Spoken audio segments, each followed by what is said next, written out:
Vibe blowing at the J. Got the loud jumping at the pay. Everything I'm on slack. Everything I do is got the Benz jumping at the bay. Vibe blowing at my J. Got the loud jumping at the pay. Everything I'm on slack. We've been with the Brazilians. This will be the first. They wild, I think. I'm innocent. Bro, you hear that guy?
What's going on, everybody? It is Coach Greg Adams back in here with another YouTube live stream. Shout out to the Coach Gang for being in here, being involved, and being active on this YouTube channel. And welcome back for Monday, the Wake Up Show, part of the Free Agent Lifestyle podcast here on the Free Agent Lifestyle channel. You in here with the Bruce Wayne of this ish, the King of Kings, the King of Content, and the Speaker of Truth, yours truly, the Notorious One, aka Mr. Coachellini, better known as the Prognosticator Coach Stradamus. And you're in the Desert Storm bunker with none other than EWF. That is every woman's fantasy, and I'm the whole fucking show.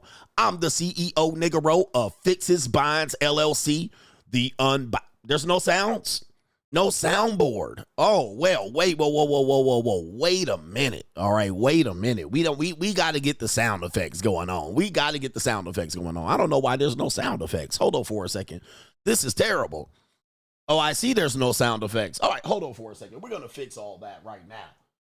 We're going to fix all that right now. All right, my sound effects should be kicking in, but we're going to fix that right now. We can't do it. We'll do it live, too. Hold on for a second. We're going to do it live. All right, new headphones, no sound effects. All right, now we can't have that. We got to keep that shit going. We're going to fix all that right now. All right, hold on for a second. We can't have that shit. All right, we got to have the sound effects up in this piece. All right, hold on for a second. Let me see something. Let's take these off. Oh, wow. All right. Shit falling apart. All right, hold on for a second. We gonna get the. I see the sound effects are in here right now. Let me see something right now. Let's get the sound effects. Oh, Sookie now. All right, you should be able to hear these sound effects here. I'm going to throw these on today. All right, hold on for a second. Oh, Sookie now. Yes. New world All right. We got the sound effects now. All right. We got them sound effects now. New world order. All right, we do shit live around here. We'll do it live. We'll do it live. Yeah. Do it live. I'll write it and we'll do it live. All right, we'll do it live. All right, so anyway, what was I talking about? All right, what's going on, everybody? It is Coach Greg Adams back in here with another YouTube live stream. Shout out to the Coach Gang. And that's you. For being in here, being involved, and being active on this YouTube channel. And welcome back. Welcome back to the motherfucking Wake Up Show. Part of the Free Agent Lifestyle Podcast here on the Free Agent Lifestyle channel. You in here with the Bruce Wayne of this ish. The King of Kings, the King of Content, and the Speaker of Truth. Yours truly, the Notorious One. New world order. A.K.A. Mr. Coachellini, better known as the Prognosticator Coach Stradamus. And you're in the Desert Storm Bunker with none other than EWF. That is every woman's fantasy in the whole fucking show. I'm the CEO Nigero of Fix's Spines LLC, the unbinder, the undebatable, the undisputed best edutainment here on YouTube. You can call me Senor Gregorio Graybeard. The ladies love to call me Mr. Third Leg Greg. Was just phenomenal. Also the man with no trabajo. I'm the Mitch Slapper, the anointed one. Acknowledge me. The founding father of the After Pill, the junior college sociologist, the Morpheus of the Matey Matrix, the chocolatey Confucius, the Black Moses, the deliverer, also known as the man that walks in the spirit of Elijah. I'm the man with more nicknames than anyone in the game, but in case you forget those names, just call me CGA, see God Allah. And I'll be the 14-time demonetized champion of YouTube. We can get started today. We got today's show. A dear friend of mine, well, he ain't a friend. I met him once, Aries Spears, cool dude. But Aries Spears has I found a clip of Aries Spears on DJ Vlad TV. New world. I'm not going to say what race, what people. Yeah. We know I can't say that. DJ Vlad TV, he had a clip that passed me by. I was in Europe at the time when this clip came out. So when I had came back, I saw there was a clip of DJ Vlad and Aries Spears. And Aries Spears is a comedian. He's a regular guest on DJ Vlad TV. I'm not going to say what race, what people. We know I can't say and that. Also, he is he's been part of Mad TV. He's been around. He does very well. And I met him one time in San Fernando and around Encino area. Very cool dude. Well, he had a clip of him basically saying what he's going to do with his ex-wife. His ex-wife basically got him for the bag already. Gotta get my bag and run. All right, she got him for $30K a month in alimony and much more. And we don't usually give ex-wife shines over here. But the problem is Aries Spears admitted that he had remarried and divorced his ex-wife. All right, remarried and divorced his ex-wife. And allegedly, not to give it away, he plans on remarrying his ex-wife again. Yes. His two-time ex-wife. Now, he didn't want to talk about it, but DJ Vladstein, all right? I'm not going to say what race, what people. We know I can't say DJ that. Vlad Bird came up there and he grilled him, and rightly so, because this is something that I've been wanting to tell you young men for a long time. You YNs, and anybody under 35 is a YN to me. This is what I've been trying to tell you. A lot of these Generation X men suffer from arrested development. Yes, they do. A lot of these Gen X men suffer from arrested development. And I'm a Gen Xer. I'm proud to be a Gen Xer. I stand up for my Gen X squad. I stand up for my Gen X ninjas. But Gen X suffers from a cultural dynamic in which we're the cool guys. We're the cool guys. Like, our generation has stood the test of time. Like, many of the things that became popular during Gen X as we were young kids, they're still around. Like the boomers can't say that. Nobody's running around with big baggy bell-bottom pants, you know what I mean? And the boomers have died off. You know, none of the shit they did were cool. Flower Child, that shit ain't really cool no more. Like, people do it, but it ain't cool like that no more. It ain't cool like that. I'm slick like that. I'm high like that. I'm black like that. Like, but Gen X culture has stood the test of time. Like, the emergence of hip-hop was during the Generation X. And still, hip-hop survives. Gangster rap, all the cursing on the records and all of that stuff, everything Gen X has done, it stood the test of time. And so, as a result, Gen X are the cool guys in the room. We're forever kind of like the rebellious, the cool guys, you know, Tracy Morgan still wearing the hat cocked, niggas still wearing Yankee fitted Timberland boots, Timbos, right? Spit rims on cars and stuff like this. Like, Gen X is forever the cool guys. And as a result, still Gen X niggas still dressing like they are in high school. You see what I mean? Right? So we're still dressing the cool part because technically we're the cool guys of the room. Millennial shit, you know what I mean? Like the millennial shit, it kind of lived and died off. You know, nothing cool still lasts from the millennial culture. And Gen Z's developing their old cultural identity, which they're basically just copying Gen X for the most part, but doing it on, you know, drugs, you know, doing it on super duper drugs. So we still like are cool. But what did I warn you about a lot of these Gen Xers? Gen Xers suffer from arrested development. Gen Xers typically also suffer from all these niggas was pimps. Yes, all of these ninjas was pimps. All of them pimped hoes. All of them know about relationships. If you think about it, some of the biggest voices that are in the space of the men's space, the red pill, whatever you want to call it, are Gen Xers. Like, those are the biggest names. Like, the biggest name in the male space, he was Gen X, but that's Kevin Samuels. And a lot of the people who became popular were Gen Xers. Alpha Male Strategy, Coach Greg Adams, Angry Man, and so forth and so on. You can just name it. Some of us have stood the test of time. Like, we were the generation that rebelled against this strong and independent mindset. We were the ones that kind of came out and said, we're going to put a stop to this bullshit. Like, that's Gen X. Unfortunately, Gen X people are stuck. And many of these ninjas, like a lot of these dudes talk about game. They're just still talking about game. And they're like 45, 50, 55, 60 years old, Gen Xers. Yes.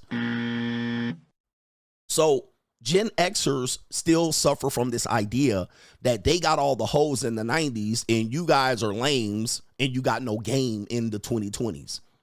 So a lot of the dating coaches, Gen X, right? A lot of the dating coaches came from that Gen X, those Gen X years. And as a result, you're going to see Aries Spears kind of play the line between where Gen X men are constantly pushing, you ain't got no game, women only want you for money, and blah, blah, blah. But then behind the scenes, they simps. Yeah, Better Bachelor is also, shout out to Joker, is a Gen Xer. So if you think about it, a lot of these dudes that are calling you simps or calling you lame or calling you ain't got game, they'll say they never pay for pussy. They will never pay. All these niggas are lying. All of them. Most of them are lames. They just dressing the part. Most of these niggas out here marrying 4 and 5 step mamas or baby mamas, you know, single mamas. Most Gen Xers are hopeless romantics, but they will dress the part. Oh, I'm cool. I got game. I got swag. I got this and that. But deep behind, down in the deep, dark recesses of their mind, they hopeless romantics. They're romantics. They're romantics. But they'll tell you they'll never pay for pussy. They'll tell you they got game. They'll tell you you ain't got no game. You a lame. Look, a lot of these niggas from Gen X made mixtape CDs for their girlfriends. Yes, they did. A lot of them. A lot of them niggas didn't have 10, 15, 20, 30, 40 hoes. They had 2 hoes and then they got locked down. You know what I mean? A lot of these Gen X niggas still on child support. You know? A lot of these Gen X niggas still on child support. You see what I'm saying? Like, this is where we have to really let the smoke motherfucking clear. Because they'll tell you in the 90s they had 50 hoes. But back in the day, they only had 3 or 4 hoes. Now, it seemed like a lot back then. Like today, CGA got 50 hoes at the JUCO. Now, they didn't have all these hoes when they was running up and down the mall. They had like 3 or 4 hoes, and then they was sitting down. What's it gonna be? Hey, is it gonna be you and me? Yeah, they listening to SWV. They sending flowers to their baby mama from 2 times ago. Like, we're not that far removed from that boomer shit. And Aries Spears is going to prove my point today. Shout out to Aries Spears. I mean no harm, my brother. I mean no harm. But you got to be called out on this because I'm going to use 2 Vlad TV clips. Vlad TV. Let me tell you, man. New You ain't going to get me, sir, because I'm not going to use your actual clip because I know you're ready to fucking give me a copyright, sir. I know you're ready to block my stream, but, sir, I'm ahead of you. All right, you only see my back because I'm 3 steps ahead of you. But Vlad, let me tell you something. I'm only going to use the audio of your screen, of your clips here. I'm only going to use the audio. Aries Spears is on the phone right now. Hey, Vlad, my Jewish brother. Oive, can you stop CGA? You can't stop me. New world order. You can't stop me. I'm going to use just the audio portion of your clip, but I'm going to show you the visual, okay, of Aries Spears playing the cool guy that says he has game. But now it is revealed this nigga a mega gorilla simp. Yes, he is. A mega gorilla simp. This is going to be a classic. This is going to be a classic TV show today, but that's going to be later in today's show. But to contribute to today's show, $ the Notorious CGA on the Cash App. Venmo, Coach Greg Adams TV. PayPal is paypal.me/Coach Greg Adams. And that is near the top of the description box on the Free Agent Lifestyle channel. And you can super chat by clicking the link on the top of the live chat. New On the Free Agent Lifestyle channel. Did y'all see Kanye West crashing out here, brothers? Hold on for a second. All right. Kanye West is gone, man. Hey, listen, I'm a Kanye West fan. I love this music. I put my daughter on the Yeezy. So she forever is thankful for me, at least for her musical taste. All right. So we enjoy Kanye, but Kanye West, bye-bye. All right. Listen. Okay. He's with DJ Smackademics. And I know DJ Academics watches me as well. But your boy Kanye, bruh. Okay. What in the world is going on here, bruh? What the hell? Oh my God, no way, yeah. Hey, bro, come on now, dog. Come on, man. I don't know. Hey, listen, this is Kanye Troll West. I know Kanye watches me from time to time. All right, listen, shout out to Kanye. If you want to do an interview with old CGA, let me know. But, yeah. That's Kanye West. That's Kanye West in a black Ku Klux Klan uniform with DJ Academics. And also he had a swastika chain on, or previous to that. Obviously he is, I don't know what he's doing. Maybe he knows. All right. But his marketing plan is fantastic, I suppose. All right. But boy, oh boy. Hey, listen, I don't know, man. That should be Straggle and Sniggle Theater. I don't know what's going on here. I'm going to let him do what he does. Kanye. All right. They saying, all right. Anyway, he don't give. Yeah, I know he don't care, but I'm actually curious as to the direction he's going here. I'll follow along, sir. I'll follow along with what you're doing here. I wish you the best. This is probably he is suffering from boredom. All right, he's suffering from boredom. I don't know, but let's just watch your boy Kanye West and see where he goes from here. I don't think there's anywhere, and he knows this. There's nowhere he can go from here. I mean, where else can he possibly go with this? He's just he's yanking everybody's chain at this particular point. With that being said, let's get to the earlier contributors to today's show. Shout out to our brother here, Ronnie, Bobby, Ricky, and Mike, and Ralph. It's Ronnie Brown in the building, says, for 2 months of child support left, let's go. Thanks, CGA. 2 months of child support left. Let's go. You're about to get to you're going to have more money than you ever seen in your bank account now that you don't have that government dipping in your pockets. Shout out to H Everyday, says, Mega Gorilla Simp, Ninja, I'm through. All right, the Mega Gorilla Simp. Gorilla simping out here, because they used to call it gorilla pimping. That's what Above the Law used to call it, but we gorilla sipping out here. Okay, they want me to refresh the page on Venmo. All right, did they kick me out? Maybe they kicked me out. I don't know. Shout out to Juco John in the building. He said, Coach, you're pop culture. Cooper in his car just said, men are in love, women are in business. Ring the bell. I am pop culture. All right, I don't know, man. You know I don't mention that guy's name, but of course, they ain't giving CGA no credit. I hope somebody at least said in this comment section, you know your boy CGA came up with that. That'll piss him off because I'm still blocked by that nigga. All right, but that'll piss him off. Men are in love, women are in business. All right, your boy, hey, they will not give me credit. Shout out to the boy Cooper over in Calgary, Alberta, or wherever he is, Edmonton. Using my shit, huh? All right, yeah, hey, life comes back full circle sometimes. All right, shout out to you. Straight jacket. All right, and look at how they come up with shit like that, boy. And they just out here just saying my shit. 100% Sky Daddy V-Man says, a great money mindset with the coach and the coach tribe. He says, I know I went full Thanos, but we need to keep our feet on these Mitches and these bitches' necks. Aries Spears is a perfect example of why. He says, Corona hoax showed me who people are in real time. And he says, take me out with the Thanos. Let's go. You could not live with your own failure. Where did that bring you? Back to me. Yeah, man. My band V-Mad came down hardcore. He's like, look, man, we need to keep the foot on these Mitch's necks. If you missed the money mindset, y'all about to get a lot of money mindset promotion here because we got classic streams over there, man. Classic streams over there. And yesterday we talked about you're being priced out of life, and we went through the details. It is undeniable you're being priced out of life, but V-Mad came in there with the hellfire and brimstone, and we loved it. Clarence says, big up from Australia, brother man. He says, I had me a JUCO last week and let her vent.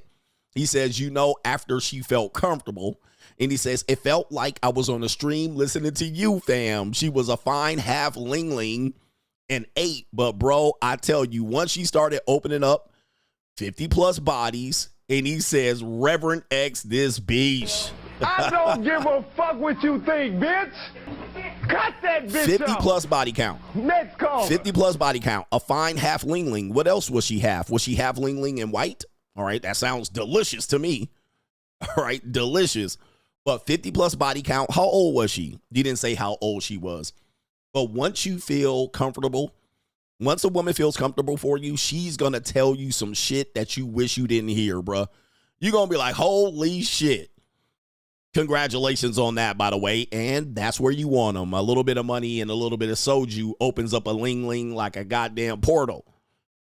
So, folks, says, honestly, the amount of information that I'm learning from you and the amount of women that I talk to that validates your evidence is honestly melancholy. How do you deal with such emotions after realizing this reality, coach? Really is hard to fight the programming of relationships. It certainly is, guys. Let me tell you, man. Let me tell you, it's one of those things where I say, look, you really have to find out who you are. You have to master being single. You have to understand that the truth, you know, especially with poor people are the furthest from the truth. And people that are looking for love and hope and romance and relationships, you're the furthest from the truth. Once you realize that that's just kind of all things that are concocted. Listen, I have great relationships today.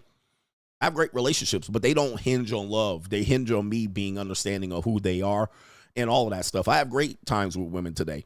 I just don't fall head over heels over them because, guys, when you realize what the truth is and you understand it, you become rich. You become wealthy. Not just financially, you become rich and wealthy in knowledge and understanding. And yes, it's melancholy. Some people call it depressing, but you cannot deny what I'm teaching you. Like, you just can't deny it. It's undeniable. That doesn't mean you can't have a, you know, what do they call them? A partner, one of these, I can't remember. There's another word. It begins with a C. Companion. You can't have a companion.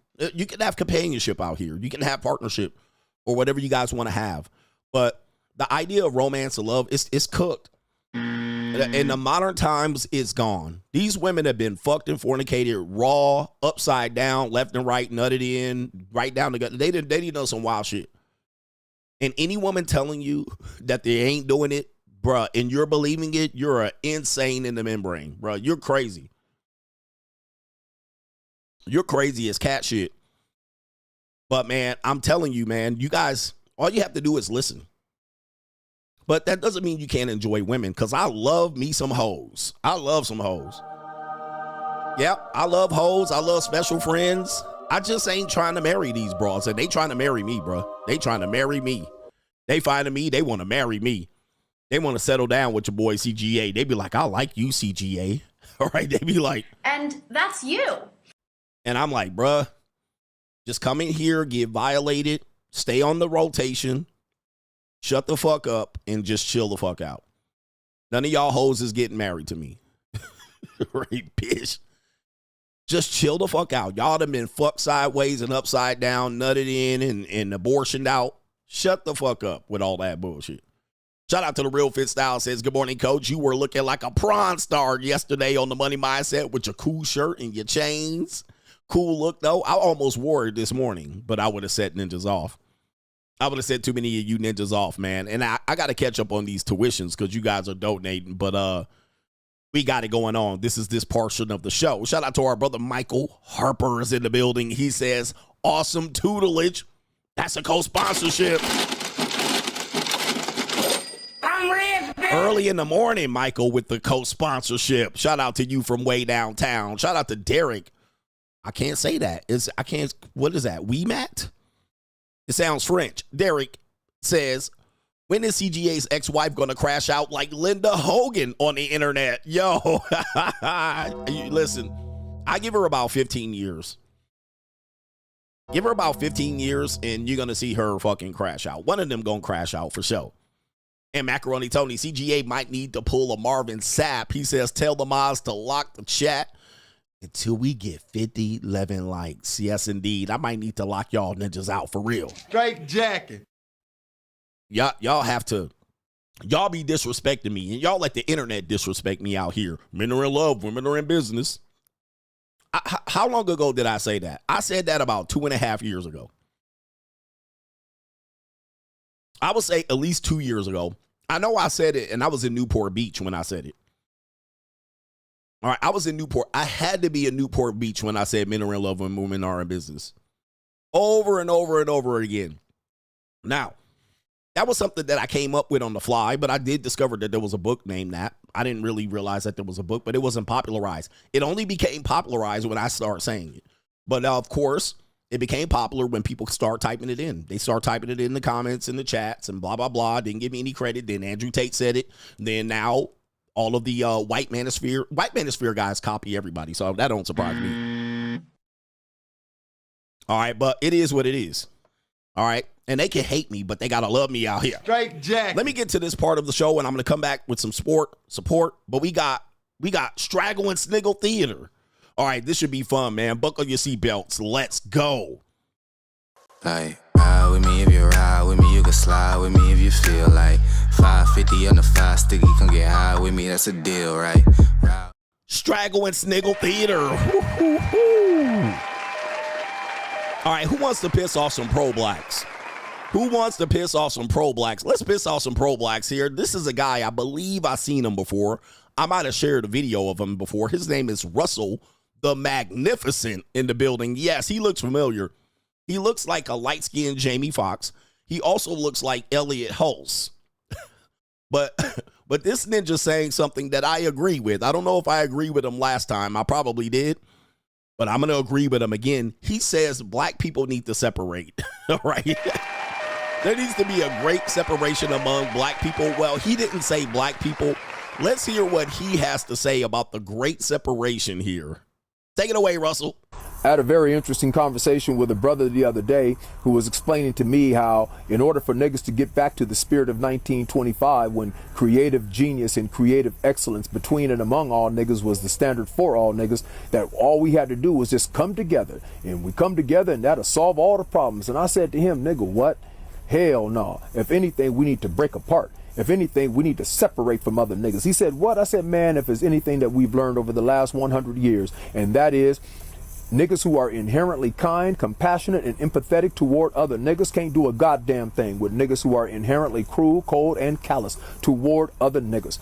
And the only difference today is that there's more of they motherfucking asses. They don't even testify in church no more because niggas ain't trying to hear about the goodness of the Lord in the land of the living when it come to your ass. It's so bad out here right now that the mere mention of the word kindness as the standard of a family will cause a riot in the middle of the family. It'll cause a family disturbance. Compassion, empathy, you say something about some fucking mercy, them motherfuckers be ready to slap the shit out your motherfucking ass right there at the dinner table. Now the irony is that it would be just the opposite in the penitentiary because you can't be an anti-nigga in any activity dominated by niggas.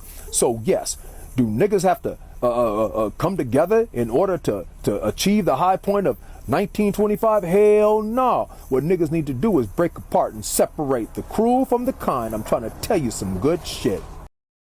Okay, all right, sir. Anti-nigga. Anti-nigga. All right, give this guy the award for the day, man. Man, this show is already crazy out here.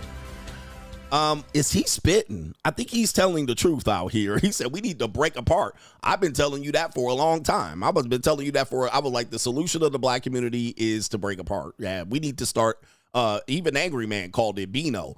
We need to start separating niggas from niggas. We do. Is we all go to the lowest common denominator of the nigga. All right, we do. We say, hey, listen, what's the lowest common denominator? What's the lowest form of nigga? All right, well, then that is the measure of a nigga. That's what he's saying. I didn't say it. I didn't say it. He said it. And it's true. Like George Floyd is the picture of a nigga. And I'm like, I ain't George Floyd.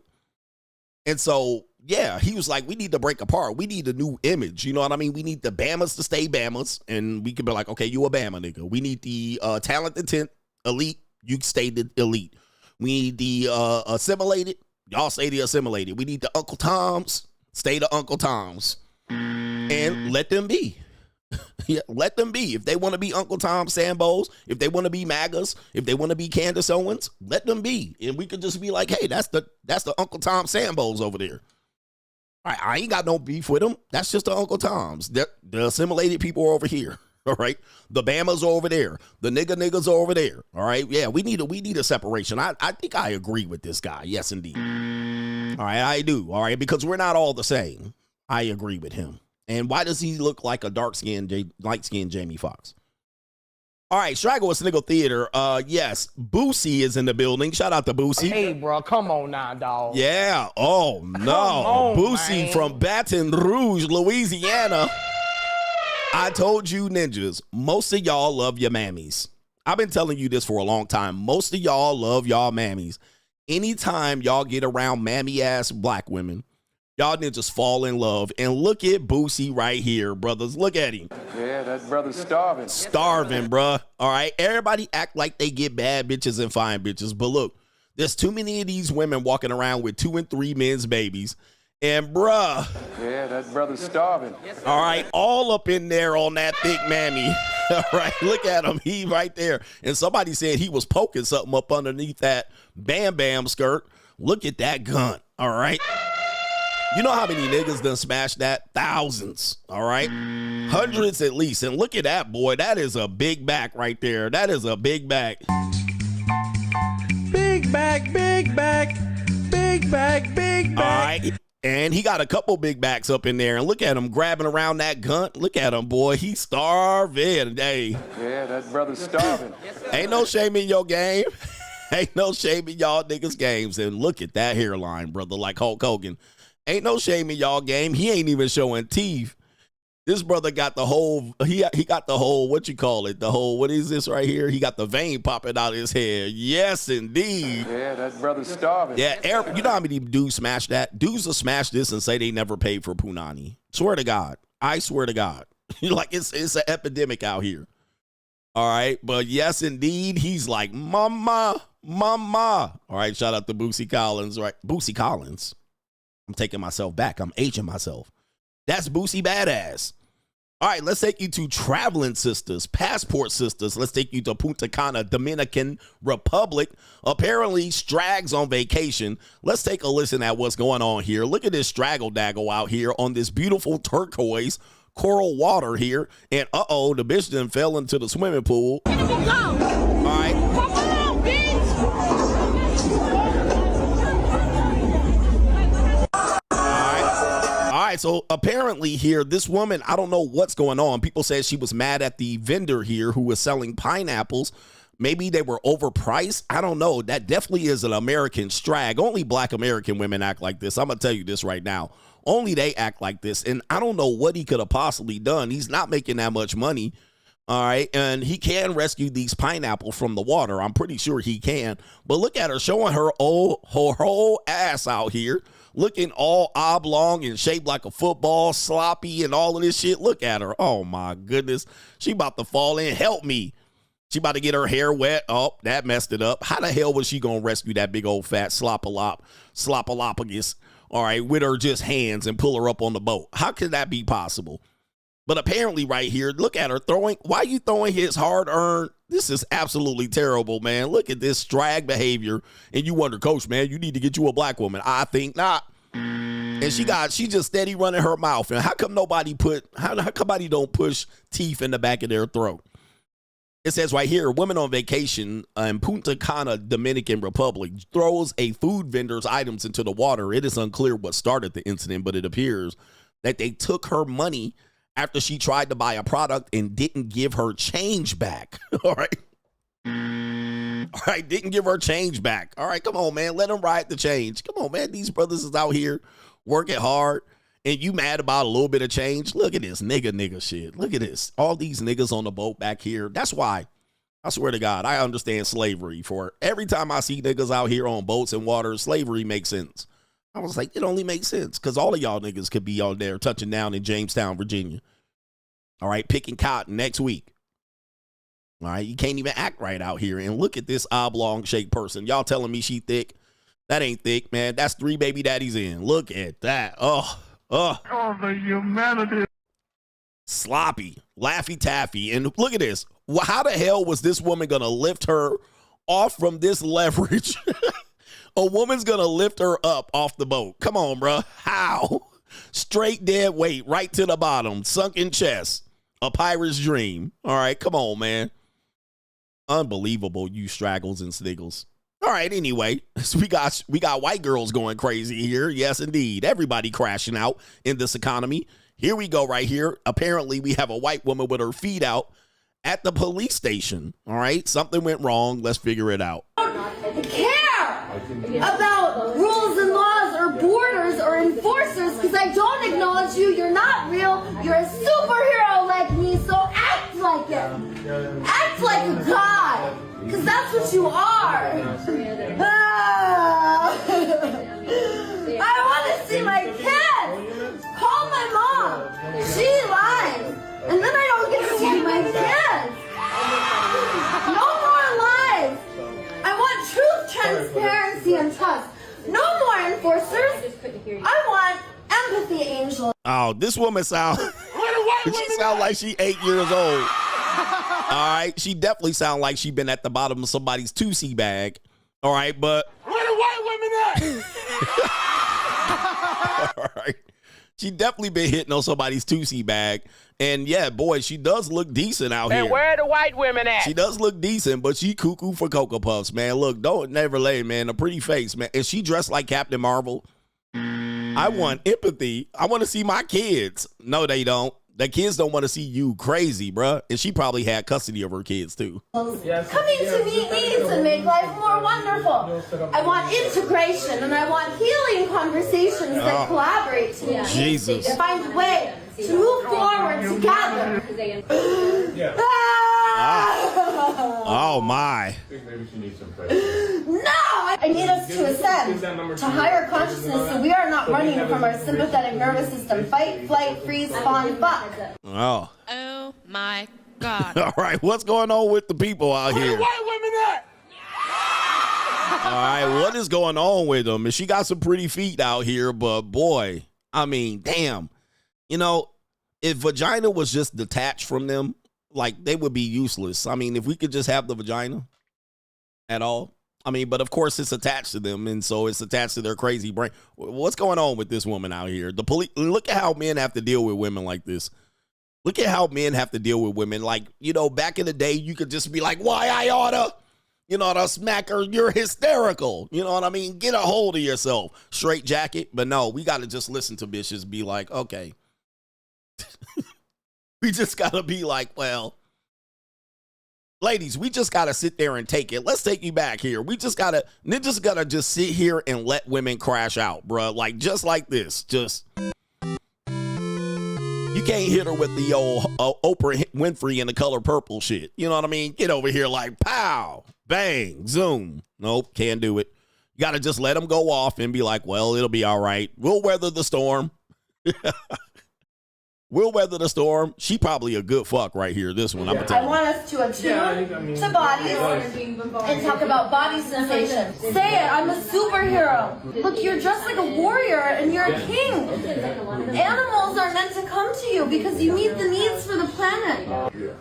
Damn, she's serious too. Tickle torture. Get everyone together. Tickle torture. Yep, we gone, bruh. We gone. One crash out. I'll tickle torture this bitch, all right? But I would have to put duct tape over her mouth. Come on, you're all getting a tickle torture and then I'll go. And if you don't come for a tickle torture, I'm gonna do get that superhero. I'm gonna do a speech for another hour unless you all come for your honorary tickle torture. Oh, man, listen, man, we gone, bruh. A tickle torture? I bet you she does prawn. She's done prawn, and this is what happens when you have a high body count. All right, this is definitely the results of high body count shit. All right, man, if you catch me folding her up, it is what it is. All right, because I'm going to fall for that shit. I'll tell you a story later on. Don't let me forget. All right, we got Straggle Sniggle Theater continuing. We got fake lips. All right, it's getting worse, man. Look, how much stuff are we going to fake here? Let's take a look at this video. Apparently, this is a video of a woman here. Instead of getting the lip injections, somehow they're putting on fake lips. Look at that chicken cutlet that she got right there on her face. And the bottom lip, the dick-sucking lips, what they call it, the DSLs, apparently these are not real. These are not lip injections anymore or fillers. They are some sort of prosthetic. I don't even know what to call this shit. Oh, the humanity. Anybody know what this is? Look at this, man. We are gone off the deep end. And yes, that is a blonde wig. She has her hair completely sewn in blonde, like platinum blonde, like blonde from Denmark, blonde from Belgium and Sweden and Norway and Finland. She has blonde hair sewed into her head. You talk about an identity crisis. This is what y'all got, brothers. Like even the Jesus. How much worse can it get? Like that scene from I'ma Get You Sucker where he takes the woman home, and I can't play it because I get a copyright every time. Where he takes the woman home and she starts taking off everything, even her leg is fake. I mean, this is where we are. This is where we are. We can't even get to a sense of reality for some reason. And the funny thing about it is most men don't like any of this stuff. I think men probably, it appeals to them in some form of sexuality. Obviously, you have a pink or red lip. But guys, yeah, I mean, guys will say they don't like it, but they'll fornicate with it. But then they'll say they don't like it as a romantic partner. And most of the things that women do, men don't like. But men do like to fornicate with. So, you know, you don't like this to be your girlfriend. But, of course, y'all would have stuck it in her and y'all would have did something with her lips and her face. And y'all don't like the eyelashes and the blonde hair. But for some reason, it just be piping her down. So they're going to continue to do it. Last one, Straggle and Sniggle Theater. We got game ninjas in here, like that ninja Aries Spears. Game ninjas. What do I tell you about ninjas? Ninjas will aim low to hit rather than aim high and miss. And in fact, it's getting worse. We got a lot of desperados. Can't help it. All right, we got a lot of desperado ninjas out here. Apparently, the Rizz guys are aiming low to hit. We got a lot of desperate YNs out here. And we got a lot of guys that are approaching women out here in public out here showing that they got the Rizz. Well, apparently the Rizz guys are saying, I'm on anything that walks. I'm on anything that walks. Let's take you to the video. I'm on anything that walks. Anything with a heartbeat. Anything with a heartbeat, yes, sir. Damn me up, twin. You want to be on it too, man? You look very beautiful today, man. Thank you. Thank you. You guys ever been to Paris? We'll take y'all to a French restaurant. Jack in die book. Oh, she wants you. Nigga, I'm on anything that walks. Nigga, anything with a heart. Oh, the humanity. I told you these ninjas be down bad. I told you these ninjas be down bad. Apparently, I don't know who these are. Somebody's grandmama's out here. All right. But these ninjas will tell you they got game. All right. They got the mouthpiece. Look at these women. 4'9" Italian grannies. I don't know. Or Mexican grannies. These ninjas. Yeah, that brother's starving. We need to lock ninjas up. I'm telling you, we need to put them back on the slave plantation for real. All right, because you're useless out here. You're useless out here. These women are like, look at this. You got granny and super abuela. You got abuela and great grand abuela here. You look very beautiful today. This is why I can't stand ninjas, man. I'm gonna tell y'all, because y'all will chalk this up as a dub. I didn't pay at all. I never pay, but y'all will smash this, bruh. And you ain't joking. Don't think they ain't joking, man. Oh, they just joking. All right, they just joking. And look at her. She is absolutely flabbergasted right now. Like, she knows the jig is up. And yes, she will let these niggas hit. She'll let these ninjas hit because she's like, wow, since ninjas approach me. But she's really like, I do not trust these ninjas. She looking at these ninjas with the side eye. But she will let them smash. She will let them smash. Trust me, she will. All right, she'll let them smash. But the abuela, super abuela, I don't know, man. Look at her, how she looking. She's like, are these niggas trying to rob me or what? But of course, we got a dude with a dookie rag on. Or as you guys call it, a do rag, but I call it a dookie rag. And of course, take a look. Take a look. 22 years old, just starving out here. Yeah, that brother's starving. 22 years old, starving like Marvin. All right. And they gonna get something out here. We gonna get something. They said anything but a heartbeat, anything that walks. Yep. Oh no. And she gonna be waxing her mustache tonight. She gonna be waxing her mustache tonight. She gonna be waxing her mustache tonight. She gonna be out there with the razor, taking a goddamn hacking at all of that punani hair down there. All right, waiting on this ninja to call. You don't have to call.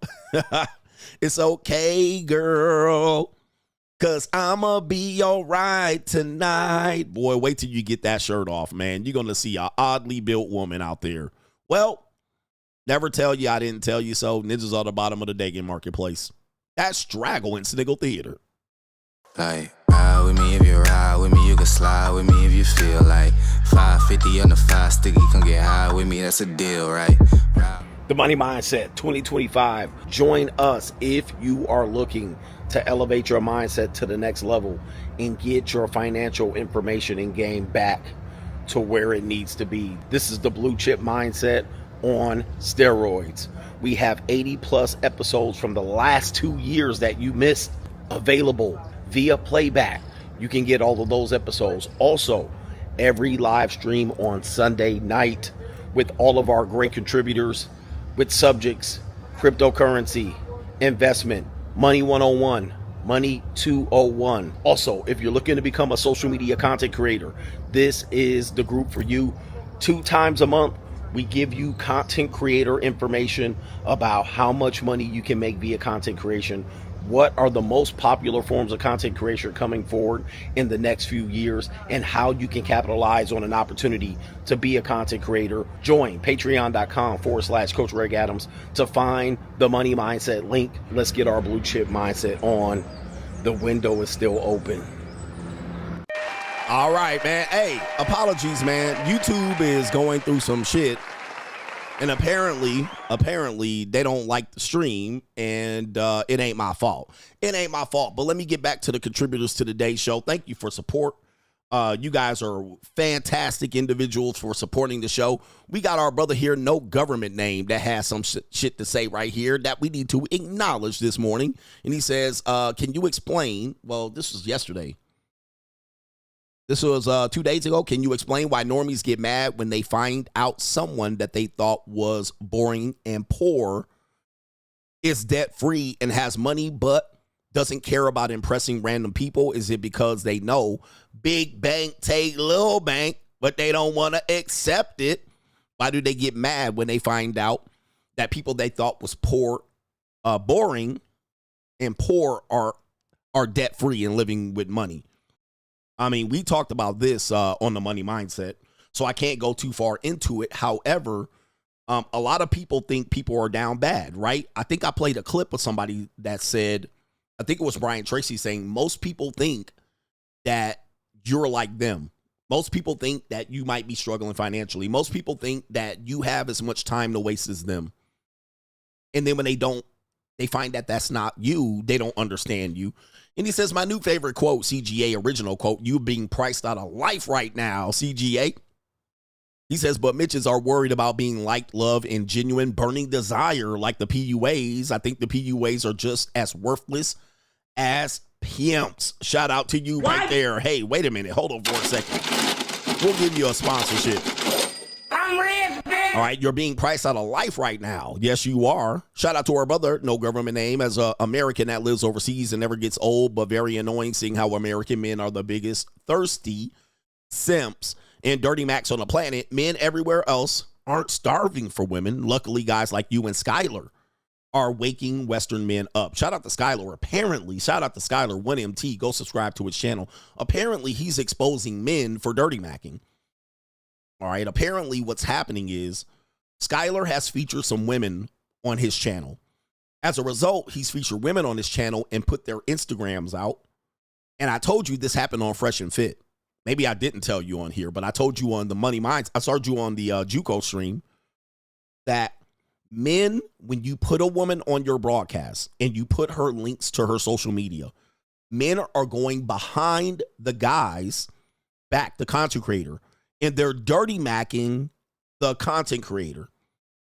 So Skylar put out a young lady's content. I put her information out as well. I went to Brazil. She's a concierge. I'm not going to mention her name, but she's a wonderful woman. Well, apparently he's showing messages of men saying negative things about Skylar, but they got the information from Skylar. They got her contact information from Skylar, but they're going in behind the back and dirty macking Skylar. And like, I'm not a guy like Skylar. And they're trying to play the honest guy shit. Like, I'm going to tell you, man, as much as we want to come down on women and feminism, yeah, I've been telling you for a long time, the man space has been destroyed from within. It is undeniable.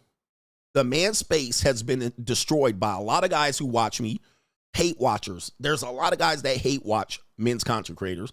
And only what they're trying to do is they're just trying to get an edge up. They're trying to find a way for you to make a mistake.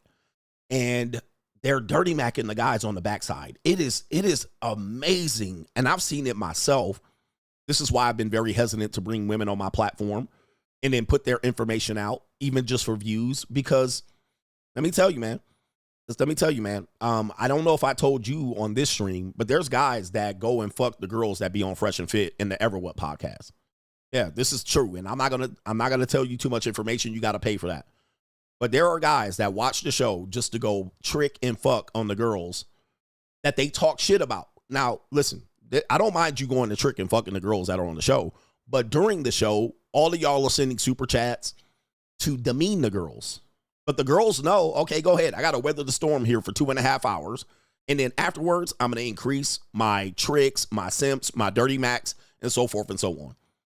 And so y'all watch these shows, and then y'all get all their Instagram, and then y'all be on their OnlyFans. There's a guy that claims that he's had intimacy with 50 women on the Fresh and Fit. 50. All right, all paid for. All right, so this is where we are at. All these girls here, and this is where we're going. You know what I mean? That's just the monetized dating marketplace. But yes, most guys in the RP space are a bunch of Captain Save a hoes. And I hear it, even with my favorite content creators in this space. I still hear Captain Save a hoe. We need to stop these girls. We need to stop OnlyFans. We need to stop the internet. We need to stop. Like, that's your solution. We need Sharia law. This is Captain Save a hoe behavior, which I don't understand. I'm like, well, dude, just have fun. Nothing's changing. OnlyFans is not going away. Oh, well, the average woman only makes $1,000 on OnlyFans. $1,000 isn't a lot of money. I'm pretty sure they wish they made $1 million, but $1,000 is good money. Listen, $1,000 is going to be good money. That's a good payday. For 4 pictures? to put 4 pictures in their dignity and pride. Bro, their dignity and pride is already gone. All right, we need to stop them and make sure they realize that they are not going to make that much money. Bro, let them make money. Let them do it. Yeah, my man BL, let these wild horses run free. This is my philosophy. They want to be whores. They want to be out here busting their legs wide open. Who cares, bro? I'm not saving this bullshit. It's gone. Let them go. Y'all can't let them go, ass niggas. All right, y'all want to fix it. We're going to solve the problem out here. Shout out to no government name. The hate watchers and content thieves think they hate CGA. Now just wait when CGA flexes his 5 passports with properties in each country. And they'll be irate and mad that CGA is teaching young men to boss up and to go to the JUCO. Yes, indeed, we here. Boss up. While they complaining in 5 years from now about being priced out at 150K, there was a guy that went viral saying 150K and 200K ain't safe. And people came in with anecdotal evidence. Hey, listen, I make 150K. I'm good. Where you live? Midland, Texas. Okay, listen. We're not saying you can't survive off 150K, but you're being priced out. And if you didn't see my stream on the Money Mindset last night, I'll give you guys a preview maybe tonight. You're being priced out expeditiously across major fronts. Right? The price of rents have gone up 28 to 36% across the nation. Across the nation. And that doesn't mention cosmetics, gas, utilities. All of these things have gone up. Food, restaurant, Netflix, all of these streaming services. There's only so much y'all can cut out of life. You're being priced out significantly, ASAPidly. And if you think you're just going to move somewhere else, y'all was like, I'll just get an online job and move to Thailand. And then the earth started quaking. I heard niggas is getting out of Thailand. They running right now. Right? They running out of Thailand. Don't you? They got an earthquake over there. All right? They running out of Bangkok. They got an earthquake right there. All right? Niggas is gone, man. They show families leaving. We just got on the plane right now. They got up out of there. So, you know, there's only so many of this. I'm going to just move here, move there, and that's going to be my solution. And then you get a reality check. They just got that earthquake, and they gone. They done packed up their bags. All right? One motherfucking earthquake, and they already coming back, all right, on the plane, but you coming back to a new reality where you're priced out of. Man, listen, it all evens out at the end. It all evens out at the end, but there's only so many adjustments you can make to run from your reality. Run for your reality all you want. Now, for us as an individual, we're free agents, so we take on less dead weight. I told you not to take on dead weight in 2020, and that's your solution, but look at you now. Look at where you sit now. Okay, you didn't listen to me, and now your ass is getting cooked, fried, dyed, laid to the motherfucking side. I got a couple more that I need to acknowledge here. No government name says, happy weekend, CGA. You have to react to the video of the Lotus Eaters called Why Don't Young Men Marry? Opportunity for comedy gold for as you usually bring, as the conservatives are catching up to early 2015 knowledge, but there are still some hope strategists out there on their marry a good one logic. Take care, and thank you again for the good work. Let's boss up. Just marry a good one. That's all you got to do. Better boss up, nigga. All you got to do is marry a good one. Oh, really? Okay, so can you tell me who the good ones are? Perhaps? No? That's a co-sponsorship. And we got one more, and then I'm going to get back onto the show. You guys have been contributing very, very mightily, so I am behind, but I will catch up. Trust me, you know I will. Nathaniel says, hey, coach, I committed a few sins at the JUCO. First, I almost fell into a 32-year-old pog's pitfall. Then I gave a number without hearing one. Okay.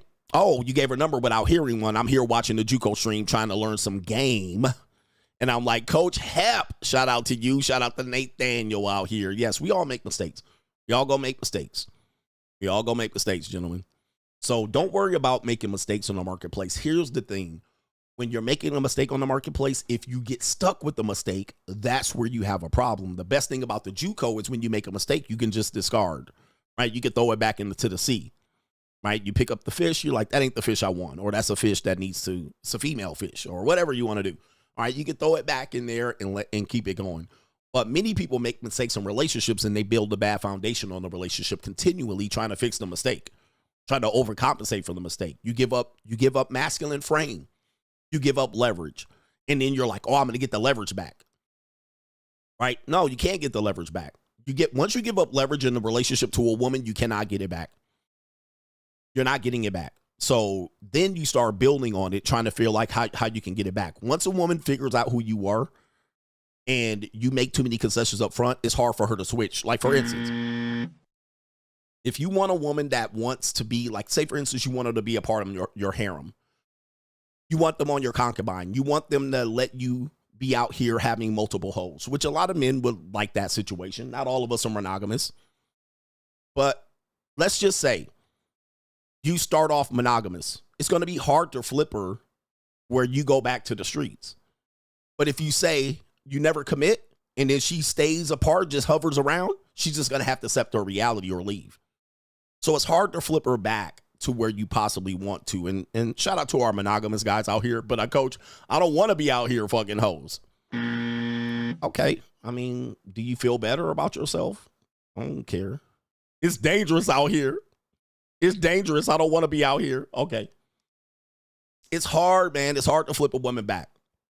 So don't give up your leverage too much. I always told you, man, I was in the situations where I gave up too much leverage in a relationship and I cut the relationship off because you cannot go backwards. So try not to try to fix the foundation of these relationships in the middle of it. It's too late.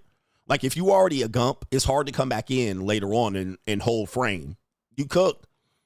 The woman, she's just going to look at you like, what?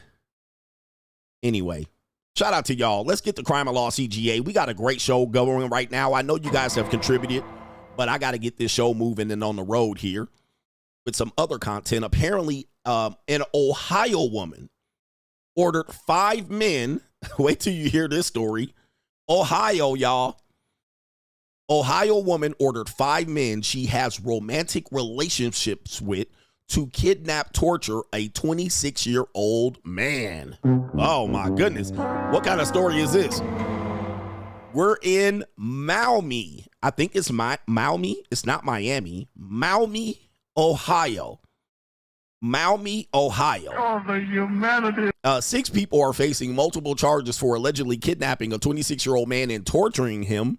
Police in Ohio say police believe the victim was kidnapped on March 14th and held against his will at the Red Roof Inn in Maumee, Ohio for over a week. All right, 6 charged in the kidnapping, but apparently this woman has had romantic relationships with 5 other men who, I guess, I don't know. I had to figure this out, but let's play the video out here. 6 people who they say kidnapped a man, held him against his will at a hotel for over a week. 13 Action News reporter Matt Merchant joins us live now at that Red Roof Inn with what we've learned about the suspects today. Matt. Sash, from 6 different people are facing charges of assault and kidnapping of a 26-year-old man. I spoke to the police chief today. He told me that he believes the group was planning on leaving the area, but police were able to make their arrest before they got the chance.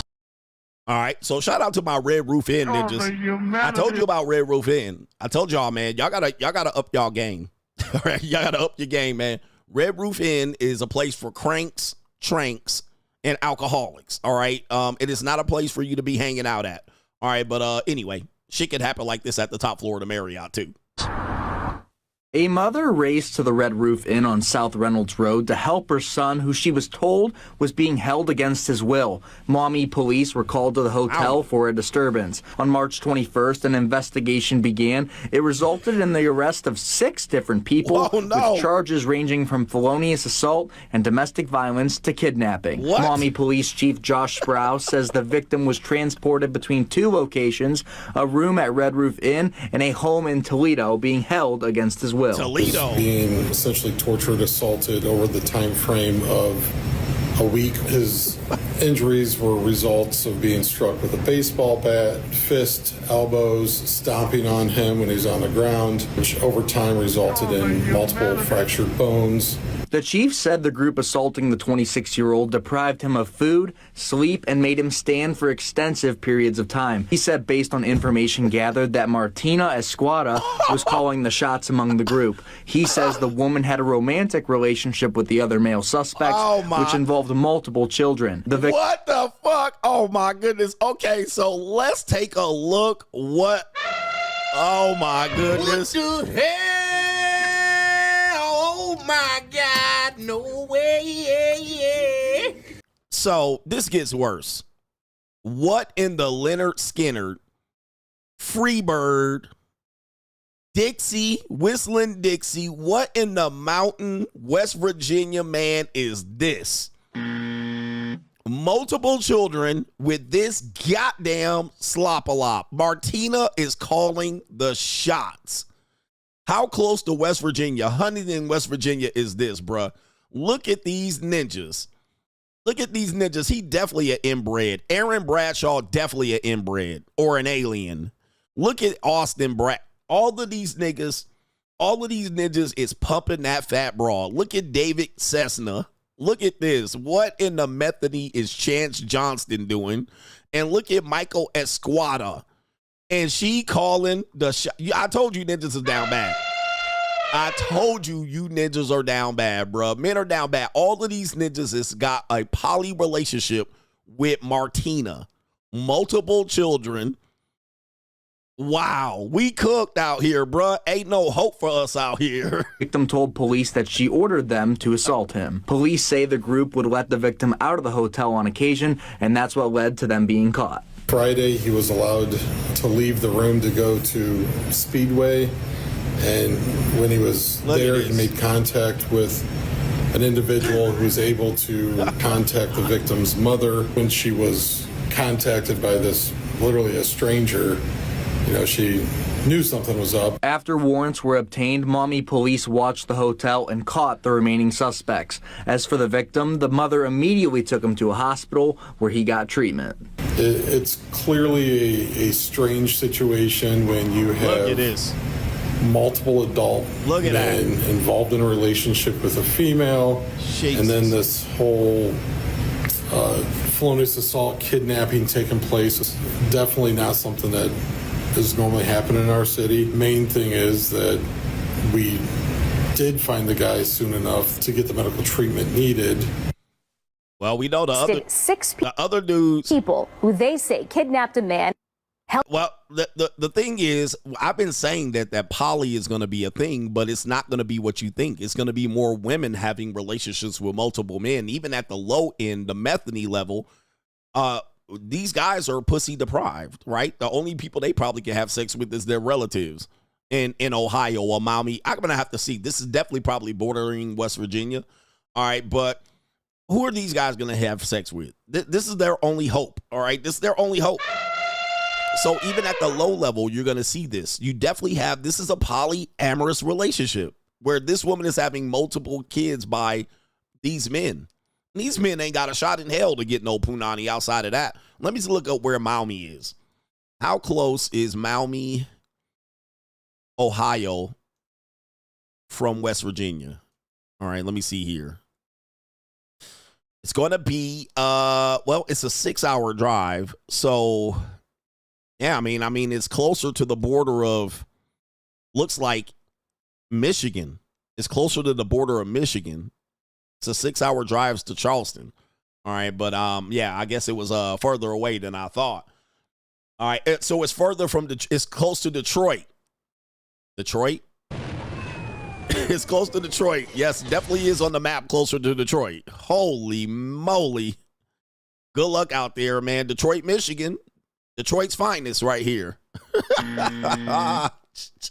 It looks like it's close to Indiana and Detroit. It's right at that borderline right there. There's definitely a lake over here. I don't know. Is that Lake Erie? I don't know what it is here. I was just looking at the map pretty bit. Holy mackerel. My goodness. And you can't deny it at this point, guys. This is where we're at. Held him against his will at a hotel for over a week. 13 Action News reporter Matt Merchant joins us live now at that red room. All right, I don't care about that no more, man. Wowzers. Wowzers. Good luck out here, gentlemen. I'm telling you, man, Cleveland, y'all ninjas in Ohio, Detroit. I mean, if it's not for the inner city and all the cool shit and the cool rappers that come from these places, y'all will be out here cooketh. By the way, man, follow me over on Pinterest. It is Coach Greg Adams TV. You can find me over there, pinterest.com/Coach Greg Adams TV over there. All right, you're going to see me living the free agent lifestyle life. If you need some motivation, if you need some shit for your vision board and all of that stuff, you're going to see me out there, even some pictures with some JUCOs. All right, monetized dating marketplace is going to be on full display here in 2025. The tricking is real and alive. Pinterest.com/Coach Greg Adams. Follow me over there if you have an account. And of course, follow me on the Notorious CGA channel over there. You're going to see me out here telling you that a plan comes together.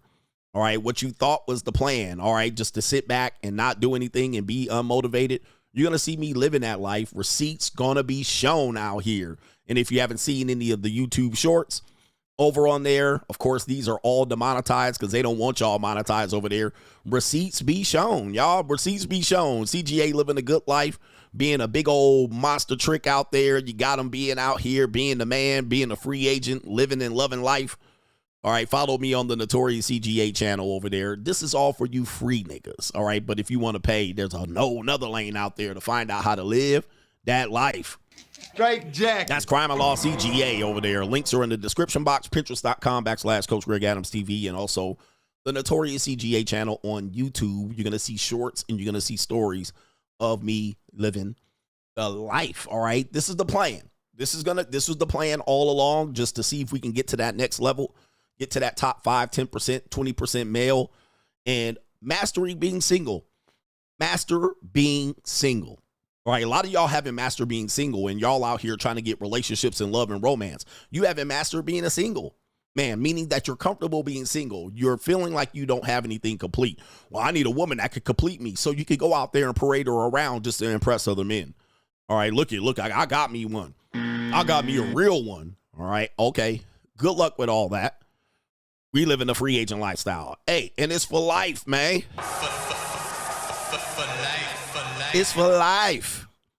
All right. Let me get to some contributors, man, because I need to really, really catch up. Y'all putting pedals to the metals out here, so I need to catch up.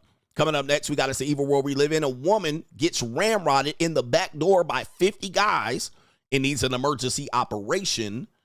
We're going to talk about that on It's the Evil World We Live In. H Everyday says, I saw some diabolical-ish on, he says, the Saint and the Sinner podcast. Apologies for mentioning other people in the field, but he interviewed a white woman from South Carolina. Where the white women at?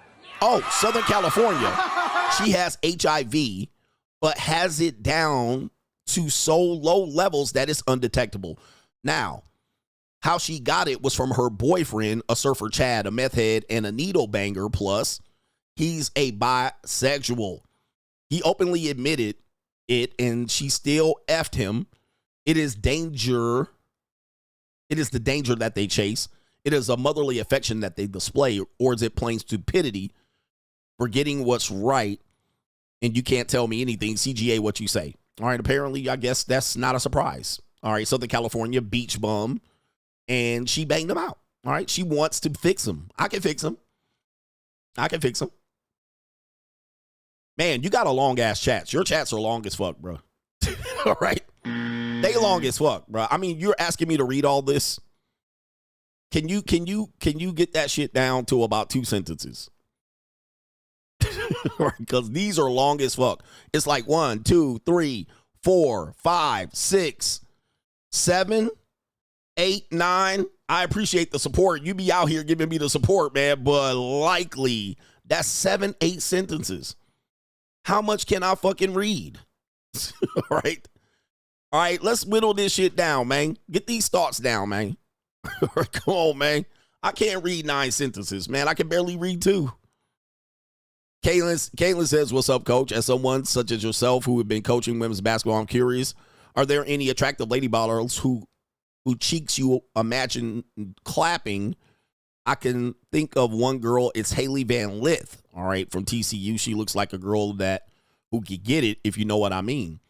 But there always were attractive women that I coached. I coached I coached a lot of attractive women. Here's the thing about women. And everybody knows that they've experienced this. once you have been around a woman in a certain way, you're going to find yourself less attracted to her. Okay? You're going to find yourself less attracted to her, especially if you're in a leadership, in a she's a submissive or an employee, or you're a teacher and a coach. Once you've seen kind of weird shit, especially in basketball practice, people sweating, boogers in their nose, people acting funky, you become less attracted to them. Sometimes it could heighten the attraction, but yeah, I mean, after a while, they're just a regular girl. The way women have been able to capitalize on men is women being mysterious, right? Mysterious attracts you to women. When you get too familiar with them, you kind of lose attraction, unless they're just super like your type, which does happen. But I've been around enough women and attractive women that I like, oh, wow. When I first met them, I was like, dang, that woman's good looking. But then after a while, once you get to know them, their personality, you see them in certain ways, you don't really like them like that anymore. All right, you lose attraction for them, which is, I don't know if it's completely a healthy thing, but that's the truth. A lot of players that I coached that were attractive, I learned too much about them, and I'm like, well, like I had a girl that when I was a very young assistant coach, she was beautiful, man. Beautiful light-skinned girl. All right, and I was like, damn, dude, she is like crazy attractive. But guess what? I found out she was a lily lint licker, okay? I found out she was a lily lint licker. And I was flabbergasted. I was like, what? And I had known her because I was like a volunteer assistant. Then I became an assistant coach. And she was kind of East Oakland strag. Right? So she had strag tendencies where she shouldn't even need it to have strag tendencies. Like, she didn't need all that attitude. But she would have all this attitude, but she was like mad gorgeous, dude. Like, mad gorgeous. But then I started to get to know her, and I was like, nah.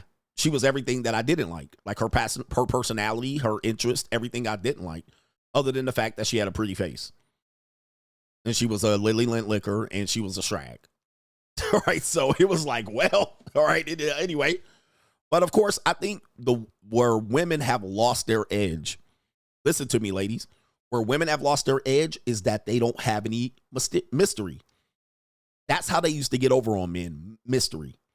But today, women so big on trying to be included in the conversation and telling their shit that they overshare, and they tell too much, and we see too much, and we see behind the curtains, and we see them on the dark side, where now it's hard to really fall in love with them. Like, you don't trust them. Like, women out here, I'm not a hoe, and they hoes. And so we seen them hoeing, and then they'll say they're not a hoe, or they'll tell you some hoe shit that they done, trying to feel like they're going to be included, like they think you a hoe. And most guys aren't hoes. Most guys are barely getting any sex. So they might get with you in order to try to impress you. They'll tell them that they ran a train when they were 17, or they got a train ran on them when they were 17, trying to feel like they're included in you being a hoe with them, and that you're going to look up to them like, wow, yeah, you a freak. I like that. But you were catching feelings with them. Funny feelings. And then guess what? The mystery nature is gone.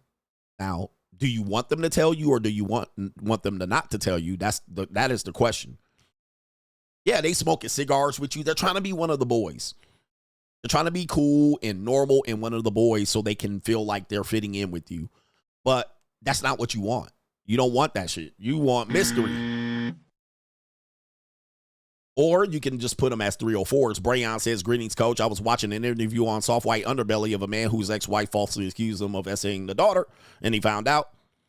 He was found not guilty, but lost everything. I was wondering if you could take a moment to tell us men how we can protect ourselves from false allegations when it comes to women. You can't.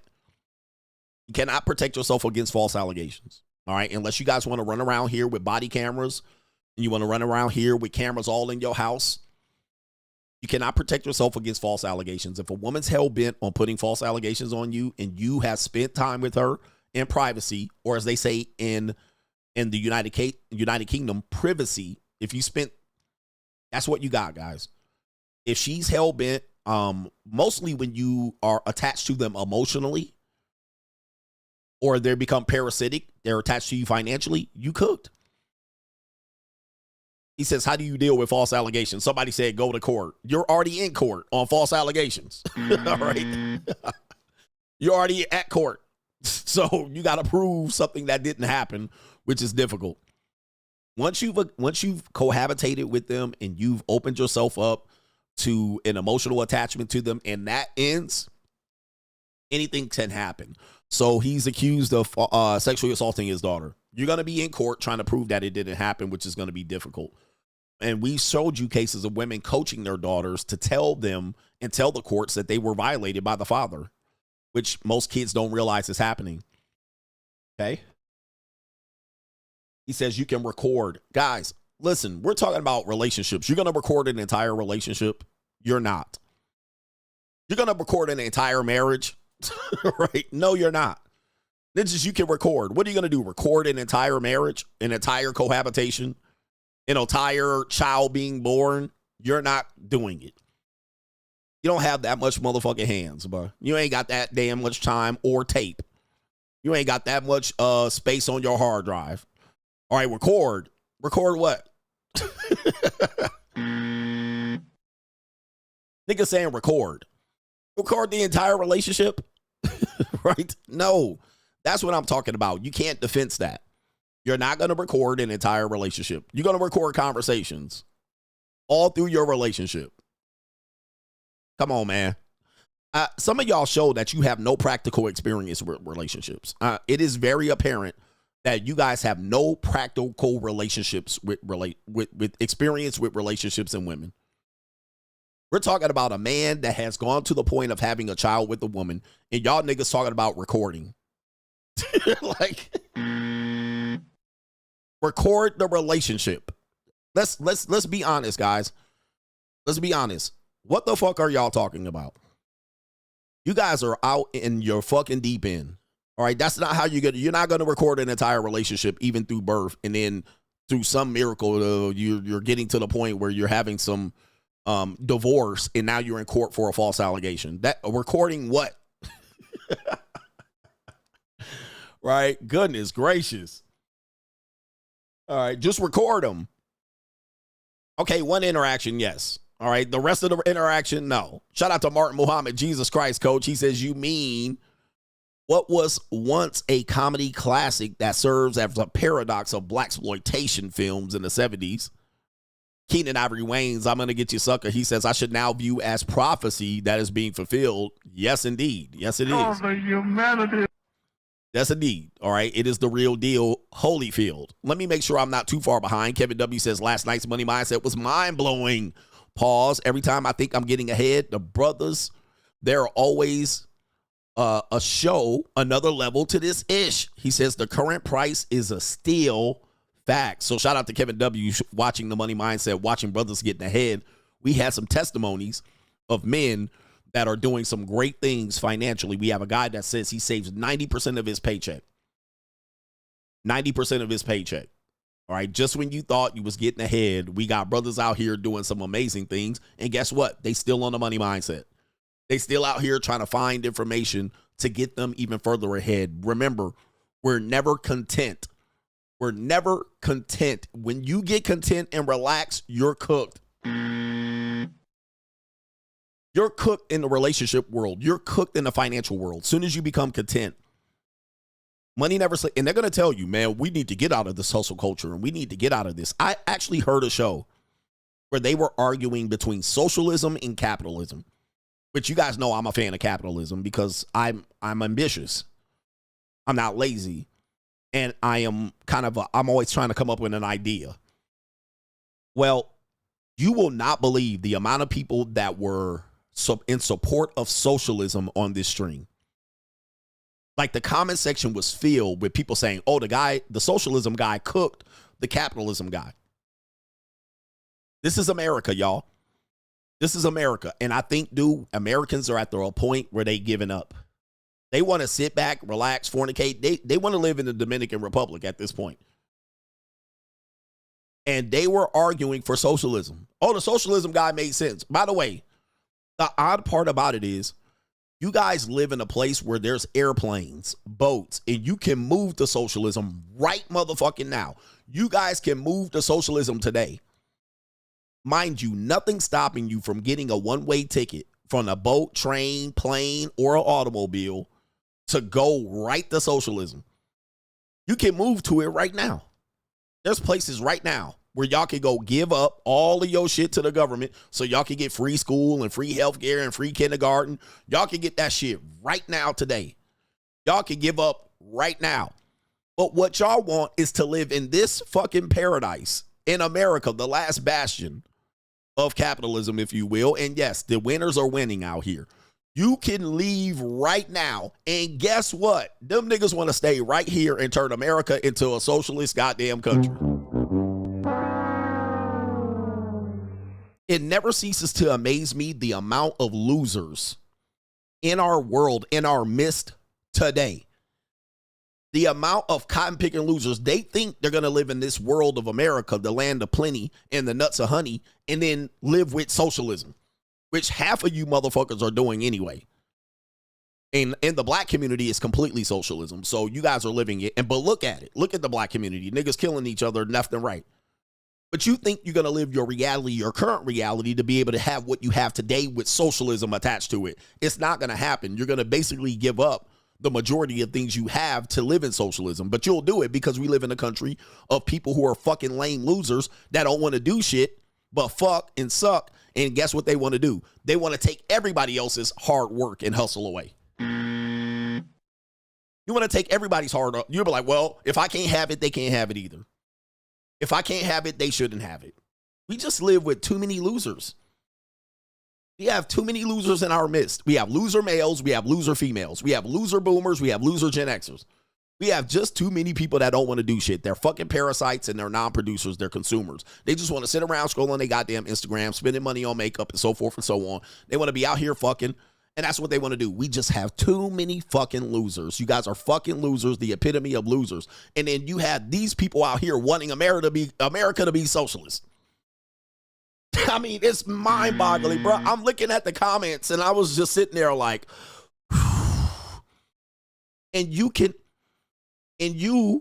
leave right now. Y'all can leave right now and go to socialism. There's socialism right now that exists. I can name 15 countries you could go to right now, but they ain't gonna go. Why? Because they like the results of capitalism. You get to sit around it and people get to support you and prop you up.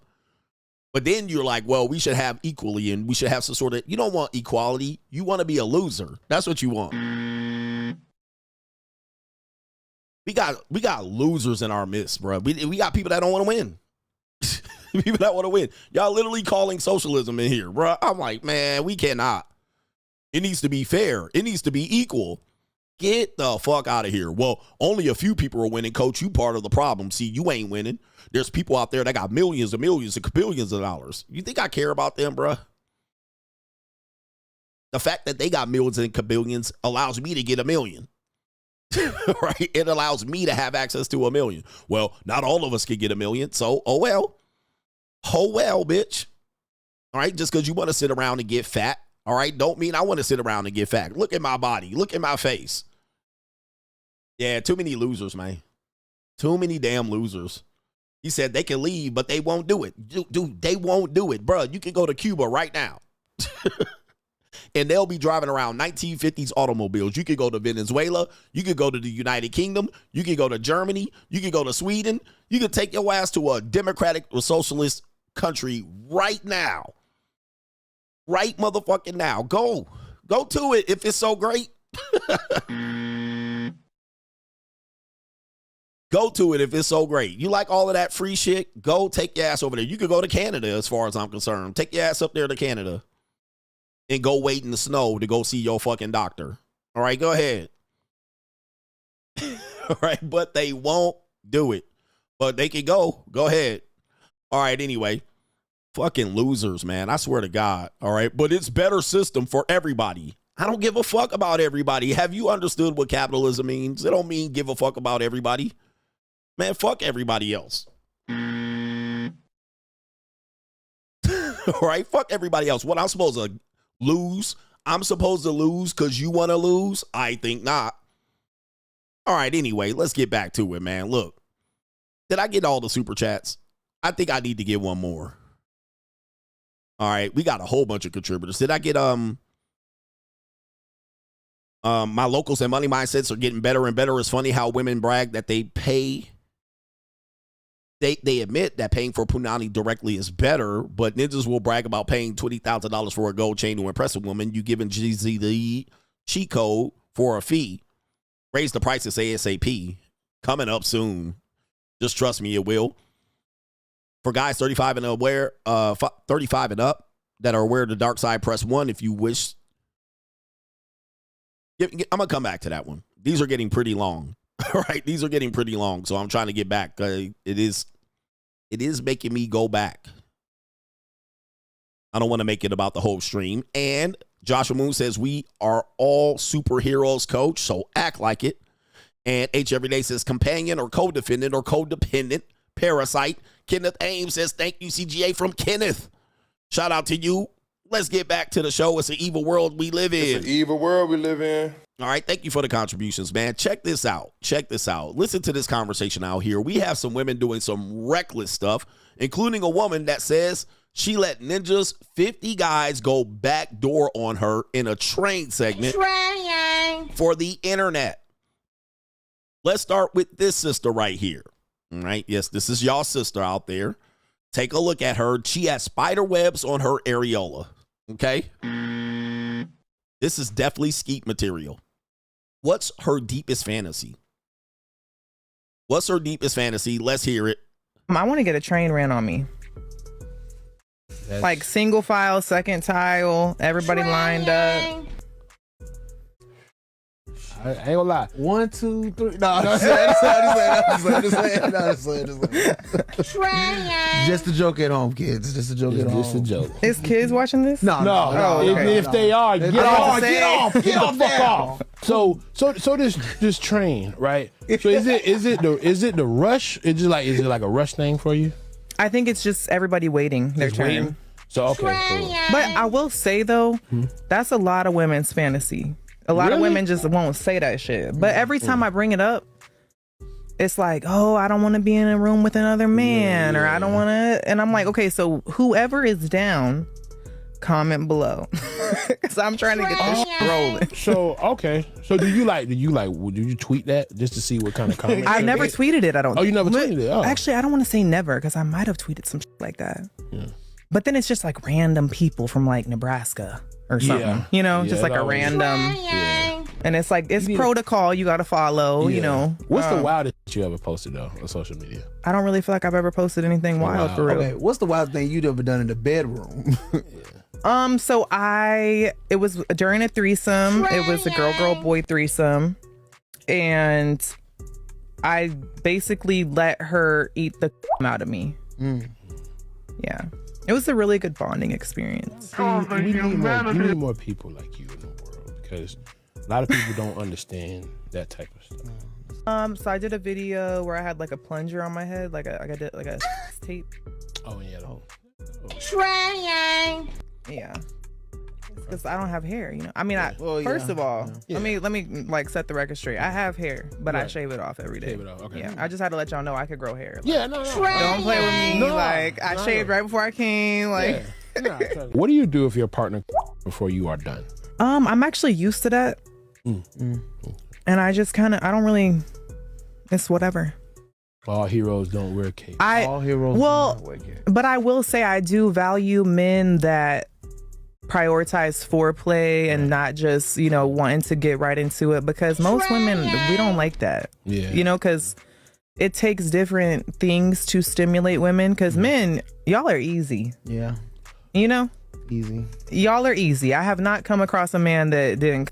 I just feel like women were more like about being nurtured and caressed and, you know, y'all know, hopefully.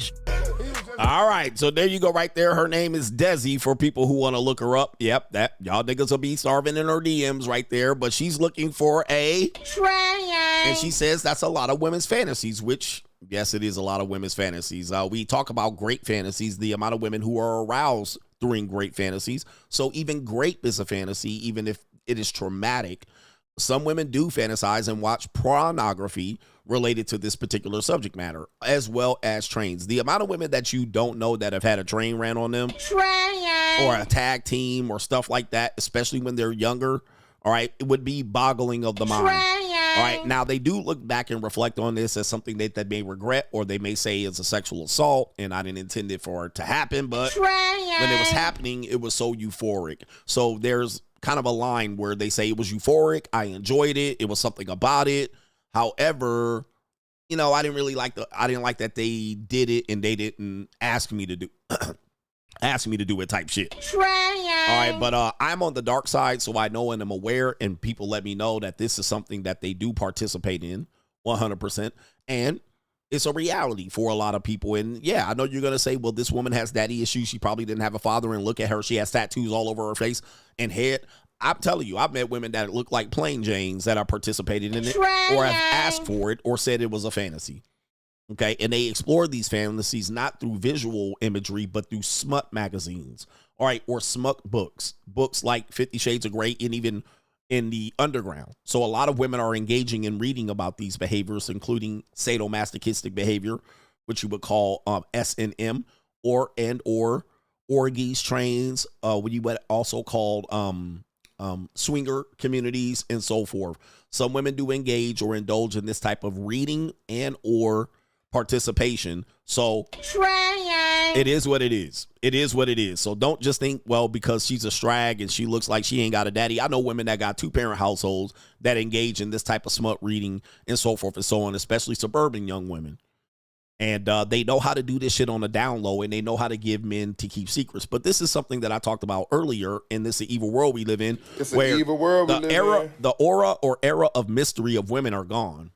Okay, it's going away. And so women are losing their power and grip to have romantic relationships by being open about these subject matters, which I appreciate because I ain't trying to marry you anyway.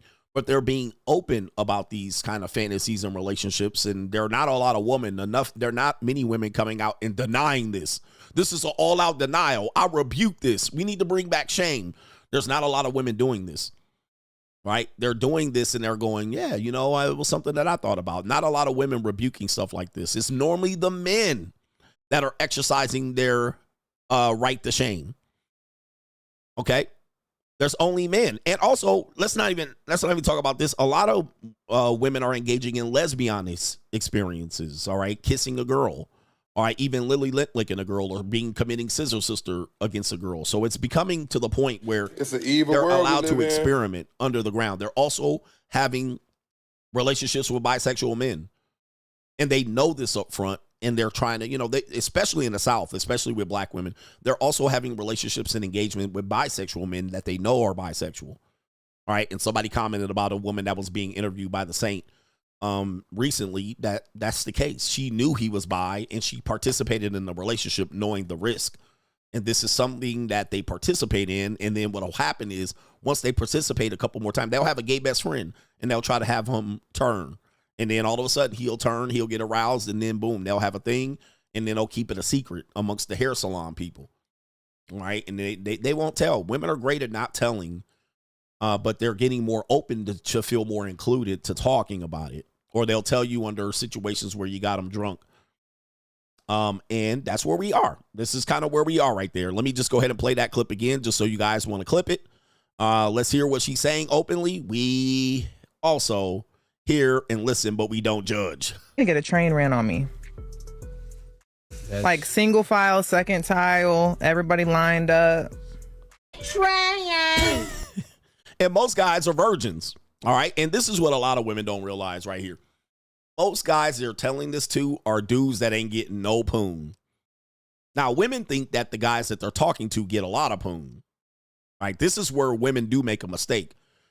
Because they're normally used to talking to Pookies, Chads, and Ray Rays or men that they think can get a lot of women. Once they know that you can get a lot of women, or they believe you can, or they believe you're just as active as they are, then they think they're talking to someone that is, you know, that is along the line of being sexually dysfunctional or at least adventurous in his bedroom. But they're normally talking to a guy like this who's, you know, had the trick or that has trouble getting women, or they're fat, they're oblong, and you know, I actually have women tell me this all the time. They're like, I know you can get any woman you want. I know you're doing all this stuff and left and right. And they may be right. They may be wrong. But I always have to remind them, most guys ain't getting no vagina out here. The data backs this up. Most guys ain't getting nothing out here. Most guys couldn't last more than 28 seconds in the bedroom, let alone have a train. Let alone just call a train up. You know what? I think I'll have a train this weekend. There's 90% of guys can't just be like, you know what? A train seems like something I want to do this weekend. However, women, a good percentage of women can be like, I'm going to have a train, and they can make it happen. They can make it happen in short order. But it's an evil world we live in. The dynamics between sexual relationships between men and women world we live in. are leaving, where women are just at the forefront of sexuality. They're expressing their sexuality, they're experimenting, and then they turn around later on and want to marry you. And that's you. They want to marry you who has little sexual experience. Okay, that's where the dynamics are shifting, and it's getting tough for men and women to balance this reality. Like, wow, you're 22, you're fucked out. All right, 50 guy body count. Whereas a guy's 22, he has nowhere near 50. The average guy has nowhere near that capacity. He has nowhere near 5.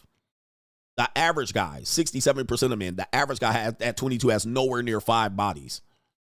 Where in her reality, it's so easy for her to do and do at certain levels that it's behind her. It's behind her, and that's where we're at. It's just interesting. It's an evil world we live in. It's completely interesting. Most guys at 22 has never videoed themselves getting pleasure, as opposed to ask a woman, how many times have they videoed themselves giving pleasure to a guy? And I'm going to tell you, it's completely lopsided. 10% of men at that age probably has that, if not 5. And a good 50% of women probably have a video like that of them participating in something like that. That's just what it is. Okay, that's just what it was. And it don't matter what the woman looks like. She can look like a donkey. Right, and she can still have these opportunities for this type of thing. Whereas the man, not so much. It's interesting dynamic. Speaking of trains, apparently this woman, according to her video, says having surgery after doing 50 guy backdoor challenge with Lily Phillips. Okay.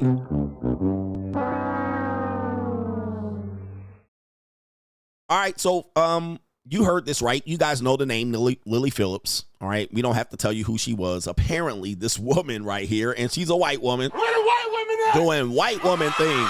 Yes. Hey, where are the white women at? All right. And I'm not going to tell you her name. She's a TikToker, 37 years old, is set for surgery after taking a 50 guy backdoor challenge. She says it was all fun, claiming she's a professional with 21 years of experience. Let me do some quick maths here. All right. Let me do some quick maths. That would make you an underage minor. All right. Or if she's in Australia, she's a major. All right. That would make you 16 years old. Smells like Teen Spirit, but this is not a surprise here. It says right here, now she expects the trend to go viral amongst other women. Despite the pain, she's determined to do it again. All right, right in the back door. Right in the dookie chute. All right, let's hear the video right here. On my back door. And you may be wondering, how did I get myself into this situation? You see, I thought it would be a fun idea to let 50 guys in my back door, along with my friend Lily Phillips, because, we like to do things that are crazy. But with that being said, I did a number on that back door.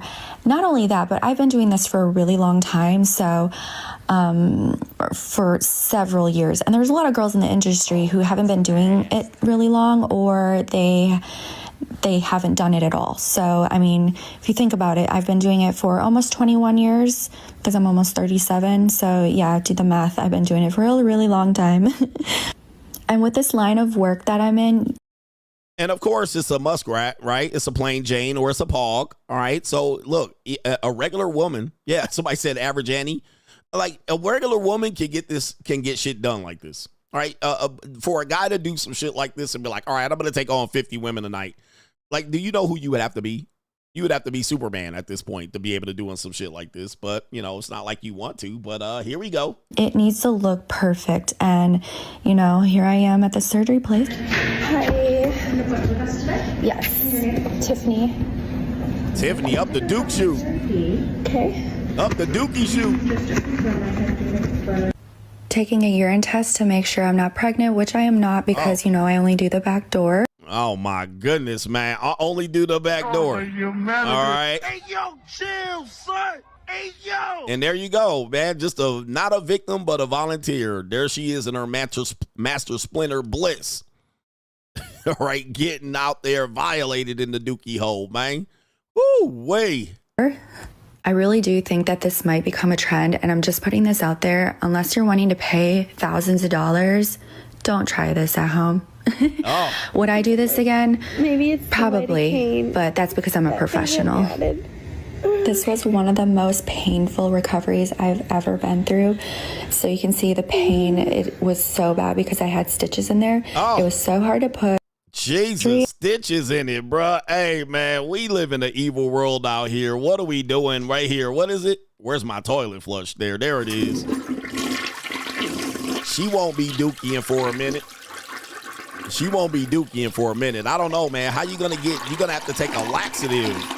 What if you just have one of them solids? You know what I mean? One of them solids. But there's your future wife out there being a professional.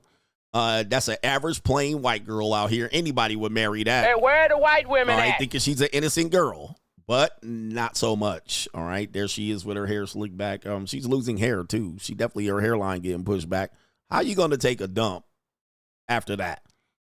After getting violated like that, man. Boy, it's an evil world we live in. It's an evil world we live in.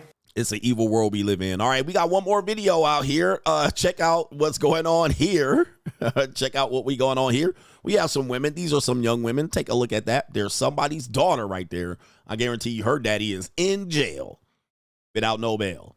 All right, in jail without no bail. All right, this woman says she's had 5 early terminations of pregnancy so far this year, and she says we listen and we don't judge.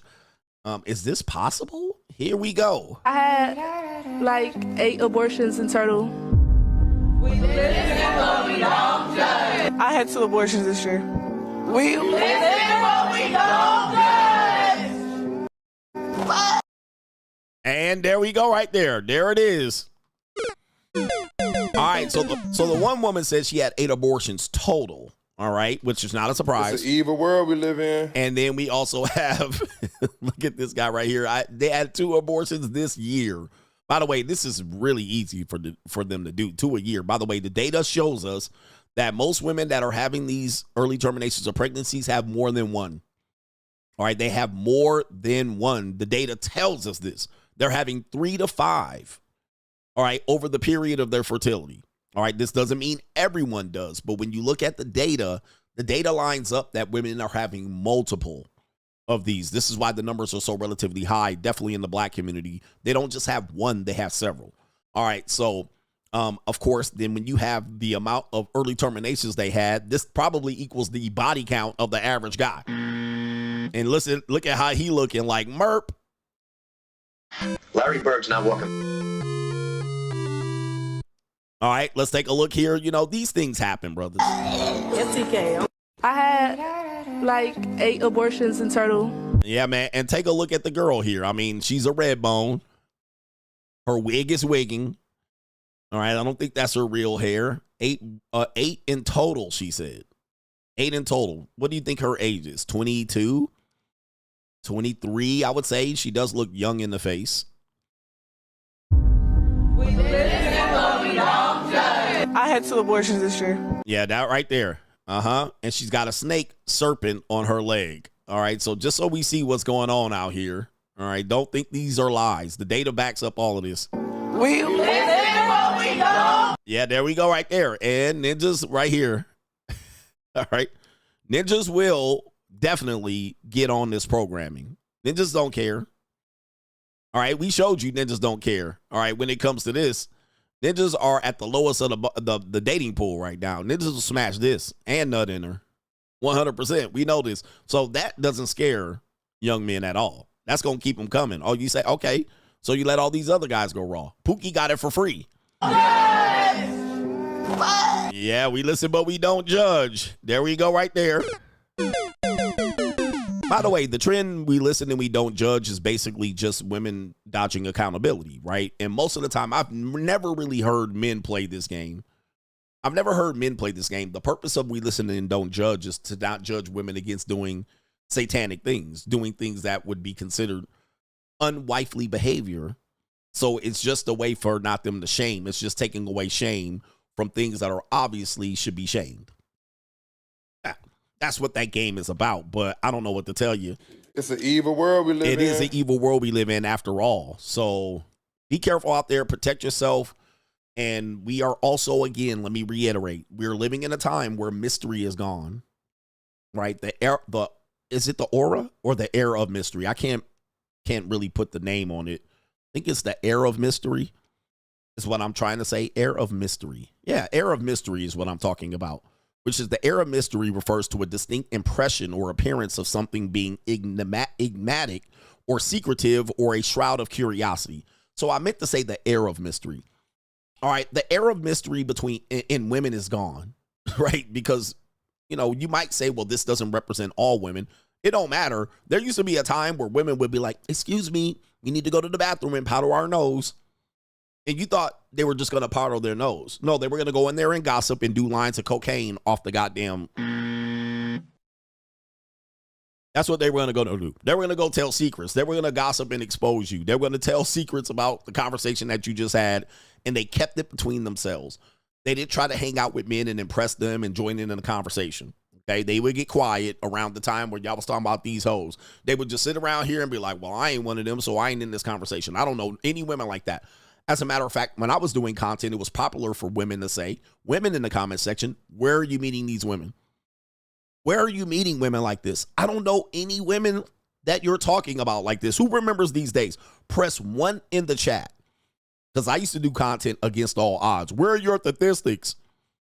70% of women file for divorces. This was in 2018, 2019. What? This doesn't make sense. Where are your statistics?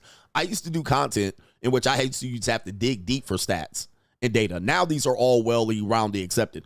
I used to do content where women would say, where are you meeting these women? Who remembers that?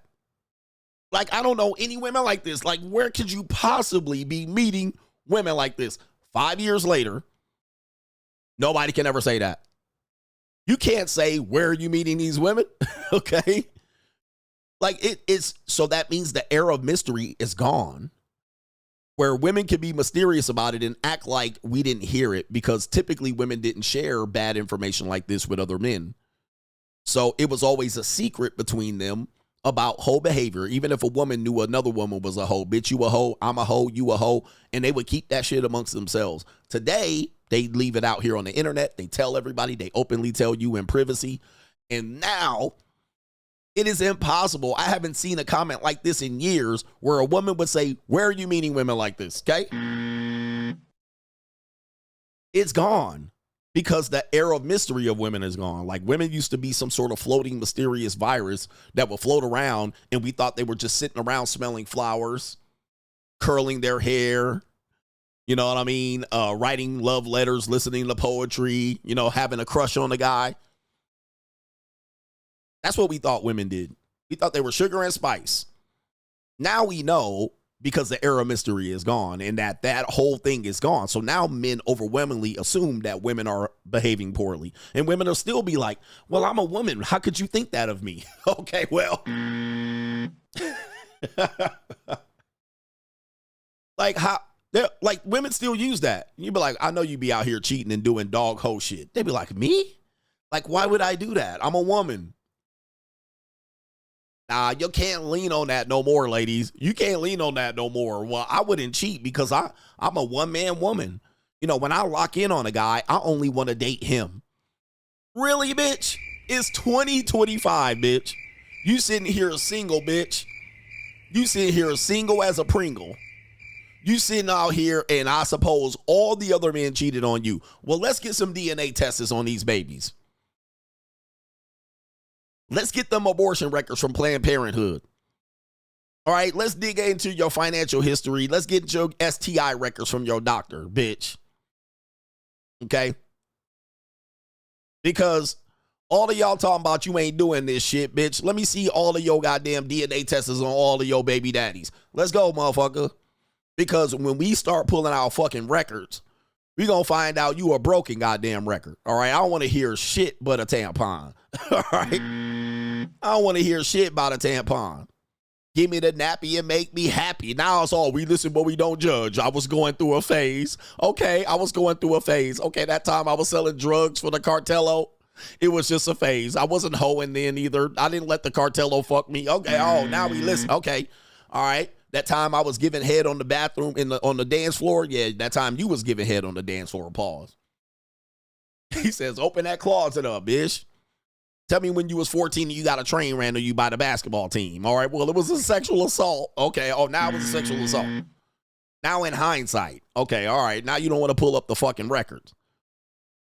Like, this is the bullshit we got to deal with. This is the bullshit. Well, it was just a phase I was going through. I was depressed. I was on multivitamins and multidepressants and stressed. It was because my shit wasn't regulated. And I fucked that bank manager and the goddamn military general. I fucked everybody. All right. Yeah, man. I don't want to hear this shit. We just live in an evil world, bruh. It's an evil just world. Chalk that shit up. I was out here hoeing too. I was out here fucking bitches left and right. All right. Come on, man. Unbelievable bullshit out here. But look, let me catch up on some super chats. We got the main event coming up here. Hey, Aries Spears, if you're in the chat, let me know. Vlad. I'm not going to say what race, what people. We know I can't say that. Hey, Vlad, let me know if you're in the chat. We're going to play your videos here, but we're not going to get a copyright. I'm going to play your audio here. We got the main event coming up, but let me make sure I catch up on the supporters of today's show. Are you enjoying this show? Are you enjoying this show? If you're enjoying this show, do me a favor. Hit the like button. Just give me the likes. Don't pass the scroll. Mugga below. Shout out to Kevin Sullivan says, no dead weight all of 2025. Gentlemen, if you listen to me, since I come up with the free agent lifestyle, I told you no dead weight. The way you get ahead in this marketplace is no dead weight. Most relationships are absolute dead weight. Okay. And if you would have listened to me, you would be up like me. Shout out to our brother Francis. Francis says, the greatest. Shout out to you. Thank you for your contribution. H every day. I might go back and read that long ass chat you had, bro. All right. Shout out to our brother Fresh says, already hit the like. Just give me the likes. Don't pass the scroll. Mugga below. All right. You know, if Fresh is here, Vlad TV is here. All right. Vlad, I know you here, bro. DJ Vlad, don't act like you don't know who I am, Ninja. I know who you is. And you ain't going to invite me on your show. Why don't you invite me on your show, DJ Vlad? Okay? I'll come on the show. I like your show, DJ Vlad. But, you know, when you go on DJ Vlad's show, he doesn't let you talk. So I'll just say a couple of words and he'll take it from there. Martin Muhammad says, recording, bruh. He says, smack yourself. Trying to outfox and outslick a woman, bruh, let that go. This is not operating from strength. He says, and you'll take that big fat L, laughing my ass off. For real. And they just think they're going to outfox women in a system that is literally catered to them to fox you out. Like you're just going to sit around with a body cam and record everything they do and everything they say. You are not. You may need you on. Hey, man, tell academics to bring me on. I'm going to have to come out to Miami. So let me know, bro. We're gonna set you up. I'll come out to Miami. I'll get on academics in your podcast. All right, we'll have some fun. But guys, you can't outfox the system. The system is the system. Number one, women have the court of public opinion. You're not gonna just record women in several interactions. These are all just okay. This is not gonna happen. All right, you got to know what you're dealing with when you're dealing with women. They're very cunning and manipulative. And they know this. I'm not telling ladies, I'm not telling you anything new. I'm telling the men this. They're very cunning and manipulative. I had a video of a woman. Who basically was having an affair with a student. She got picked up by the police and she was going to the police station and she was caught red motherfucker handed. She was caught on text and she in there crying, having hyperventilating, not trying to go to jail. Bitch, you going to jail. She wasn't giving up the ghost. And she going in there saying, I'm not guilty. Now, again, men have done shit like this and said they're not guilty either. But we just assume that women will be truthful and honest. No, man. I don't think women are truthful and honest. I know, man. I'm traumatized. But I've just dealt with too many women, not just in dating and relationships. I work with women, and I just don't find women to be a bastion of morality. The only thing moral about a woman The only thing that women have in terms of morality over men, and this is going to be the God's honest truth, ladies, listen up, is that women are typically scared of judgment more than men. Women typically are scared to lose their high moral position, their moral high ground. They're typically scared and intimidated into being good. Like if you look at any society, look at us during COVID. It was the women, mask up, 6 feet apart. It was the women more than likely, or some liberal limp-wristed white male, beta male, that was like 6 feet apart, get your shot, and wear your mask, all right? And your mask is slipping down. You go on an airplane, the female flight attendants, your mask is slipping down. They literally want to be the moral high ground and shit. They'll follow orders and shit just so they don't get persecuted and arrested. So that's why women act the way they act. Not because they're better human beings. They just don't want to be persecuted. Like in high school and in elementary school. All right, the women, the teacher will say, all right, now class, everybody pay attention. Everybody pay attention. Guess what? The girls will be sitting there crisscross applesauce with their hands like this and they apple on the corner of their desk. All right, within 3 seconds, the teacher said, be quiet. And they'll be the one shushing you. Shh, shh, shh. Meanwhile, you just came back from PE class. You done dropped the triple-double on the whole goddamn class. You out at the water fountain, slurping up water and shit. You in the back telling everybody, nigga, I ran round the back, did your finger roll on the motherfucker. You out there bragging and shit, sweating, catching your breath. And you talking and you telling everybody your shit. And guess what? All the girls, shh, shh, shh. Why? They don't want to be punished. And what does the teacher say? Look at boys, look at all the girls being good.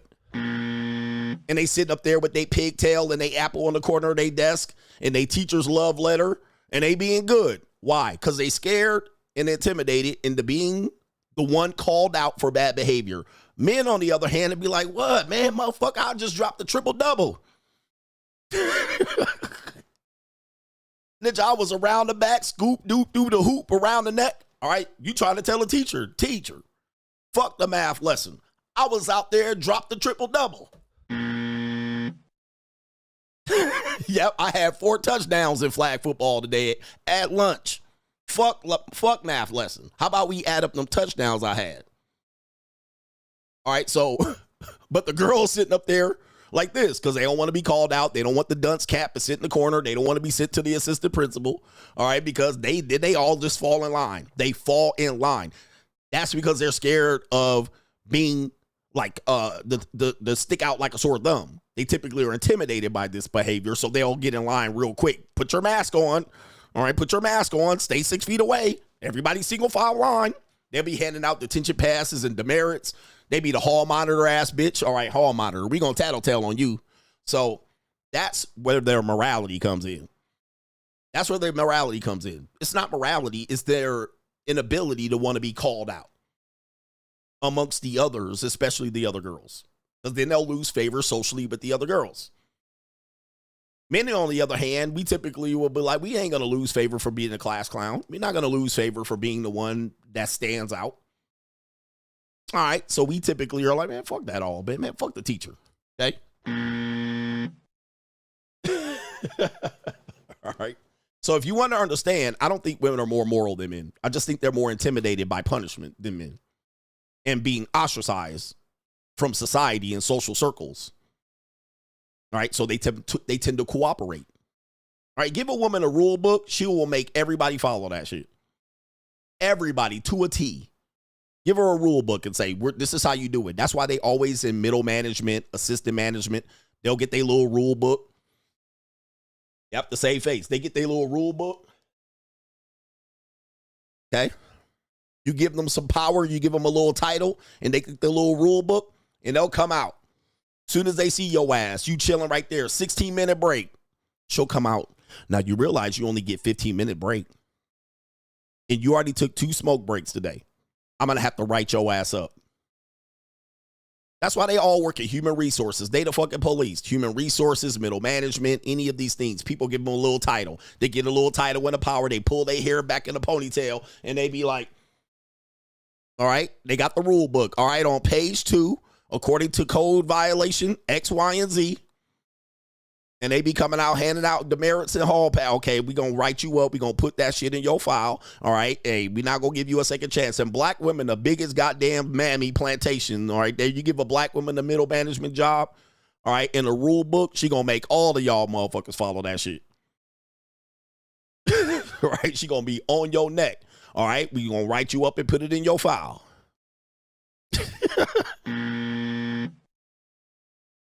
All right. You give a nigga a management position, he'll start acting funny when his manager around. You know, man, I'm going to have to write your ass up. But when his manager ain't there, you be like, yeah, nigga, go on and take that extra smoke break, but just don't tell on the nigga.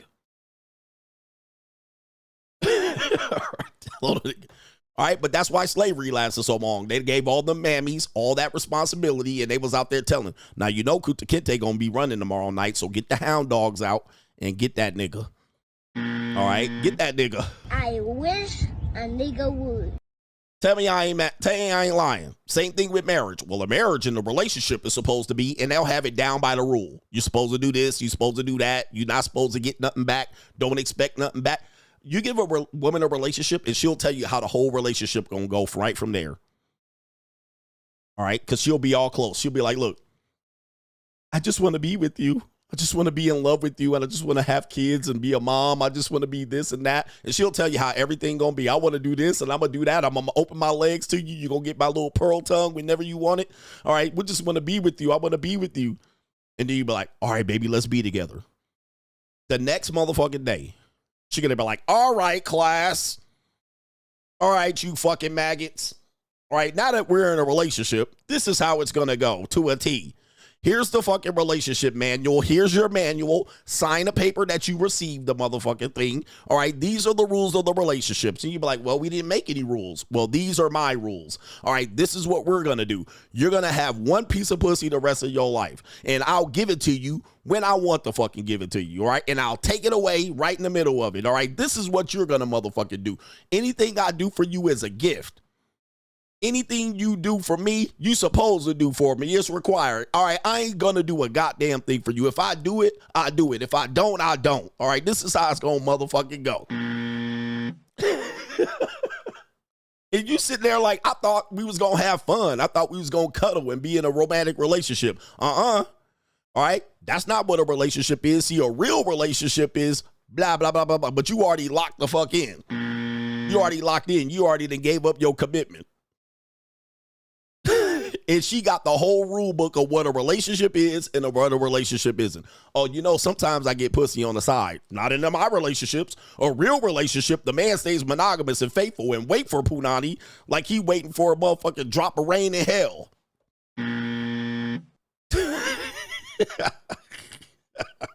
You're like, where does that say? It says in Relationship Book 101 right here. I got the book right here. And I make up the rules as I go. Tell me I ain't lying. Press one in the chat. A real man, yep, she just said, a real man will wait until my punani done bleeding like a stuffed pig. He'll wait over there with his dick hard until I'm ready to give him some pussy. That's what a real man would do. A real man would give to a woman without expecting anything back. A real man does that in a relationship. And you're like, where did you get these rules? Aren't we supposed to set our own rules? No, bitch, she got that shit in her head, and all you are is the motherfucking missing link. All right, you're the missing link. She got her whole relationship planned out to a T. All she needs is your goof ass. All right, she knows how many children she's gonna have, how many eggs she done froze, how many pregnancies she's gonna have, how many all of this shit, and then she just tells you, let's be together, and you're like, okay, and you didn't sign up for a whole goddamn slave contract. Okay, where she planned out her whole life and you got no input. I know all the names to my kids. I know how many girls and boys I'm going to have. I know you the missing fucking link. All right, anyway, look, let me get back.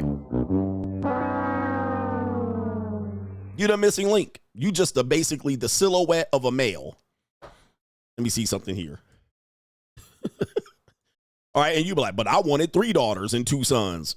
She look at your ass like, well, that's not in the program. That's not what I'm going to do. So this is you right here. This is you. She got her whole relationship and life planned out. But all her life, this is the only thing that right here. You the money bags in this. All right. You think you're special out here with these ladies. This is all you are. Sperm donor and wallet. So soon as she can find you to fit into that goddamn narrative, this is who you are before you fit into that narrative. This is you, nigga. She got the race of the man picked out. She got the height, the weight, the eye color, all that shit. All she need is you. And that's you. That's what she need. You a silhouette ass nigga. And that's you. Tell me I ain't lying, bruh. Tell me I ain't lying. But I done went off on y'all because I had a little bit of time today. I'm going to tell y'all. But I'm trying to teach y'all niggas, man, to wake the fuck up. You ain't nothing special out here. Yeah, I got time, cuz. All right, look. Shout out to our brother here. And it is, let me see if I can say your name. It is Mr. Travolta says, fire stream coach. Shout out to the Blue Pill Mitches and their future wives, Duke Shoot Stitches. He says, we need to bring back shame. It's gone. Shame is gone, brothers, man. I got a whole bunch of brothers on Ko-Fi, man, so pay attention. I'm going to get to you, brothers. I'm going to get to you. Trust me, because y'all been very, very supportive. Shout out to our brother here. It is Caesar with the 2 wives says, sorry for being away, coach. I've been mourning the death of my younger sibling after we find out he was dead in his RV.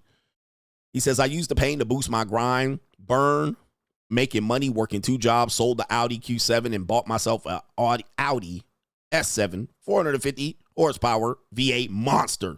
List price, 130,000 euros. Peace and love. Sorry to hear about your brother, man. Died in an RV. Terrible, man. Shout out to G Ran, first time donator here. I need help. Learning the truth about women and seeing it in real time is making my heart cold and dark. He says, what did you do to still have hope and not hate them? I'm at my low point with no hope. Shout out to you. Thank you, brothers. This is a little bit of red pill rage, and red pill rage is normal. This is basically like, I can't say this too much on YouTube because they'll be mad, but this is like finding out Santa Claus was not as real as you thought it was. This is like finding out the Easter Bunny and the Tooth Fairy and stuff like this. And so it made you feel like you were traumatized, hurt. You feel like you lacked trust in your parents and your parents deceived you. But it was for your best interest. And now that you know this, you see behind the curtain and you see who's pulling the strings, it becomes to the point where you might not like women, and it's understandable. But we don't want you to forever not like women. Women are just kind of goofy characters sometimes. And I'm not trying to put women down, but you know, this is how I view women. They're kind of goofy things that have penis envy, right? And they are, you know, they play tea parties and dress up and they just want to do womanly things. And they want to be in their own world and they want their own reality. But at the end of the day, it's a man's world. All right. And all we need is a woman's touch. Right. And there she is, Merp. That's how I see women. You know, they kind of be like, we're strong. We're independent. We dominate the world. Where God is a woman. You know, this is all goofy shit. That makes them feel good for their penis envy and the fact that they bleed between their legs 5 days a week, 5 days a month. And that they got to wake up every day with the reality that they're a woman and they have the strength of a 13-year-old boy. You know, it's these things that make them, it drives them. It makes them want to prove every day. It's kind of like a kid that wants to prove that they're an adult. I'm an adult. I can be responsible, but they really can't. That's why you're here. You're a man.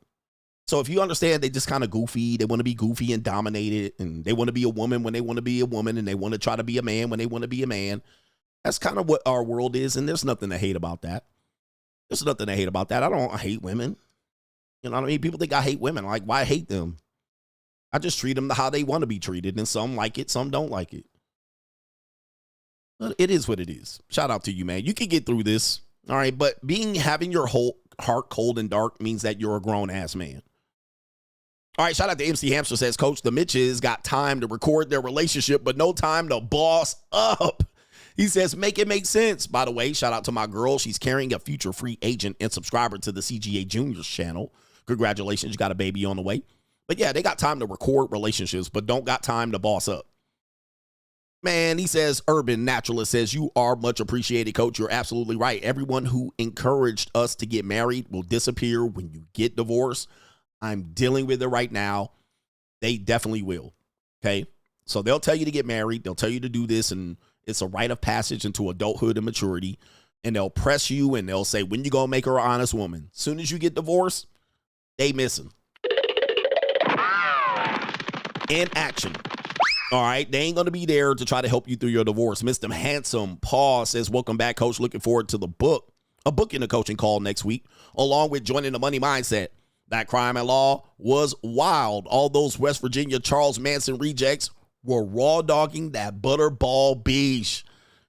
If that's for free, I'm always paying. Always paying. The stuff you get for free, for the guys that say I get for free. Skylar said this the other day. He said, if you guys keep telling us what you get for free, pull out your receipts. My DMs are open, bruh. My DMs are open. Book a coaching call. Click that link right there. My DMs are open. Please show me what you smashing for free. I mean, I'm all ears. Now, you guys openly see what I'm out here doing. All right. Now, you don't see everything. There's a couple poggies in there, and there's a couple nondescript and plain Janes and girl next doors and all that shit. I'm somewhat of an open book, but I have to be careful because a lot of y'all ninjas are cock blocking ass dirty Macs. And so y'all will take a picture and reverse image search the shit and be trying to find the bitch. Y'all be on our Instagram. Coach said this, and how big is his dick, and how long does he last? So I have to protect a little bit of things here. I'm not trying to expose people, but you know, I'm out here, right? You know what I'm doing out here. Well, I want to get it without having to pay. But, nigga, my DM is open. Show me what you got, bruh. Show me what you got. I've been around for way too long. You're not talking to one of these young ninjas out here. Show me what you doing out here. Show me all the free bitches you getting. I guarantee you, we talking about 6s, 5s, and 4s. 6s, 5s, and 4s. Now, if you bragging about 6s, 5s, and 4s, that means we ain't even on the same level. Well, all pussy the same. In a sense, yes. But also, vaginas is attached to your self-esteem. If you bang the majority of your population that you banging, 80% of the women are women that nobody would pay or nobody would want, well, your self-esteem gonna be in the gutter. In the gutter. All right, but hey, I'm all ears. Show me all the free pussy you're getting. All right, let me see it. It's not that I don't believe you, but I want to see the woman. I want to see her. Show me the woman. Show me the woman. Hold on for a second. Let me pull this up. Show me the woman, bro. Show me the woman. Hey, believe me, I banged a lot of freebies out here. Right? I banged a lot of freebies. Hey, they easy, bro. And it was good, too. It was good, too, bro. I ain't going to say it wasn't good either. But show me the woman. All right, please. Show me the woman. All right, put her fucking, and I won't, hey, look, I won't hit her up on the side. I won't try to take her from you because, you know, I'll steal your bitch, Mr. Steal your girl out here. Yes, your young girlfriend. Show me, bro. Hey, we show and tell over here, nigga. Big Bake take Lil Brank over here. We don't let y'all get away with shit like this. I ain't never paid. Show us. Or just show me. All right, and I'll tell you, okay, he got something out here. Mr. MC Hamster says, Coach, last 28 seconds, cuz it's Apex Evolution. Now I can get back to work and make money. Hit me with the do not come out here. Do not come. Do not come. I'm going to come. All right, well, I don't want to show you, Coach, because what? Show me. Big Boss Man says those who want to move to a socialist countries shouldn't move there. Oh, they can't because they can't afford to. They can reproduce families more than wealth if they want to, but you will get what you put in. In this world, you're going to get what you put in, guys. All these guys begging for socialism and fair inequality, you guys are, okay, let me just be fair. I will be nice. You're losers. If you want the next man to have what you have, you got to be the biggest fucking loser in the history of men that have ever lived on the planet. I have never known a socialist to literally be somebody that was completely ambitious. Anybody that has preached socialism has been an abject loser and failure in almost all aspects of their lives, including Karl Marx. The nigga was a loser. He was a loser in life, or like across the board. All right, a straight loser. I've never seen a winner pre-socialism. Like, you know, I won in life, and you know what I'm going to do? I've conquered the mountains. I've climbed the mountaintops. Like, most people who are trying to get what the we should have all the same has been a fucking loser. like a steady loser in all areas and aspects of their lives. I ain't never seen a winner pre-socialism. I've seen only losers from the goddamn top to the bottom, from college professors all the way to Karl Marx, all the way to niggas. Every single one person that I heard pre-socialism has been a motherfucking loser. Okay? Right? I mean, all across the board, bruh. I ain't never seen no winners like, you know what? This is the best recipe for winning. Right off the goddamn rip. Karl Marx was known as an abject loser. He was never known as a winner in life. I'm talking about in life. He was never known as a winner. Somebody said he wrote volumes and volumes of how to be a loser. He wrote notes after notes on how to be a loser. Somebody said Mark Cuban. Mark Cuban's not a socialist. He became a socialist, right? But Mark Cuban's a socialist. How much money is Mark Cuban worth? All right, stop, bro. All right, anyway. He wrote volumes and volumes of how we should have to do nothing and then get the cream of the crop out here. By the way, there's some good points of socialism. It makes sense. The community owns all things and the government shouldn't be involved in what the community builds. All right, I get it, but come on, brothers. Y'all got to stop the bullshit. Let's get to the main event out here. Let's do it. Main event. By the way, most people who are socialists in modern day are supported by... I'm not going to say what race, what people. We know I can't say that. Well, I can't say that either. But the Black Panther Party of self-defense for black men were socialists as well. And they were supported by I can't say it. I'm not going to say what race, what people. We know I can't say that. But look it up. All right. And people say where? Well, where were the Black Panthers from? What city? What city were they known to be from?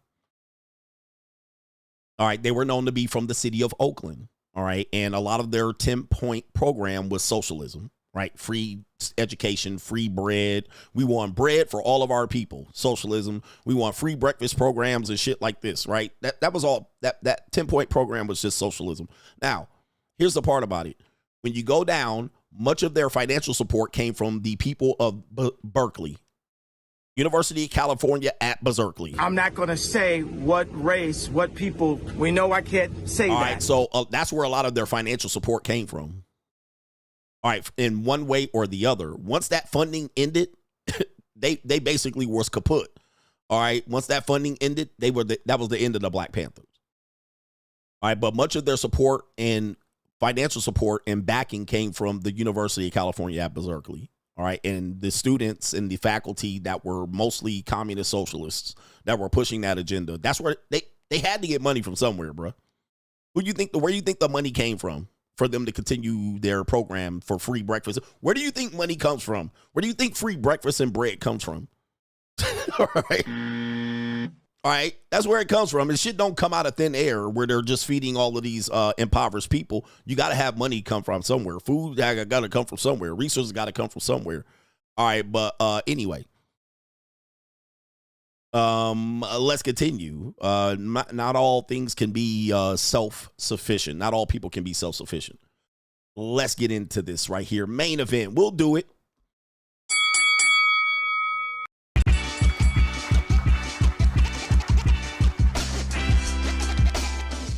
Yes, it came from the rich. What a surprise. It came from the rich. The rich students of California at Berkeley. All right, here we go. Let's get into this one here. The main event here. Let's talk about this guy named Aries Spears. All right, Aries Spears. Let's talk about him real quick. All right, for those who don't know, here's Aries Spears. All right, Aries Spears, wonderful comedian. And I met him one time, bumped into him on the streets of Ventura Boulevard in Encino. And he was a budding comic on the show Mad TV. He's a comedian. He's a social commentary person, essentially a court gesture who, they basically provide social commentary on relationships and politics sometimes, hip hop and all of these things. And as you can see, he's a mad cool brother. He's got a Yankee fitted. He's got the whole demeanor of what I call the Gen X Arrested Development Syndrome.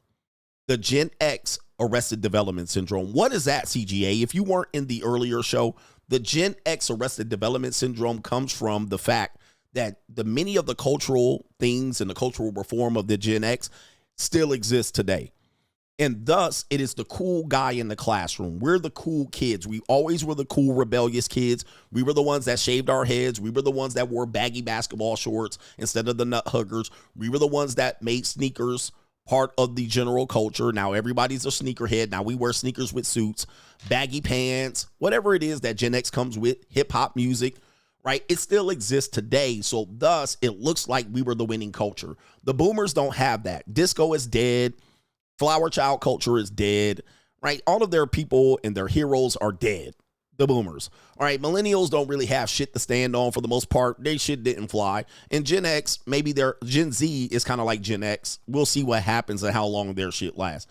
But what happens was Gen X, which is I'm a Gen Xer, Gen Xers tend to say, well, since we're the cool kids in the classroom, we're forever cool.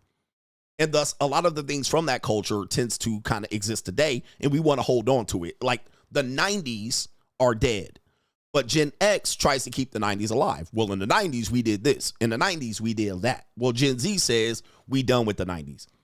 Gen X says Michael Jordan's the best basketball player that ever existed. Gen Z says, well, no, LeBron is the guy. And then Gen X holds on to it.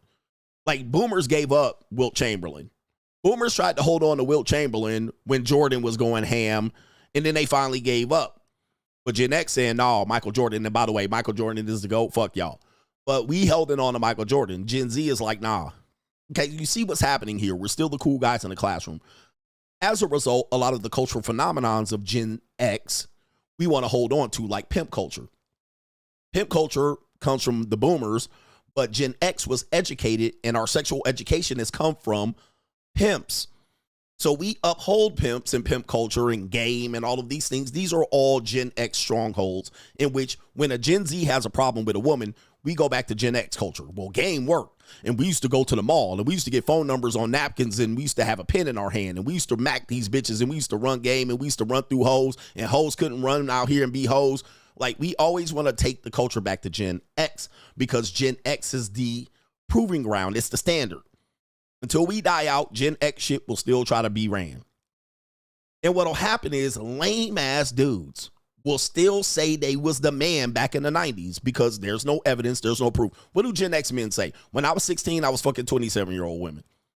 When I was 16, I was running through the whole school. When I was 16, I had more game than I need a referee. All right, when I was 16, I was the coolest nigga in the school. Right, like, when I was 16, I was the peak of my whole life. When I was 20, it was the peak of my whole life. When I was in the club, I was pulling all these. I was parking lot pimping. When I was in, like, ninjas in the 90s will run they fucking life highlight tape with no Polaroids, no evidence, no nothing. It'll be like the goddamn Loch Ness Monster. And so they'll depend on, Pookie. I was a Pookie. The real Pookies got the baddest bitches. Right. And I was a Pookie and I got the baddest babes. And now I'm and Gen X men will either have a stunted the growth or they'll say they grew out of it and they were a doctor, they're a lawyer, they're a businessman. They'll go back and forth between wanting to be Jay-Z and Tupac. Yep. I got girls without having a car. I got girls without having this because I had game and blah, blah, blah, blah, blah. They'll still hold on to this shit as if it's the standard today. And if you ain't doing it today, they'll be like, well, not me. Back in my day, I used to do X, Y, and Z. Now, here's the problem. Where's my phone? That's problem number one. I don't have my phone. All right. So I needs my phone here. All right. Let's see here. Let me see if I can pull this up. I have to pull this up. So let me see if I can pull this up. Now, Aries Spears is one of these type of guys. The first video that we're going to play, is this video title right here. Now, remember, it's Vlad TV. He's watching me. He's sneaky sniping me. He's ready to give me a copyright because I'm going to play his video. Well, Vlad, I'm going to just play your audio here. It says right here, Aries Spears tells Vlad he has no game and women are only attracted to his money. That's the title of the video. So let me see this right here. I'm going to type it into my phone so I can play it on the audio here. Vlad, no game. All right, let me see if it comes up. Okay, so here we go. I found it. Let me see here. All right, hold on for a second. Why is it not on my Bluetooth? All right, here we go right here. All right, God dang it. It's supposed to be on my Bluetooth here, but I see it messed me up. So give me a second here. I'm an old guy, so we're going to get it right, brothers. We're going to get it right. All right, where's my Bluetooth here? All right, go down. All right, I don't want, okay, Rodecaster. All right, so we're going to attach it to right here. We're going to see if we can do it. I'm an old man. All right, we'll do it fucking live, brothers. We'll do it live. Okay. No. We'll do it live. Do it live. I'll write it and we'll do it live. All right, so let's get to it here. This is Aries Spears saying Vlad has no game because women only like him for his money. Okay, so let's see if we can get the video played right here, right now. Let's go. Play. All right, where's it at? All right, it's supposed to be playing right now. Hold on for a second. Oh, I see. I paired the wrong one. All right, so here we go. You go, girl, yes, queen, body positivity shit. All right, so I'm sorry, man. I know, I'm a professional here. All right, get to it. Because if you really felt comfortable in that skin, you'd stay there. But you know you don't, and you know you don't want to. It's just finally you get to a point where you go, I would rather look good and feel good and be healthy than lie to myself and keep acting like, you know, I'm happy in the skin I'm in. I mean, she vocally said she was unhappy being that heavy. Of course. But yet, then on the flip side, then she would like go perform in a basketball game in a thong. All right, so right now they're talking about Lizzo. It's about an 8-minute video, so we're going to get into it. But we're going to talk about Aries Spears' response here about women and money and men, okay? With exaggeration and you know, pretend to be happy when you know you're not. Listen, I'm not completely happy in my skin because I know I got work to do. And I'd like to get back to what I was when I was that dude. But yeah, I've never sat up here and pretended like, nah, man, I'm good. I'd like to get right. Yeah. You know? But men, I think, tend to be a little bit more honest about it because we don't big each other up. We don't be on social media lying. Nigga, that gut look good, nigga. All right, we could get around this particular commentary, but he's talking about when I was the man, when I was that dude. Man, titties, nigga, yo, you doing your thing, bro. No, we make fun of you. Let's go hit the buffet together. Yeah, we make you want to get right. You know? And women be lying to each other. Like, when I'm on social media, and I mean, there's some bitches, I mean, just blimps. And them ladies be in the comments, girl, you go, girl. All right. You really believe. So we got this. Bear with me here. He's talking about women bigging each other up. All right, that's part of the video here. But let's get to this part. Women are the biggest liars. Yeah. In fact, Kanye, in one of his more recent Twitter tirades, said, "I swear to God, I've never slept with a fat girl." I did once. And it just wasn't. No. Okay, let me stop right there. Let's stop right there. He said, Kanye said, I slept with a flat guy. He's never slept with a fat girl. Aries Spears, the guy you see on the screen right now, this is the Gen X syndrome. Take a look at this gun. Now, brother Aries Spears, I love you. Brother Aries Spears, I love you. We're just going to try to show men what's going on. This ninja said he's only slept with one fat woman. Okay. It starts with the lies. Men are good at lying to themselves and lying to the public. Okay. He's only slept with one fat woman in his life. This starts right here because this is what Gen X men do. There's plenty of guys on the internet and the PUA and dating community that say the same thing. All right. But then when you catch they ass, well, she thick. All right. Well, she thick. I don't like skinny women. It's because you can't get them. But let's continue here. Aries Spears saying he's never slept with a fat woman. This is the Gen X syndrome. Niggas lying. All right, lying on their dick. But here we go. There was a girl that I'd messed with. She was like thick when I was messing with her. But thick and fat is two different things. So she wasn't fat, right? Yeah. Okay, so let me finish. When I messed with her, she was definitely thick, big chest, curves, whatever else. And then maybe a couple of years later, we met up again, and she was definitely on the fat side. And you hit still. But I still hit it. Yep. And it wasn't that bad. It was kind of like having sex with a pillow. You just sort of like smashing, like hitting a pillow. Like, it's kind of like that. Like, Dude, I laid down with a fat chick once, and when she laid on her back and gravity took over, all her chest meat rolled forward. And it was like she had a turtleneck on. I thought he said he never smashed a fat chick. Am I tripping? No, that was Kanye. He said he said he smashed one. So he's saying right here, I smashed a fat chick once. You only said you only had one fat chick. Now when you smashed the fat chick once, you're telling me what her body did. All right, let's continue. Good, man. I'm good, man. And to all you motherfuckers that's going to be in the comments going, man, look at him. You be lucky to have any. Man, shut the fuck up, because I got swagger, nigga. Okay, I'm confident and I'm funny. I'm funny, I'm handsome, I'm fast, and can't possibly be beat. Okay, so he's doing a little CGA there. All right, so again, he's a comedian, so we got to take his. He's doing a little CGA. I'm the king of kings. I'm the CGA. See God Allah. We know he's kind of joking here, but I can't be beat. I ain't never had no ugly chick. I've never paid for pussy. I only get baddies. Right? This is the Gen X lying nigga syndrome. Stop, man. There's too many baby mamas around here. There's too many baby mamas for us to keep believing these lies. There's too many baby mamas. There's too many fat orangutan looking baby mamas for us to keep believing these lies. There's too many red bones that don't have babies. Okay? For us to keep believing this bullshit. Okay? So let's continue here. This is important to the commentary, so bear with me. They got swagger, nigga. And when you got swagger and you got game and you funny, women look past all that shit. So this is always the narrative. This is always the narrative. When you got game, which is somewhat one of these things that cannot be proven. They'll just keep saying it. Game, game, game, game, game. What is it? 50 different definitions. Love, 50 different definitions. When you got game and swagger, let's just stop real quick. There's the guy with game and swagger.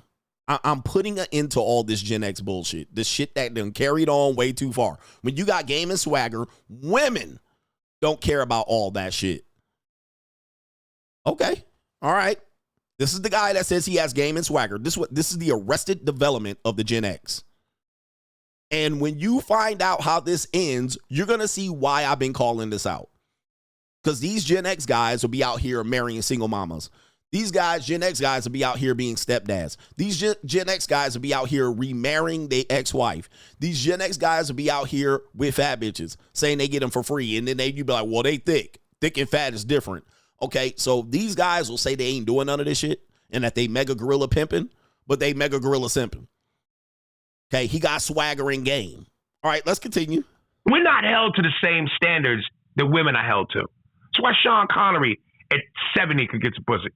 That's why he was still sexy. That's why James Gandolfini, a lot of women thought he was sexy, bald and fat. It's swagger, it's attitude, it's confidence. Biggie fucked.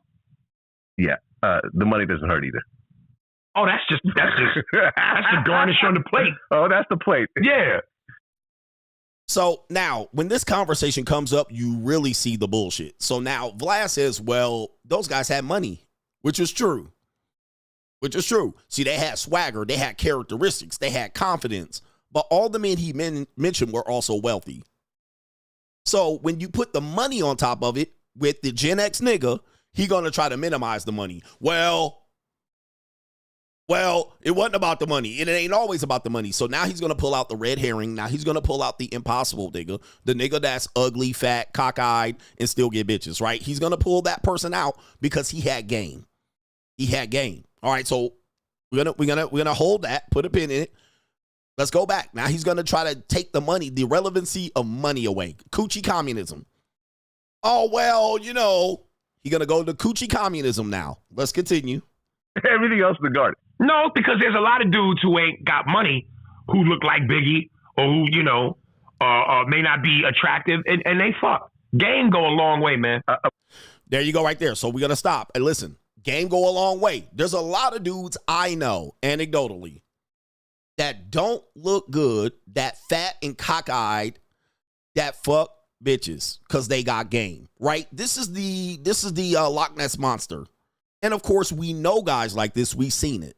You might call him a Pookie or a game. He might be a drug kingpin, Nino Brown, right? Biggie Smalls, right? But Biggie even admitted he wasn't getting good looking women. Like, look at Biggie's first baby mom and look at Biggie's second baby mom. Biggie's first baby mom was from his broke days. Biggie's second baby mom was from his not broke days. And they were two different women. He was not getting the second baby mom when he was the first guy. But we'll put a pin in that. We'll come back to it. This is now, again, minimize money and make game the peak. Minimize the money. Well, it wasn't about the money. There was dudes in here. Now, listen to what he describes next. Listen to what he describes next. Here we go. Yeah, the bottom of the barrel, bitches. But let's go back. Before you get there, he's going to prove my point. Here we go. Listen up. Broke dude that looks like Biggie is not fucking. Vlad. Not fucking the type of women you and I are fucking. Well, I'm just saying. I'm just saying. My value on a woman don't always have to be Halle Berry. I'll fuck the bitch that work at the stick joint in the mall. Right. Okay, so there you go right there. So now we're minimizing it. Oh, there's dudes out here that look fucked up that still fucking bitches. Okay, what kind of girls? Are they messing with the girls that CGA's getting? Oh, no, the girl that works at Hot Dog on a Stick. Oh, so ugly bitches. Again, I get it for free ass nigga. So now he's disqualifying the woman. Well, she worked at Hot Dog in a Stick in the mall. Okay, it could be some cuties working there, but that's going back to the 90s. Oh, now it don't matter what the quality of the woman is. He still was hitting. Okay, let's continue here. This is this 90 bullshit, this Gen X Arrested Development shit where they got all the receipts, but they don't show you. Let's continue. I get it. But what I'm saying is, money goes a long way. It goes a long way. It goes a long way. And not just the money of like, ooh, like he's got a lot of money, but what the money represents, the stability, I get all the that. lifestyle. I get all that. But Vlad, there's a lot of broke niggas that fuck bad bitches. All right, so let's stop. There's a lot of broke niggas that fuck bad bitches, which is true. That's called the Pookie. That's the Pookie. But a lot of these bad bitches are minors, right? They're bragging on getting the 14, 15, 16-year-old bad bitch. Let's not be honest. Now, every now and then, these women will be up in age at 19, 20. But these are guys that were 18 and 19 fucking the baddest 16 and 14, 15-year-olds. Because this is what they brag about. When I was in high school, when I was in my first year of college, they was going back getting the baddest bitches that were juniors and seniors, right? These aren't men that are getting, at 30, getting the baddest 22-year-olds, right? It's going to be very rare. So he's going to pull out the Pookie because of the game. It ain't the money. But he's going to qualify. Trust me, he's going to bring it on home so CGA can be right. Listen, I know a lot of broke niggas that mess with the baddest bitches. Let's continue here. Listen to what he says. In the ghetto. Hey, girl, let me borrow your car and their car. Don't break lifestyle. I get all that. But, Vlad, there's a lot of broke niggas that fuck bad bitches in the ghetto. Right there. Hey, girl, let me borrow your car and listen to what he said. He said in the ghetto. Uh-oh. In the ghetto. Let's go back. This is what these ninjas are talking about. And yes, is he lying? No, we have a word for that. Pookie. Ray. But he talking about ghetto bitches. Strags. Busted, dusted in the ghetto. That's what he threw in there. He said there's a lot of broke niggas fucking bad bitches. Pause. In the ghetto. These niggas picking up the baddest bitches at the high school. Yes. The baddest women at 19 and 20 that be at the club at the 21 and up. Hood rats, birds. That's what he talking about. I've been trying to say this for so long. And these guys will continue to prove this. You talking about ghetto bitches and ghetto bullshit. with hoods and Pookie and Ray Ray and ghetto bitches. Ghetto bitches that eventually will go get their degree and shit like that later on. Guys, so this is the game that they talking about. Game on broken women. Broken women. So the measure is the money doesn't matter to ghetto bitches. To ghetto bitches. All right, let me play it again just so you missed it. He keeps proving my point. Let's continue. Car don't bring lifestyle. I get all that. But Vlad, there's a lot of broke niggas that fuck bad bitches in the ghetto. Hey girl, let me borrow your car, borrowing their car, don't bring it back. You know, taking money out the pocketbook. Most times these are not the bad bitches. Most times these are like the women with 5 kids with 7 baby fathers, and you know what I'm saying? Like they're no. You're wrong on this one. I'm not gonna say you're talking about a dude that's dead broke, Vlad, is fucking a bunch of bad bitches. Vlad, you Instagram models. That works for you because you lean on money. You don't have game. I know you ain't got. I don't game. have game. You ain't got game like that. I got all the game. If you had game, I got confidence. If you had game, you would know what I'm talking about is true. Okay. So this is where the conversation always boils down to. Oh, you ain't got game, so you don't know. But Vlad is sitting there like, I mess with a lot of black women. I just don't mess with the strags. So I mess with women that maybe past the strag segment. But he's saying you got to go, what Aries is saying, and when you hear the rest of Aries' story, this makes you full circle. But Aries is saying the measure of a man who has game is how many broken bitches he can get at a young age. If you have game and broken women, yes, you could be busted, broke, busted, disgusted, borrowing a bitch's car and all of this shit in Artesia and Linwood and Hawthorne and Inglewood type bitches. But Vlad is saying, them ain't the baddest bitches. Like, why are you calling them the baddest bitches? Now, in that neighborhood, those be the baddies. She driving a Volkswagen Jetta. She driving a car that a nigga borrowing. When you're in that mindset, in the hood, in the ghetto, those tend to seem like the baddest bitches. And then when you compare them to women worldwide, they aren't the baddest bitches. But you were getting those, and they aren't the baddest bitches. Those are strags. Those are low-level bitches. Those are the women that y'all end up getting pregnant and she take you to child support. And you said you were getting it for free. Yeah, Nissan Altima bitches. These aren't the baddest bitches. That's what Vlad is saying. Like, these aren't the baddies. Right? Why are these the baddies? But he's saying, nah, these are the baddies. And if you have game, you can get these baddies. All right, if you had game. So he's saying you lean on money. But Vlad's like, I don't want any of those girls. All right, I don't want none of those girls. Those are the girls I don't want. Those aren't the IG baddies. Those are the strags. All right, let's continue with this conversation. Now he's saying you lean on the money. So this is where the conversation goes from, Aries has money, but he's trying to minimize the importance of the money, saying you lean on the money, that's why you get the girls. But if you wanted girls for free, you can bag them, whether you look broke, busted, disgusted, cockeyed, broke, you can get bitches like this. But he's like, these are the strags. Let's continue here. Let's continue. He's talking about game. Again, the arrested development of these older men talking about game is phenomenal to me. It's phenomenal that you could be in your 40s and 50s talking about game. Like, it's crazy to me. But most of the time, no receipts. Let's continue. I do know what you're talking about. And there's been lots of women that I've gamed up. You know what I'm saying? Like, me and Boosie got into this whole argument about who slept with more women over the course of my life. When you go out, Vlad, your game is Jackson, Hamilton, and all the other dollars in your pocket. Them your boys. You and your boys get that pussy. I'm telling you, there's broke niggas that fuck bad bitches all the time. Listen, I have actual female fans. Like, I have women who approach me who are actually legitimate fans of who I am. They Google your network. Not a Google your network. They actually watch my content. Like, you know what I mean? I do have mostly male fans, but I have a lot of female fans. What would you say your greatest attribute is in terms of game? Sex appeal? Intelligence. Intelligence? Yeah. Okay. Yeah. Anything else? I'm tall. I don't believe you. I got to go out with you. Yeah, I'm 6'2". I want to see it. I'm 6'2". And at the end of the day, I'm Vlad. Just like you're Aries.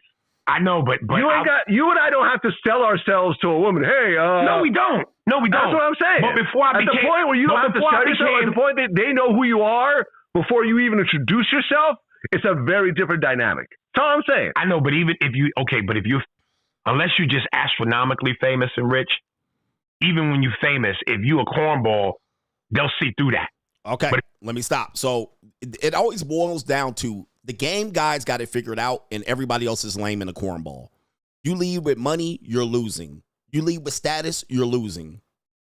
If you have game, you're winning. Right? That's what Aries Spears is boiling down this conversation to, which is absolutely juvenile to me. Vlad's trying to counter it, saying I'm tall, I have charisma, right? And I have money and net worth, I have status and looks. And he probably getting way better looking girls than Aries Spears. I mean, we could probably, I've never seen the bitch Vlad got, but I guarantee you, Vlad is getting way better looking bitches and probably better status position women than Aries is. I mean, I would just guess, just based on the dynamics of how the thing works, where Aries is minimizing status and looks and in height and money because that's supposed to be cheating. Oh, but they only like you because of the money. But I get girls on game. All right. Now, remember, this is going to come back full fucking circle on Aries Spears. This ain't even half the commentary yet. I'm just using this to set up the main topic. All right. So this is where I think the conversation between grown men is literally juvenile. It's like people absolutely juvenile. Okay. So let's continue here. We got a few more minutes of this one. You got enough money, they don't care. Man, listen, you know how many social media cornballs I've interviewed? I remember, who's that one dude, Welvin the Great, who is mentally retarded and was like having sex with women when he was like I don't even know who that is. This is Welvin the Great. Let me go ahead and show you the picture of the guy he's talking about here, just so you guys can see the man he's saying is getting bad bitches or claiming that he's having sex with women. It's this woman right here. He's a meme. I think he got him. Apparently, Vlad is saying this guy was getting bad bitches. All right. I mean, I don't know what he's trying to say there, but that's what Vlad is saying here. That nigga? Yes. I interviewed him, and he was talking about getting groupies when he was getting like club walkthroughs and stuff like that. Nah, he fucking women that look like him. No, he was like, I've seen some pictures. No. These are not dime pieces, but these are not like horrible looking women. And then they 10 pennies, nigga. He fucking 10 pennies. And I think like he wasn't even using condoms. Like these girls were risking pregnancy. Nah, I don't believe that for 1 second. Man, I'm telling you. Get out of here. I'm telling you. Because he told you that? Him and his man. Like they were actually talking about specific stories. So him and his boy told you that. Yeah. No woman validated that. I mean, when do I bring a woman in to validate stories? If a nigga is that heinous, you gotta. Wait. But here's the thing, Aries. Doesn't this go against what you said? You said a dude could be ugly and still get bad bitches if he had game and charisma. So Aries is mad that this guy is using status and money, but Aries just said a ugly dude can get bad bitches in the ghetto. So why is he now turning it back and saying he getting bad bitches? He probably getting badder bitches than you because he's not depending on this game theory. He's actually going out there with whatever status and looks he's having. And Vlad saying he hitting raw dog, decent looking women. Not strags, not bitches in the ghetto. So why is Aries now hating again? But he just said ugly dudes can get bitches. Okay, let's continue here. Let's continue. He's known. No. He had like hundreds of thousands of followers on Instagram or whatever. No, I don't believe that 1 second. Listen, man. Like you see... Oh my God! Like who's the dude in Game of Thrones? The midget dude. You know what I'm saying? He be getting women. Yeah, but he's the top tier midget. He's the top midget. Wait, he's the Jordan midget. Wait. Okay, so now he's saying Vlad says, "What about again?" These are all conversations that I think ridiculous. But he's saying, "What about the little midget Game of Thrones guys?" Oh well, he's the top tier midget. There's an excuse as to why he's getting the women, but you just said ugly dudes can get the baddest bitches in the ghetto. Now you're turning around saying, nah, it's because their status and money. Okay? What is Peter Dinklage? He's the Jordan of midgets, man. The head midget in charge. He's the head midget, man. Name another midget under him. I don't know. Exactly. Mini-Me, but he's dead. So he's taking but the even Mini-Me was one note. Mini-Me had like a decent-looking wife. No, I'm not saying he can't. I'm saying in terms of work. If it wasn't Austin Powers, when did you see Mini-Me? He was doing like Celebrity Big Brother and stuff like that. These are like major TV shows. Nah, the reality shows. Nah. Peter Dinklage is A-list. Yeah. Yeah, and a major. Well, he's been in a bunch of films. Yes, he was in Elf, I think, right? Yes, that's what I'm saying. It wasn't just Game of Thrones. But I'm telling you, there's Peter, and then there's nobody else. Yeah, I mean, there's a dude from Friday, the black dude. Yeah, he's probably he's the black dude, but even he ain't Peter Dinklage. But yeah, he was. I don't even know if he's as hot as he once was. Well, no, because Peter, I think, is an actual real actor. All right, so they're going into that and midgets, and now we got in the conversation. The midgets are banging bad bitches, and they only banging them for that. Now, here's why this conversation is important. You saw Aries move the goalpost. I thought ugly dudes can bang, but of course, now that the guys, and then he mentioned rich guys, but then when Vlad starts mentioning rich guys that are ugly and midgets and short, oh, well, they doing something else. All right, they're not using game. So game tends to be the only qualifier. If you don't get women with game, it seems that you've missed the point, which is to me a stunted growth conversation. It is a juvenile conversation that many people have been exposed to lying and getting caught simping. Now, here's the problem with that. Let's talk about this right here. Let's talk about this. Let me see here. Spears, married, Vlad. Okay. Now, this conversation about to come full fucking circle. On a video later that week, Vlad interviews in a short video, again, Aries Spears. All right, shout out to Aries Spears here. Okay, this 1990s stunning growth bullshit, hat cocked to the side, Yankee fitted. Like, to me, it's like, come on, man. We ain't grown up yet. Listen, you don't have to wear grown-up clothes. I'm just saying, this whole thing that you're the coolest guy in the room and we still cool because we Gen X, like, the 90s are gone, man. The 90s are gone. In this video, it is titled, Aries Spears is getting married and divorced to the same woman twice. Paid $30K a month in alimony. Yes, the rhythm, the motherfucking rebel. Okay, yes, you heard it right.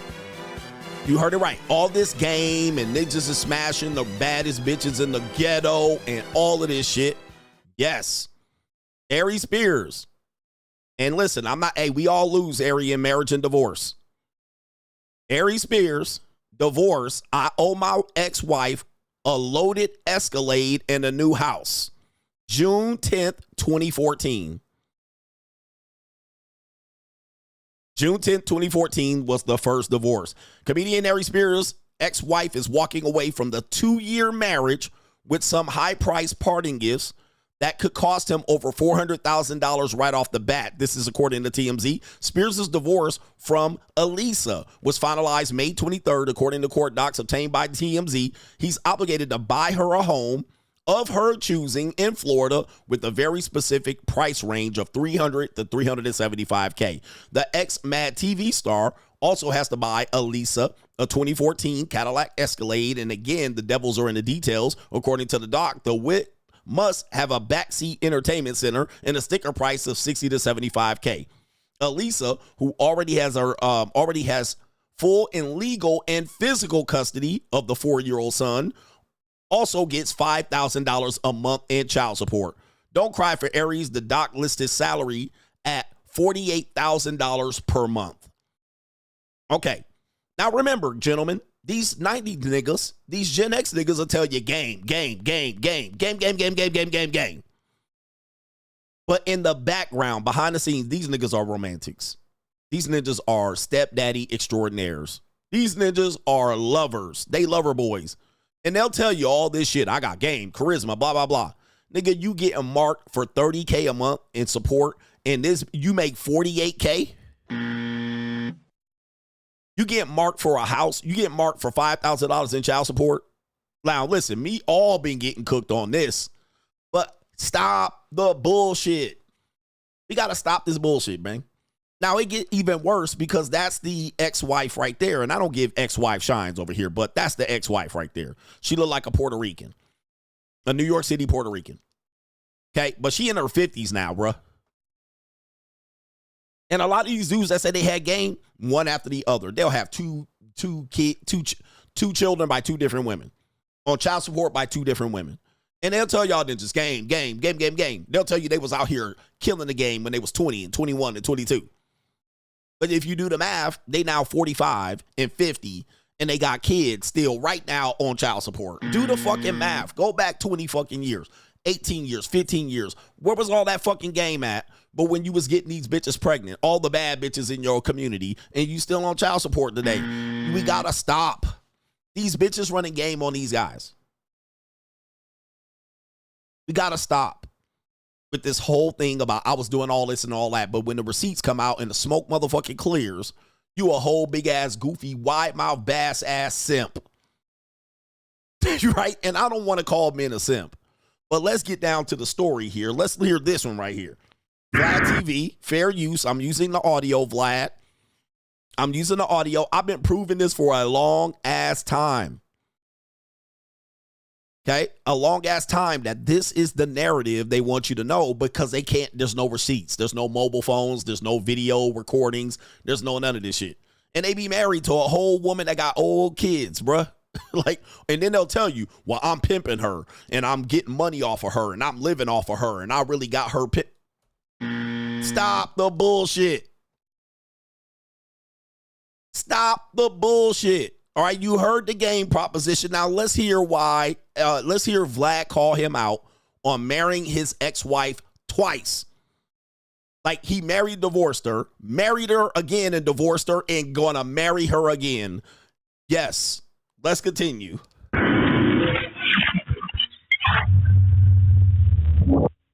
You were married to the same woman twice.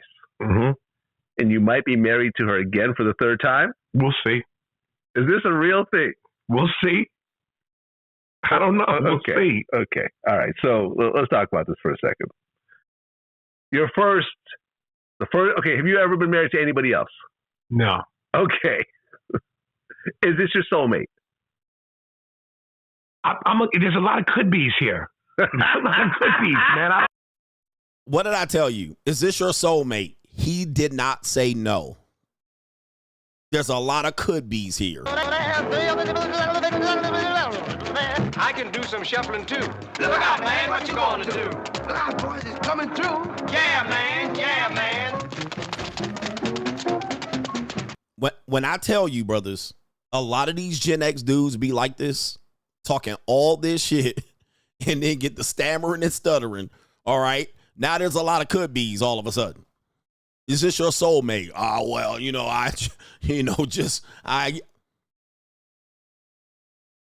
scratching and shuffling. All right, come on. No, I don't know. Okay, so your first marriage with her, how long did that last? A couple years, maybe. Okay. You guys got divorced. Uh-huh. Who filed? We're not going to get into detail about this. We not going to get into details about this. See, when it was about the game, I got game, I don't use money, I was the man, I had bad bitches, I was ugly and ashy and broke. It was all info. It was just flowing like water. Now all of a sudden, see, this is why I tell you guys, it's important that you gotta own your fails. I'm one of the content creators that own my fail. But a lot of guys out here talking like they Superman, and then when you peel the motherfucking skin back and you motherfucking the smoke clears, you find out they was goofy. You find out. You got. All right? You got. Gotcha, bitch. She filed for divorce. Oh, he said a couple of years. 2 years to be exact. 2 years to be exact. But everybody out here lame and game goofy in a cornball. All right? Come on, man. These 90s niggas, he over here tap dancing. All right. But I remember on your comedy special, you're talking about how she got $30,000 a month in alimony. She got paid. Yeah. Gotcha, bitch. You said it wasn't because she needed it, it's because the money was there. Yeah, I'm going to quote Bill Burr, one of the greatest comedians ever. He said, why did he say this? Why do we need to find out that it somehow takes a kid $30,000 to eat Fruit Loops? I'm fucking up this joke, but right. He had a great way of putting it in perspective. I'm with you. About how ridiculous it is. I'm with you. Okay, so you're married to her for a few years. You guys got divorced. How much time passed before you got married again? I don't remember. I don't remember. I don't remember. Remember, these were the guys that tell you how you have all this game and charisma and you're going to get all the baddies in the ghetto. And they going to keep you out here. I don't pay for pussy. I don't fuck fat bitches. And do all of this stuff right here. You go to their past long enough and pull out a couple of Polaroids and you're going to find out they lying. And I don't want y'all to be out here being misled. Oh, I don't remember. It was a couple of... Now you don't remember. These Gen X niggas, man. Gotcha, bitch. These Gen X niggas, that's called classic liars. Telling y'all lies, thinking y'all out here failing when they out here with a resume full of failures. Now you don't remember. I misremembered. Gotcha, bitch. I misremembered, ass ninja. All right, look, scratching and shuffling here. I don't remember. Just spit it out, sir. Tell us about how much game you got. It wasn't a lot. It wasn't a lot. So a few years later, you got remarried. Yeah. Why did you get remarried as opposed to saying, listen, we tried this once. The structure, the legal structure of this marriage thing didn't work for us the first time. Let's just be boyfriend, girlfriend, or be engaged forever. Because I love her. Okay. What'd I tell you? What'd I tell you? The humanity. Because I love her. Now, listen, gentlemen, there's nothing wrong. Look, if you a lame, don't act cool out here. Stop misleading the public. You was a lame. We all were a lame. We all took L's. You wasn't a pimp in the fourth grade. You wasn't pimping bitches and giving them the now and laters and shit like that. You was a sucker for love nigga. And it's okay. You a lover's boy. You a hopeless romantic. It's cool. Stop being out here like you cool and you gangster. And you was a pimp. And you had game. Because really, the resume gonna show you that you don't. It ain't gonna touch. Well, because I love her. And her love is different. You got married and divorced twice. She got you for $30K a month. She made you buy a house in 2014 for $375,000, which is $600,000 a day. And you had to buy her a fully loaded Escalade. And but coach, I was in love. You don't understand. Shout out to my brother Aries. But I'm just using you as an example. There's a lot of you ninjas out here. There's a lot of you ninjas. I'm cool with my baby mom ass ninjas. Okay? There's a lot of you ninjas out here that I've been calling out for years, and y'all keep leaning on this invisible game bullshit. And this nigga, the baddest ninjas can be broke and get the baddest bitches. Stop. Stop with this bullshit. Right now. Produce receipts or shut the fucketh up. For real, man. Produce the receipts or shut all the way the fuck up. End the fucking story. We ain't gonna hear what these goddamn war stories and shit. I never fucked a fat girl. Well, there was this one time I fucked one. Okay, which one is it? In my mind, you don't fucked a lot of fat bitches. Stop. There's too many fat single mothers out here for us to keep lying like this. And they be lying to you guys. Game, and theory, and it ain't theory and game. This shit is phenomenally ridiculous. I never paid for pussy. Stop. This guy will tell you he never paid for pussy. $30K a month, married, divorce. Yeah, I never paid. Shit is mind-boggling to me. It's mind-boggling that they keep pushing this shit out here, bruh. Let's continue. We got more to this story. Look at this nigga. Okay? You know what I mean? We love each love other. someone without marrying them, though. I mean, you can't. But I personally, I'm a romantic. I believe in all that. Okay. You know. Told you. I'm a romantic. I believe in all of that. It always boils down to that with them. I got game, but I'm a romantic. That's why I got 3 stepmamas. That's why I married 2. There's a dude running around here in a nice car, quoting CGA, and he don't even realize it, married 2 single mothers. Telling y'all about masculine fucking frame. At the end of the day, he's another one of these Gen X goofies. You're a romantic, man. You a ladies' woman. You ain't cool. You ain't the Mac. You ain't a pimp. You ain't got no game. You didn't have no game. You had all dusty fat bitches and cockeyed and knock-kneed, slump busters and booger wolves. Yeah, your bitches was fine back then. Show me a picture of her now. And it's okay if you're a romantic. Just be a romantic. Stop running out here in the previous video talking about game and what dudes are doing and what Pookie are doing and they getting the baddest bitches. Selling these guys a false reality. And, well, I didn't use money and you got to use money and money ain't the way you get it. And at the end of the day, this dude paying a woman $30K a month. Talking about money ain't the way. We got to stop this crazy shit. It is really making men think they're losing out here and you winning. And you're doing okay out here. And then you think, man, well, I must be doing something wrong. And you're not. Okay, right here. Come on, man. Most of these dudes out here are making goofy moves. Come on, man. Even if it didn't work, that's fine. But I'd rather keep trying than to give up. You know, I always say you don't walk away from something you love.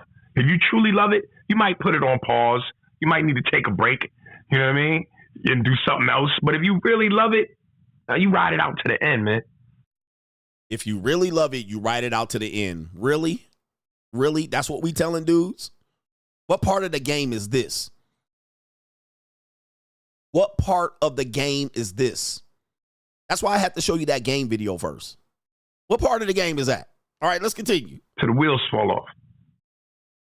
Okay, so you tried it again. You got divorced again. Mm-hmm. How much time passed the second time? I don't know. We might try it 5 more times. Okay. Bruh.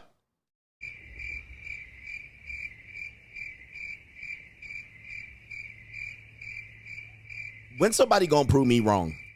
Look, when you prove me wrong, please have receipts. Please bring up all of your conquests, because I'll bring out all of my conquests, bruh. I don't got no problem showing you what I do out here tricking. If that bothers you so much. We gonna do it 5 more times. We just gonna make it work. Marriage, divorce, alimony, child support, alimony, all the excuses.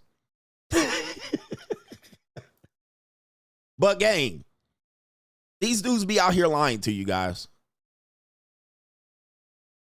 He says, I got the 5 divorces. Do I got 5 divorces in me with the same woman? I be damned. I be damned. I can't even look at my ex-wife. I can't even get aroused by my ex-wife. She cooked forever for me. I ain't working it out, but you're going to hear why he said he's going to work it out. Listen to this. Okay, so the second marriage, how much time were you guys married? I don't remember offhand. Okay, you're dodging the question. Yeah. No, I'm not. I'm telling you, I don't remember. He don't remember how many times he was married twice, Ninja, in 4 years, 2 divorces. Continue. Remember how long you were married? No, I don't. It was just a total blur. Hey, man, when you get punched in the face, things get blurry. Was it over a year? Was it over 2 years? Why are you so pressed for this information? It's a very interesting story. You don't see this very often. Don't worry about the story. Worry about the end. Yeah, don't worry about the story. Worry about the end. Come on, man. Come on, bro. Okay, when the final chapter is written, I'll come talk to you. Okay, but you got divorced again, and now y'all are trying to make it work for the third time? Yeah, we got kids and shit. There you go. There you go, gentlemen. It's always that. It's always, it goes back to utility. I thought no money was part of this. Yeah, we got kids. You got to understand, we got kids. And I want to be a stepdad. And I want to be the best fucking dad I can. And you got to understand, we got an eternal connection. You see what happening here? You see what's happening? Here come the excuses. Here come the excuses right here. He keep getting married and divorced, getting married and divorced. You're going to get married 5 more times and divorce because we got kids. This is the Gen X special. They'll tell you not to do this, and then they'll do it over and over again. Over and over again. Well, we got kids. And again, much love to your kids and all of that stuff, but according to my math, your kids are, your one kid with her is at least 18. Your one kid with her is at least 18. So I have one child here, and I'm not trying to go back and look through your shit. I got a 4-year-old son in 2014. If I do my math, well, he's 16 years old. At least 16, or going to be 16 this year. We got kids. One kid is going to be 16. I don't know if you have any more kids, but that was during the first divorce reporting. He's going to be 16. Okay? Yep, legacy ninja shit. So throw it all away because we got kids. Fuck it. Alimony, divorce, marriage divorce. We got kids, though. Continuing. Yeah, 2. Okay. Yeah. 2 kids. Well, you have kids from another relationship also, right? One. You have kids from another previous relationship. Okay. Yeah, one. So you guys both have. Yeah. It's a Brady Bunch thing kind of going on here. Almost, yeah. Almost. Okay. Yeah. Putting it in perspective. So now you guys might get married for the 3rd time. Yeah. Okay. Jesus. So they have one kid, but the other kid is from another woman. This is typical Gen X shit. So you don't have 2 kids with her. You have one. You have another kid from another woman, and you're going to merge those together to create your family. What part of the game is this? What part of the game are y'all calling this? I want to know what this game is. But this is what y'all do. And then y'all will run around town thinking y'all the coolest dude in the class. And y'all never paid, and money wasn't an issue. I never got women for money. This sounds like you paid. You got woman that wanted you for the money and continues to want you for the money, and you coming back with romantic and love and kids. Come on, man. Come on, brothers. All right. Wish me luck. Yeah, I'll go to the wedding. You know, send me an invite. I don't know if I want you at the wedding. Vlad. Why do you not want me at the wedding? Because you Vlad, nigga. I'm Vlad? Yeah. What would I do to ruin your wedding? I don't know, but it's something sinister. All right. I'm not going to say what race, what people. We know I can't say that. All right. So I keep wanting to rest my case. I'm resting my case on that right there, where I want you guys to understand that sometimes these people on the internet will make it seem like one thing, but then when you look at their personal life, it's completely the opposite. They're telling you one thing and then they live an opposite life. They'll tell you they'll retire from the game, or I did this, or I'm too worn out, but they'll tell you you're 26, 28, 30. You're supposed to be spinning plates. Okay. It says there's a clip saying he has no game and women only want him for money. Again, remember, he's a comedian. You're supposed to be spinning plates, but they're in a sexless marriage. They're in a sexless marriage. They getting divorced after 20, 30 years. And they're telling you this shit. Oh, don't use money. Don't pay because a woman won't respect you. Okay, so you didn't pay for your wife, and you get married, divorce, married, divorce, married, divorce. All right, and then is this the respect you're talking about? These men are lying to you, and they're making the game fucked up. I've been on these game guys for a long time because most of the time they produce no receipts. They just all talk shit, swallow spit on a whole bunch of shit that they did as a highlight film when they were in junior high school, or 2 years out of high school. That's their fucking highlight film. Maybe when they was 23. Anything beyond that, they ain't got no goddamn proof or none of this shit. This shit is absolute bizarre, but shout out to the Gen X simps out here. You guys are lining up to be. You guys are lining up to be the new Steve Harvey. Okay, you guys are lining up to be the new Steve Harvey. Steve Harvey and the boomer simps, I think Gen X is coming close. The more of these stories we see, they're coming close to be the next Steve Harvey simps. The only thing they're not going to do is come out and pander on camera. They're just going to keep their dirt behind the scenes, all of they fuck ups and mistakes. All right, this is absolutely pathetic. These game ninjas are pathetic, bro. All they do is talk shit. They don't ever show you shit. Shout out to there's game ninjas watching me irate right now. All right, you just don't understand, coach. Again, I will only tell you, show me proof. You can show me proof in private. Okay, you don't have to show it on the internet. Y'all want to come in here and rest on these crazy ass theories of what you're going to do and what you've done and what I used to do and voicemails and past pictures and shit and old Polaroids. Show me, man. And what you used to do at the mall and the club and all this shit that don't exist anymore. And you not out here on the field. You've been married. These niggas be married and locked down for 12, 15 years talking about what they used to do back in the day. And I'm like, are you out here right now? You ain't out here in the streets now unless you cheating on your wife. You ain't out here. Show me these dusty dust bunnies that you get with your mouthpiece. Show me. All right, let me Yeah, bike week niggas and niggas that used to go to Freaknik and used to hang out at the mall and the bowling alley and the video game shop and all of this crazy ass shit. Man, it's mad crazy, bro. Let me get to these super chats, man. What a show. Epic ass show. It's marrying two single mothers at the same goddamn time. Shout out to Macaroni Tony. Half the chat doesn't know you could really go in. Don't make CGA break out the stereo Shaheem. Sean, word him up, bruh. Sean, I used to be out here, Sean, all day long. Shout out to our brother. It is JT. He says, just checking in. Coach Gang Yang. That's more than a check-in. That's a sponsorship. Also, these are the guys that actually let all the gangbangers run their community and then tell you how to fix the black community. Right? They got that guy Big U out here. Big U. Big U, if you guys don't know, he was the guy from the Rolling 60s Crips. He got indicted on a RICO charge for basically being a menace to society in the black community for many, many years, but hiding it behind a foundation where he said he's going to help the black community, right? I have a foundation, and a lot of the money I made through extorting rappers for many, many years, okay, for many, many years, extorting them, telling them to check in.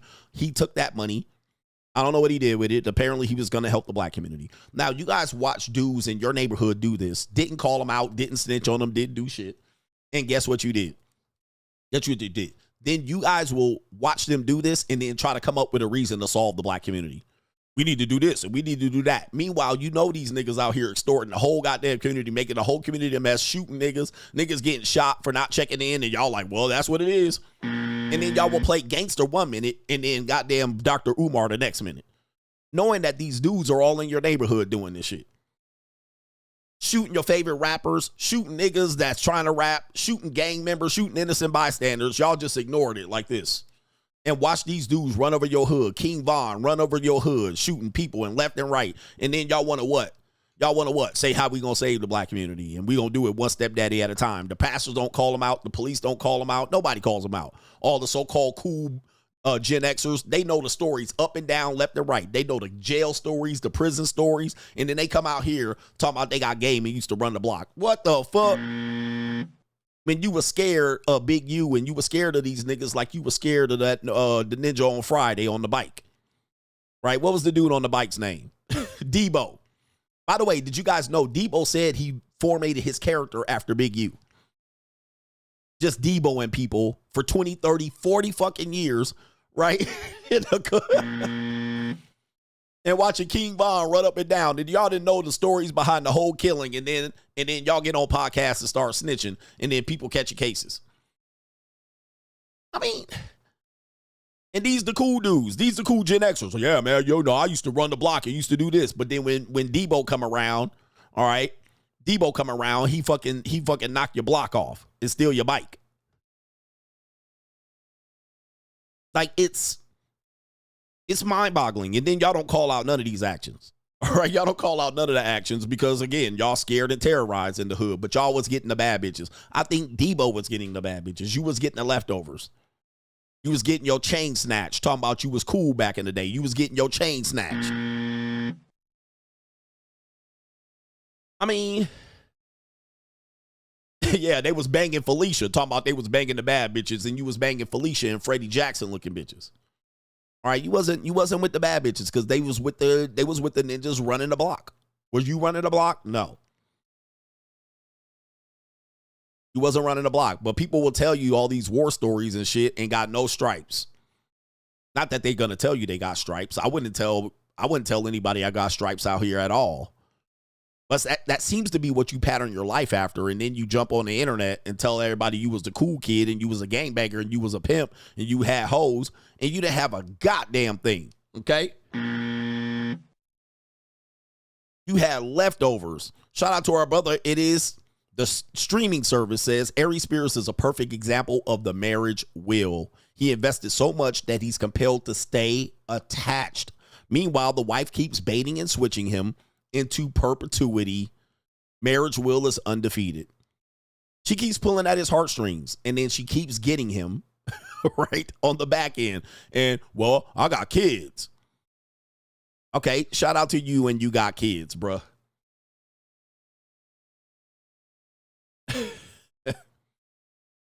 All right, shout out to KT the King says, regarding this main event, I have it on Hood Authority that Aries Spears has been to the JUCO.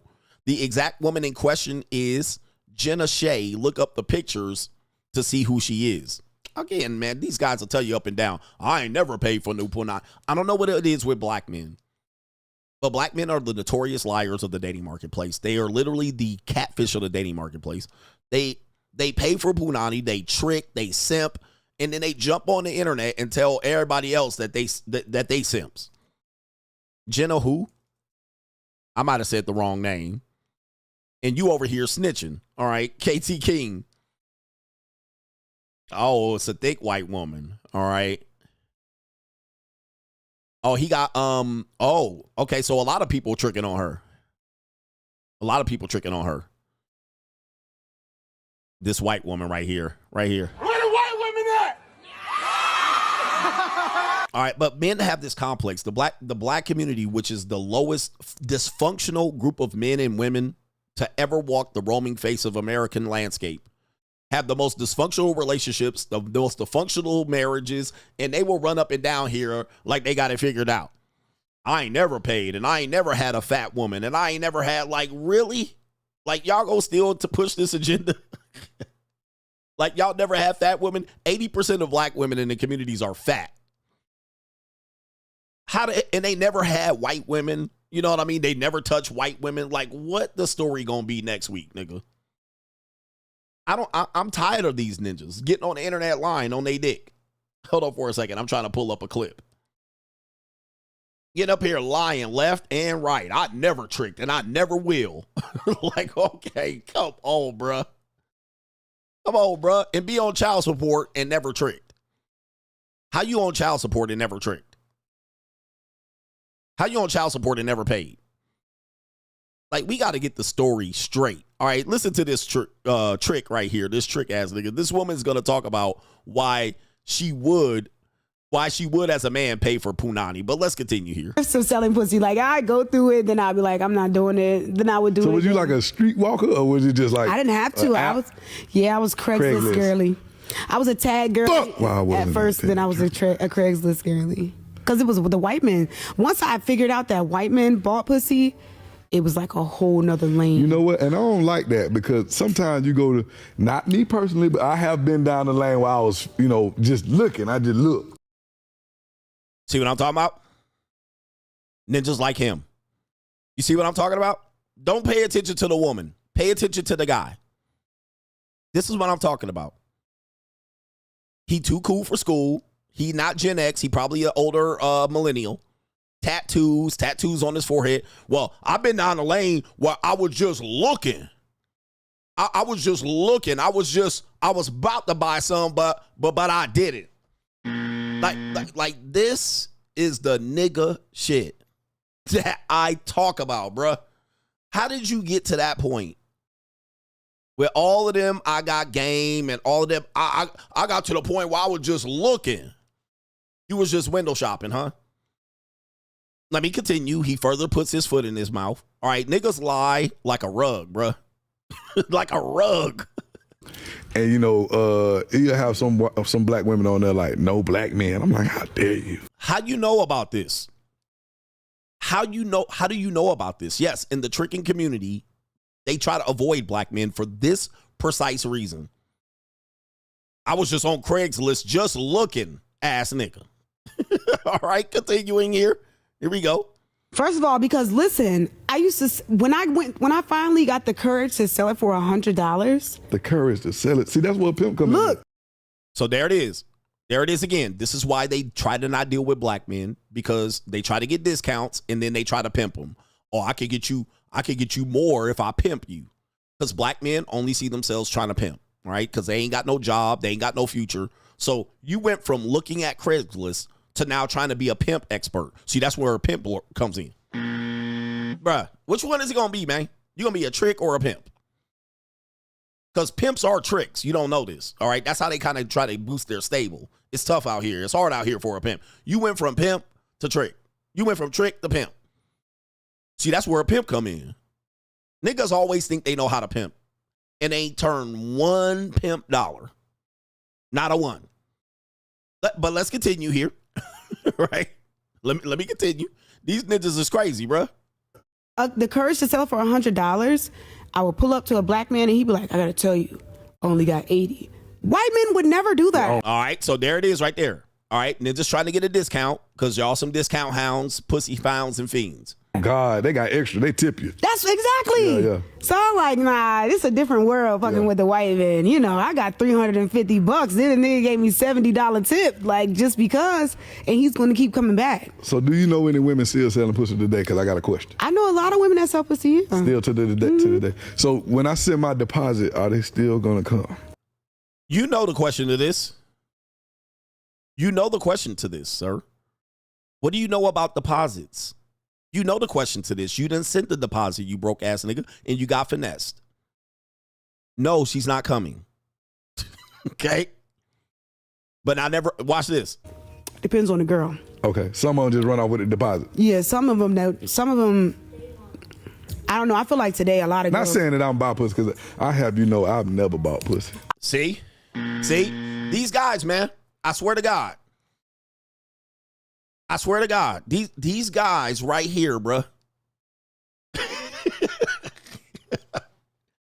and listen, I hate to expose you ninjas, but you ninjas are pathetic, man, with this bullshit. Just because you the cool guy in the room and you wear your hat backwards and shit like this, you know too much. But then at the same time, I just have you know, for the record, these be the lamest dudes.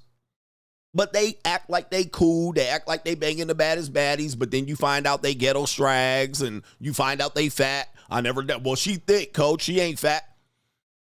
Like these guys, I'm telling you, man. I'm telling you.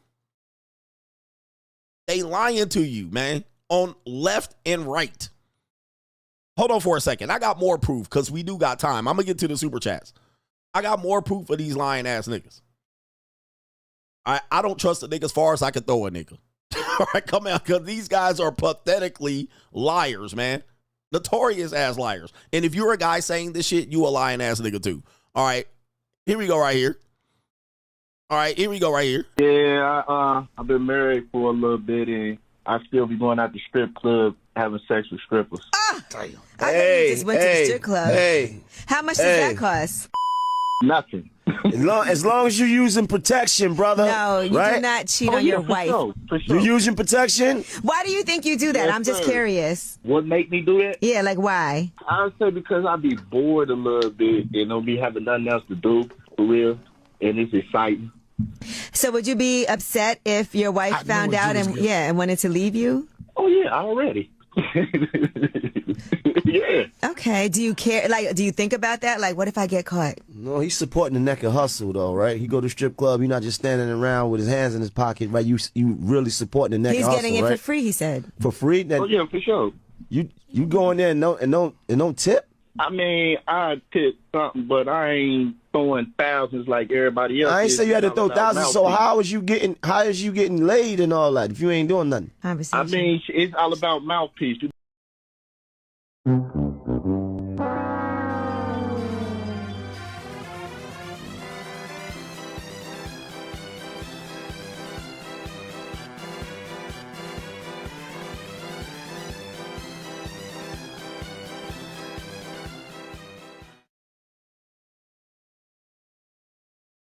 Nigga. Niggas? You niggas. I'm done. There ain't another black man I'll never believe in my whole cotton picking life. I will never believe another black man in my entire life. There's something wrong, like mentally wrong with you niggas. There's something mentally wrong with the nigga. When it comes to pussy and women, there's something that they gotta believe in themselves that it was just remarkably about them.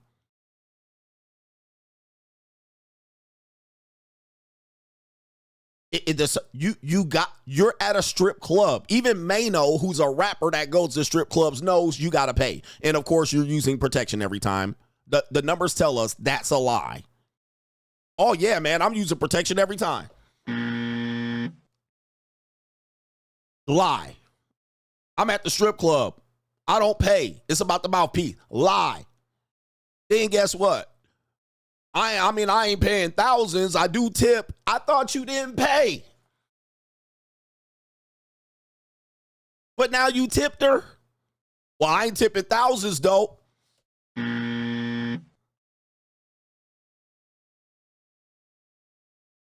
There's something wrong with y'all, bruh.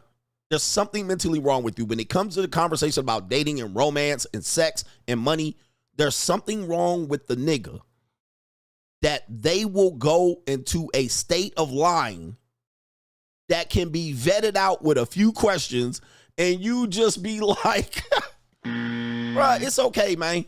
It's okay, bruh. It's all right, man. You a trick, and all of y'all pay. All men pay. And even Mano don't believe that. Even Angela Yee don't believe that. It looks like that's the comedian brother from the Chappelle Show. Stop, bruh. It's just about the mouthpiece. In the strip club, bruh. Right, he go to strip club. You're not just standing around with his hands in his pocket, right? You really supporting the neck. He's hustle, getting it right? for free, he said. For free? Oh yeah, for sure. Oh, for sure. I'm getting it for free. Free. On there and don't tip. I mean, I tip something, but I'll tip something. Again, this woman said this. Discount niggas. All right, she won 100. You won it for 80. Oh, I didn't pay the full price. I got my mouthpiece. I gave her the mouthpiece, so I paid a discount. Ain't throwing thousands like everybody else. Everybody else throwing thousands. Not me though. You say you had to throw thousands. So how is you getting laid and all that? How you get? Even Mano knows, bruh. That's not how this works, bruh. If you've ever been to a strip club, that's not how this works. Unless it's a hole in the wall strip club, you don't go to strip clubs and not pay, bruh. You will get thrown the fuck out of there. You're gonna get thrown out. This is not how this works, bruh. All right, this is not how this works. Everybody knows. If you ain't doing nothing, I mean, it's all about mouthpiece. It's all about the mouthpiece. I got the mouthpiece. This is the same dudes. I don't take women out on dates. I don't pay for drinks. These dudes be lying, man. This is not how it works. The marketplace don't work like this. And yes, I've had some free women. You know what I mean? I've had some free women. Plenty. But as a general rule, everybody knows how this goes. I never had to take a woman out on a date. Cheap tacos. I take my women all out to cheap tacos. All right, they never get a whole fucking meal from me. I ain't never got a girl nothing but a Happy Meal and hard dick and bubble gum. Not ever once have I broken bread. These dudes. This is just mind-boggling. Let me get to these super chats, man. Mind-boggled. And the girls that you get for free, most of the time you either got lucky or most of them girls was slump busters, booger wolves. I mean, nothing to write home about. H Everyday says you and your knowledge are unmatched. Ninja ain't even 50 years old, dropping jewels, gems, rubies, diamonds, and emeralds. He says, I'm on my last bit of lightning. I'm on my last bit of lighting or fighting the power. He says, I let my shirt out.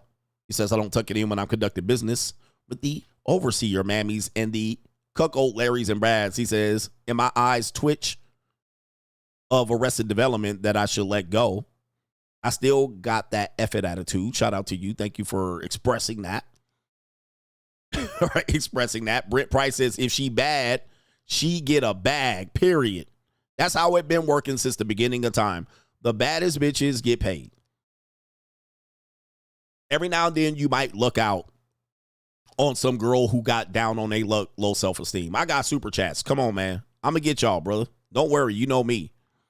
Don't worry. You know me. Shout out to our brother. It is Zubrick Bully says, Coach, I just read a story of a girl needing emergency surgery for 50 plus gangbang. I actually shared the story. There's no hope for these hoes, man. He says, I don't care what race they are. There's no hope.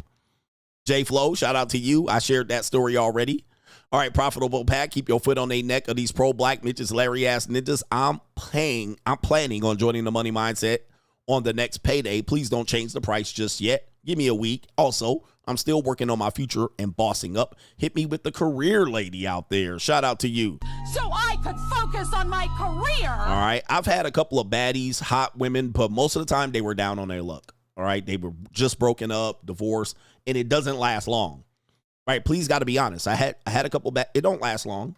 All right, and it's off and on. It's very inconsistent, and you spend a lot of time on it. Shout out to our brother Rue says you can't keep doing this, coach. You got a ninja sniggling in class, but for real though, ain't none of us had time for that learning shit after dropping a triple-double on recess.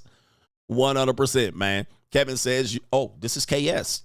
He says, Coach, you're 100% right about men and women in management. I am an assistant principal. As long as you do your job, I don't trip. The principal and the other two assistant principals are women. I love them, but they can be overbearing.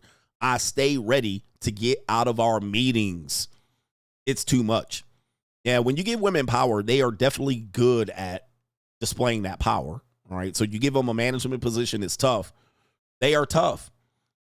All right, YouTube says, Coach, you're not lying. If you check any woman's Pinterest, it'll tell you everything she has planned. They're just looking for someone to plug into her system.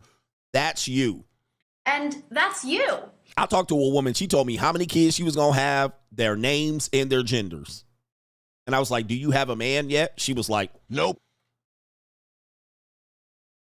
They'll tell you where they're going to live, all of that shit. All they need, they'll tell you the size of the house that they're going to have, where they're going to live. They'll tell you what city and all of that shit. All they got to do is find in the right motherfucking guy and plug and play. And then you think you done came in there. Okay, you think you done came in here. Every woman over 28, really every other woman over 25 has her entire life planned. Now, that doesn't mean she's going to plan it out. That doesn't mean the plan is going to work. But they have a plan for their lives. And all they need is your goofy ass. And that's you. You the silhouette. This is what you saying. They know what wedding dress they gonna wear, where they gonna get married, all of that shit. Okay? And they just need you to agree. Yep. If they gonna have a dog, how many dogs they gonna have. Now, when you come in with a dog and your own agenda and they be like, how we gonna let this shit fit in? Don't think you nothing special. You the ninja that fell right for the plan. Shout out to Sigma Enigma. Just finished the Free Agent Lifestyle. Powerful stuff. Grabbing your next book now. He says you were right, Coach. Most folks stuck in the past, still clutching a 40 and pouring out liquor. Can't save them. Agent Machine says, on break at a professional conference on my own dime, I'm thinking Free Agent Lifestyle has me seeing all sorts of things about the speaker and attendees you taught me about in an instant. Free Agent Lifestyle is about growth. Boss up in 2025. Boss up. Better boss up, nigga. Boss up. That's what we doing. We growing in this Free Agent Lifestyle. Callie West says, ask a man supporting men. I admit I effed a fat beach. I just don't bring them to light. And I'm in 100% in better shape than Aries Spears. Any man who says he doesn't have to pay, show us the hoes. He said, shout out to CGA, J Flow, Sizzo, and the rest of the coach gang, and a man supporting men. Show me. Listen, it's the year of the truth. It's the year of our Lord 2025. There's no way you can run around town saying you do something and you can't show it. Dude, we got electronic communication. I got email and DMs. If you disagree with my message, please show me, bro. Just take the time, send that email. Throw that DM out here. Show me your girl, ninja. And you got to be with that girl. You got to be in the picture. Okay, whatever it is. Don't show me nothing erotic. I don't want to see nothing nasty. There's too many fat women in America. And there's too many fat women with children impregnated with bad attitudes, funky ass attitudes, for fat women to not be out here getting fucked. All right, come on, bro. Too many fat women that are part their legs with the dark meat on the inside. That giving up the punani that you can raw dog, that'll squirt all on your meat. All right, that'll come over at the drop of the hat. It's too many, man.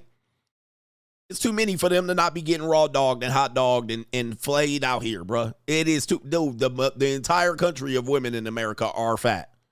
So you got to show us, man. You got to show us out here and show me long-term consistency. Man, everybody can get one here and there, bro. I got a lot of girls that I didn't show my work that you can get onesie, twosies, 3 skis, 4 skis. You know what I mean? There's a ton of them, bro. Everybody get lucky. The sun shines on the dog ass every now and then. Sometimes you just get one that's down bad. I got it, bro. There's too many fat women, bro, in America walking around here with stank attitudes because they know ninjas is getting it. They in the DMs. JJ, shout out to you. And there's not that many attractive women. There's not that many attractive women in America. Like, good, look, like, pull them up. Y'all got all kind of shit to say about the women down in America on Instagram. Oh, she basic, she ugly, she a muskrat, she a 4. Y'all see the girls on Fresh and Fit, they ugly, dusty, they bad, they got tattoos. Ugly. Show me where all the attractive women are. Like, show me, bro. And if you're dealing with minorities, I'm just saying, man, shout out to a brother, Green Beret says, Coach, you keep sneak dissing millennials, but about 5 to 10 of the YouTubers you shout out all the time are millennials. Who? I mean, everybody gets dissed on my show. So I typically diss everybody. But shout out to the millennials. You participation trophy award ass ninjas. All right, the millennials. Home of the virgins and incels. Like, you guys are the king incels, millennials. Okay? You guys have the record of the most virgins ever to exist, millennials, but you keep trying to tell me about sneak dissing. I'm not sneak dissing nobody. I'll just describe people. I don't sneak diss no goddamn body. Everybody gets it, full description. Millennials, incels. Right? Incels, millennials. They go hand in motherfucking hand. They like white on rice. They like fly on shit. All right, but don't ask me, nigga. Look at the data. Men under 30 who report to be virgin. Millennials. All right, I'm dissing you right to your face. All right? Ain't no sneak dissing on my show. I go right for the jugular. Right for the carotid artery, nigga. Right for the femoral artery. We ain't sneak dissing around here. Millennial, virgin. Millennial, incel. All their biggest incels were millennials. All the incels shooting up motherfuckers and they got credit for shooting up motherfuckers, millennials. All right, so I don't want to hear that bullshit about you defending your millennials. All right, he says millennials aren't under 30. Follow me, sir. The data was from the fucking millennials. All the data that y'all pull out, 80-20 rule, men under 30 are virgins, it was put out for the millennials. It wasn't put, Gen Z wasn't a part of that data. When the data we're quoting now were millennial data.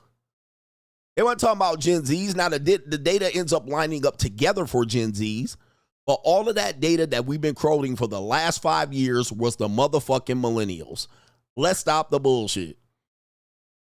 It wasn't they just put out this data last year. These were datas that we've been talking about for the last 5 years. So in fact, those were men under 30 reporting that shit 5-10 years ago. They was motherfucking virgins, millennials. These weren't Gen Z people that they were reporting in live time. Remember, anytime you see data, that shit is 2 and 3 years old. Or not 2 and 3 years old. It comes from a time 2 and 3 years prior. So anytime you see, hey, current data says it's from 2 or 3 years prior. It's not current up-to-date statistics. So you take it. Some bit of information came out that was reported 2 or 3 years prior, but the data existed 3-4 years ago. Those are the millennials. They're not talking about current Gen Z. It ain't like on track. Those were the millennials they've been talking about. All right, period. Period. All right, now if we want to track the data now, what is the oldest Gen Z? 27, 26. That's the oldest Gen Z possible today, with the youngest being 16. Okay, now if we track their data now, yeah, we could probably say men under 30, but the data is from the last 2, 3, 4, 5 years ago. That is the millennials. That's the millennials. Okay? We've been saying the same data for the last 5 years. Those were from the millennials. All right, but anyway, y'all can still be trying to avoid the bullshit. Y'all queen incels, you fucking millennials. All right, queen incels. Right? Incel and millennial go hand in the motherfucking hand like sugar and spice and bees and honey.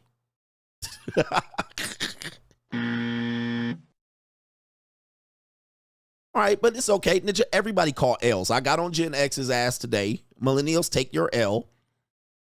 It is what it is. All right, but I can throw flames at everybody. So Gen Z, just wait till the data comes out about Gen Z. Because look, Gen Z people, they're still in high school right now.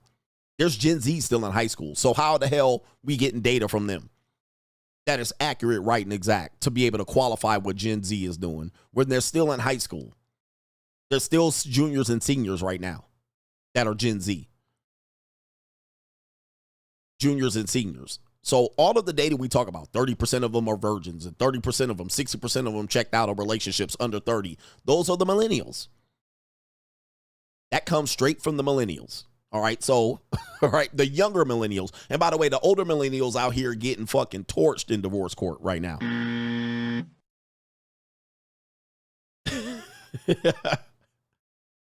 All right. Anyway, shout out to our brother here. It is our brother. Coach Jan says that Boosie good if you get married and divorced to the same woman twice. Must be if he coming back. Our brother here, Josh Rizz, says, Coach, you are 100% right. Getting women and keeping women are two different things. Two different things. Two different things, guys. People will tell you how to get women. And they'll be like, oh, I get a lot of women. Okay, have you kept a woman? Not a single one. And if they have, show me the woman.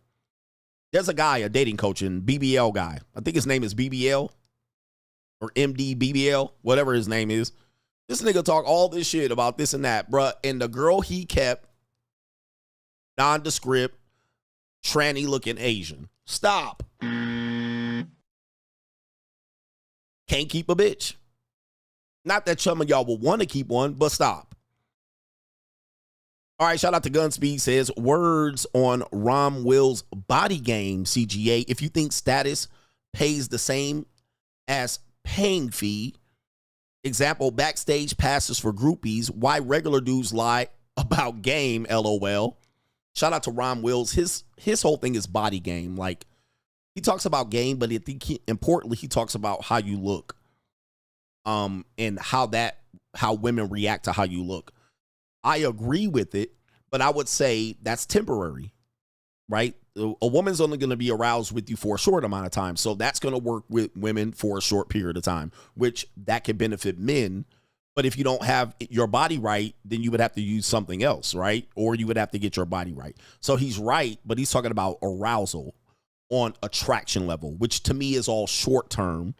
And when we're talking about dating and relationships, I often tell you, I'm not talking about short term. I'm almost never rarely talking about short term unless I say I'm going to the JUCO and the solution, that's for the short term solution. All other solutions short term is paying. You just paying in a separate way.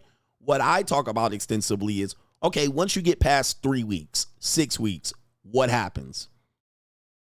What happens? Body game is something that guys could use to get women short term. It won't keep a woman. It won't keep a woman aroused to you. It won't make a woman like, she'll call you up. Hey, call you up. Come hit it. And if that's what you want to be, okay, if that's you're going to be that for a long ass fucking time. Ninja end up catching sickle cell trying to do this shit for 35 fucking 40 years. You'll catch a stroke, a rheumatism. How long are you going to be out here fucking hoes? But that's my point on that. I don't disagree with him on that.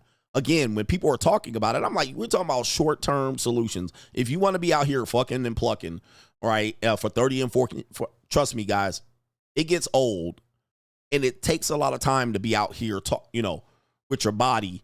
And then some girl picking you at the gym. Man, that was cool as fuck when I was 20 and 30. All right, 40 and 50, I still have a very decent body for my 40s and 50s. But, dude, there's going to be a bigger, better person come along next day. When I was a fitness trainer in my 30s, white bitches will be in my face, all in my face, grabbing my arms. Dude, I was in the gym the other day, and there's a new personal trainer. This dude got, I ain't trying to say nothing, brother, but pause. This dude is built, muscles on top of muscles, black dude. And he ain't that tall either. He might be like 5'8", 5'9", maybe it's slightly taller than that. White women in his face. He's in his 30s. Baby face, muscular, dark skin, mandingo looking nigga. And he had white bitches all in his face. Now me, I'm past my prime. I'm past that prime where I'ma just out body game that nigga. All right. But again, there's gonna be somebody bigger and better so that body game is relevant. What's the relevance of it? Okay, well, yeah, your body's tight, but then there's gonna be somebody bigger and better in the same fucking room. Now what? Hey, yo, chill, son. Hey, yo. Now what? All right. White women wasn't all in my face yesterday, but they was all in his motherfucking face. I went and did my whole workout, came back, same white bitches in his face, like this. Listening to every word. All right, but I'm just roll in there with my motherfucking muscles. See, ladies? Look at me. All right, where's body game qualified now? All right, now I'm going to have to pull out some fucking money. Right? But the reality is what guys are avoiding. Somebody says, you want a young picture of me? Have you seen a young picture of me? All right, I'll show you one that's highly edited, just so you guys know. All right, but, and it's my best picture. It's a fucking highlight, so there's that. But there's only going to be so much, bro. There's only going to be, let me see here. So these theories, man, look, there's always going to be bigger, better, faster, stronger, richer, and so forth. All right, here we go right here. That's your boy. That's your boy right there. All right, what, age 36. This picture's old. I certainly ain't like this now, bro. There's my body game right there. Let me see if I can pull up the abs. The abs are still. All right, but that's me, bro. And it's only edited to have contrast. All right, but there you see it. I can show you the real picture. I'm still as fucking buff. I'm still buff in the real picture. All right, I just don't have it on any sites. So, yeah, I mean, these are great theories, and it's only until there's a bigger, stronger, bigger, better, faster version of the nigga that you got. And then what do? You better have something to separate yourself from that fucking pack. You better have somebody separate you from that pack. Let's see here.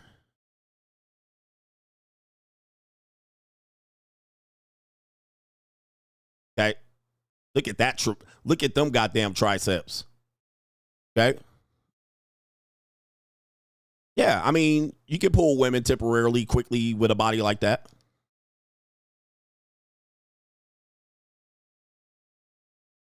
Okay. And that's me at 40. All right, that's me at 40. Roughly about 40 years old. All right, traps, lats, triceps. Anyway. Anyway, guys, like, yeah, I agree with this. I agree with what he's saying. Like, if your body's fucked up, you're going to have something different. You have to have something different. All right, let me see here. I guess this is it's the last one here. All right, it's the last one here, right there. All right, this your boy right there, standing there, a little bit more dominant and whatnot. Okay, I could have worked on my shit better, but you know, I was blessed with good genetics, so I didn't have to work as hard as many people, but I also worked hard. You know what I mean? For those that want to know, yes, that's me. Right? That's me. But that's all 10 years ago. I still have a little bit of that left. Very little of it. All right. But I do think he's right. But the problem is, like, again, bigger, stronger, better, faster. Do you worry about that? No, not really. But there's going to be somebody bigger and better. Now what? In the same room. Where we at here? Shout out to Suave Genius says Ninja will cool pose themselves into oblivion. Cool pose themselves. For real, dude. People out here wilding.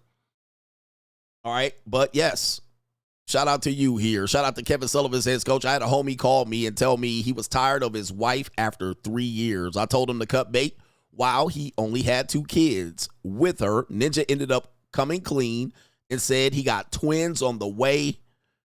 9 kids total, 4 with him, 5 with the ex-husband. He getting fried and cooked out here. Bacon sound. Where's my bacon sound right there? Where's my bacon? I don't have bacon. I can never find the bacon sound right there. All right. But anyway, he getting fried. He getting cooked. Dudes out here be getting cooked, man. Dudes out here be getting cooked. Fried. Absolutely annihilated with these women. You know why? Is that most men don't talk about their L's with women. This is kind of like the Gen X thing that I was talking about. Most men act like they don't lose with women. Like, I ain't never lost, and a woman never getting on me. And, dude, women be killing these niggas behind the scenes, right? Killing them. And dudes will stay silent about they L. Like, my L's, I told y'all. I be telling y'all my L's. This is why y'all can relate to me. And dudes will still be going behind the scenes. Man, coach just don't know about game. And he didn't know. And then you, dude, I can pull up your L real fast. I can pull your L up. Just chill the fuck out, gentlemen. I'm here to help everybody and every man. The way you learn about women is catch L's. You learn either from them directly or you learn by proxy, osmosis. You see a nigga getting cooked and filleted. You don't come out here and hang out with pimps and top G's and a bunch of niggas smoking cigars, drinking old fashions, and you 16 running around here just winning with women. That ain't how men work. Men work by getting their ass kicked out here. Motherfucking hit hard on the head. You learn by taking the L, getting finesse, getting played. That's how you learn. And for guys out here thinking that they're going to just separate from that, well, I'm going to go my own way so I don't get hurt out here. As soon as you take your ass back out there, you're going to get your ass kicked. You ain't just going to accumulate all this knowledge and run out there to the first bitch that try to finesse you and you just going to have all the power. A woman going to be out here batting her eyelashes, kicking your motherfucking ass from pillar to post. And you're going to be like, oh, shit, what do I do? And you're going to be cutting. You're going to be cutting them off real quick. You ain't going to get but 1 week, 2 weeks in, and you're going to be like, oh, shit, I need to pull out. Any guy telling you they ain't never took no L from one woman or a series of women is lying they monkey ass off.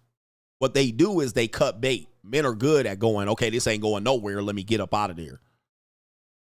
Let me get up out of there. All right, so they just good at getting up out of there. Right, seeing the signs.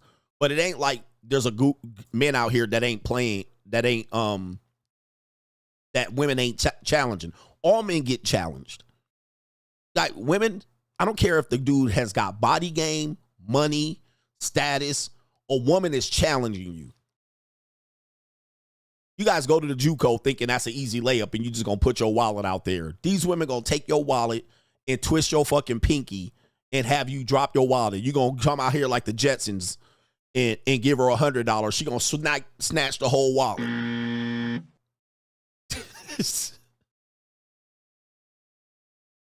But most dudes learn how to cut bait. That's how they avoid getting played. They get played. Then they learn, okay, I need to cut bait at this point. That's how they stop getting played. They don't just keep trying to work the woman down and wearing her ass out. They learn how to get the fuck out of there. All right, anyway. But don't think you ain't going to come out here and you just going to come out here with a solution and you ain't going to get challenged by these women. They are here to challenge you. They going to here to challenge you. Like, guys think this. They'll say, well, I want to get a woman without money, body game status. Why? Can I ask you this? Let me show you this. I got time today. How much time? Okay, I'm over time.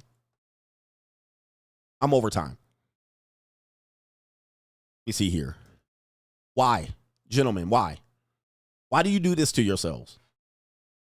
Why do you wake up in the motherfucking morning? Hold up for a second. These ninjas will wake up in the morning. Let me see if I can find it. See if I can find the comment. Oh, my bad. Let me see if I can find the comment. Because I replied to it. Let me see here. Let's see here. See if I can find it. I don't know if I can show this. My dog outside barking. Oh, here it is right here. Let me see if I can find it. It says right here, I'm not impressed when you got to pay for love. Anybody can do that. So your job, first of all, not anybody can do that. Not anybody can do that. Okay? Guys have done it and got out here. Look at Aries Spears. Number one. Number two, you wake up and you think, I'm going to put myself in the worst position to prove that I'm going to get love by putting myself in the worst position. I have to ask you, where does that come from? Where does that possibly come from? Please explain why you would need to do that. Please explain why women are worth the challenge. To run out here so you can prove that you haven't bought, statused, moneyed, body gamed your way to love. Why do you do this? You're wasting your motherfucking breath and time. I'm here to tell you, bruh, do not kill yourself over this. You're hurting yourself, gentlemen. And I'm not telling you what to do. You're hurting yourselves. You're hurting yourself. Listen, do not waste your years trying to prove that you're good with women. They aren't a challenge. Most are a distraction, and they have many men that have tried to please them. There's no participation trophy for obtaining women. Calm down, sir. Calm down. Nobody has gotten out of this shit alive and unscathed as a man. Nobody. Y'all all can get got at any time, whether you are Christian, a Muslim, I don't care who you are, a king, a football player, a millionaire, a broke nigga. Many have tried, and many have come out here with they motherfucking pants, shoestring holding up their pants, trying to make it some sort of effort that where there's some sort of moral crusade that you got to prove that you can have less than to get women. Bruh, don't waste your years, man. You're putting bad energy at bad energy and bad money at bad money and time at bad time. Calm the fuck down. You don't get no trophy, nigga.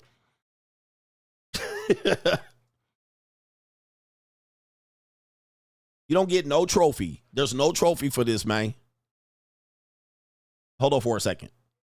You niggas think that at the end of life, you gonna be like this. And niggas is going to be at your funeral talking about how many bitches you got and how you got women off the strength. I'm here to help you out, bro. Hey, you don't impress me, bro. I've been there, done here. I'm almost 50, bro. I've been there, done that. I done put in the time and the effort. I got the stripes. I got the motherfucking stab wounds and bullet wounds. I got the broken heart, nigga. I got it all, man. All them little bitches that I got for temporary gain don't mean shit, man. It don't mean shit at the end of the day. All that good shit that I did and all the head pats and all the pity pussy I got don't mean a goddamn thing, bruh. Nobody gonna give you a goddamn award, man. Nobody gonna big up you. Nobody gonna think you're a great man, a good man. Nobody gonna say shit, nigga. They gonna cash this life insurance check on your motherfucking ass and buy jet skis. They don't give a fuck. Nigga, wake the fuck up. Where's the niggas with trophies? These niggas. And nobody else, man. You ain't getting no trophy out here for you getting a bitch for not doing it. I want to do it the honest way. Nobody gives a motherfuck, bruh. Stop.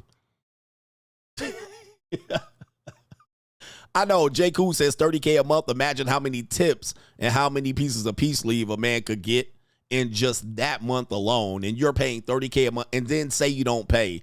I swear to God, shout out to you, man. Rob says most of these dudes that talk about game swag and all attract bottom of the barrel strags and call them bad bees. He says, fellas, focus on yourself, boss up, and get premium instead of settling for these washed up single moms, cesarean section scarred, dimples in the booty, overweight women that y'all call thick.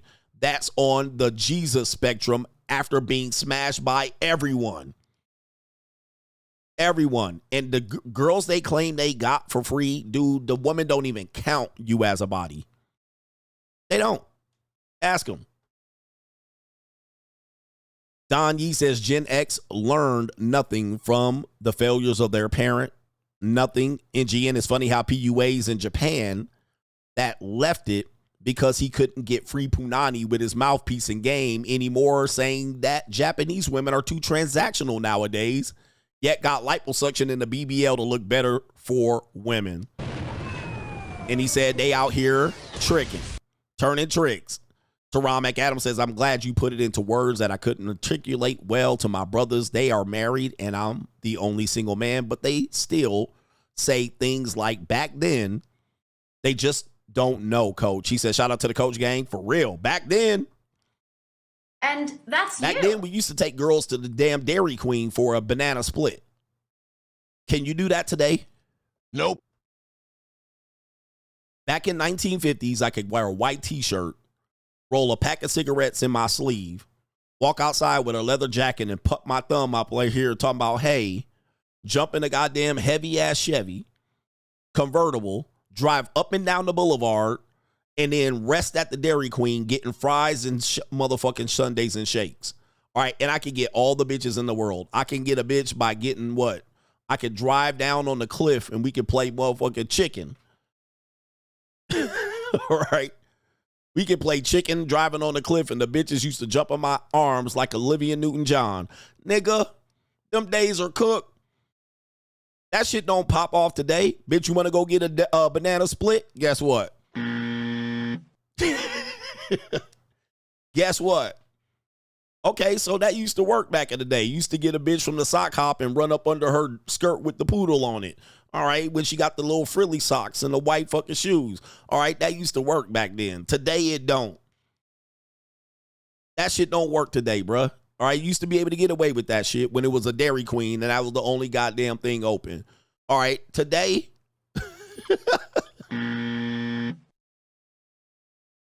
Today, do that work? Man, nah, stop the bullshit, bruh. I used to go to the mall with a pencil and a pad. All right, and run up and down the bitches at the Sam Goody and Tower Records. All right, bruh, that don't work today, man. There ain't no mall. There ain't no Sam Goodies left. It's just going in the mall to go shopping. And they going in and out the store and they running out the store like kittens. They ain't standing around waiting for niggas. They got a phone full of niggas. They ain't waiting for you to hop up there. All right.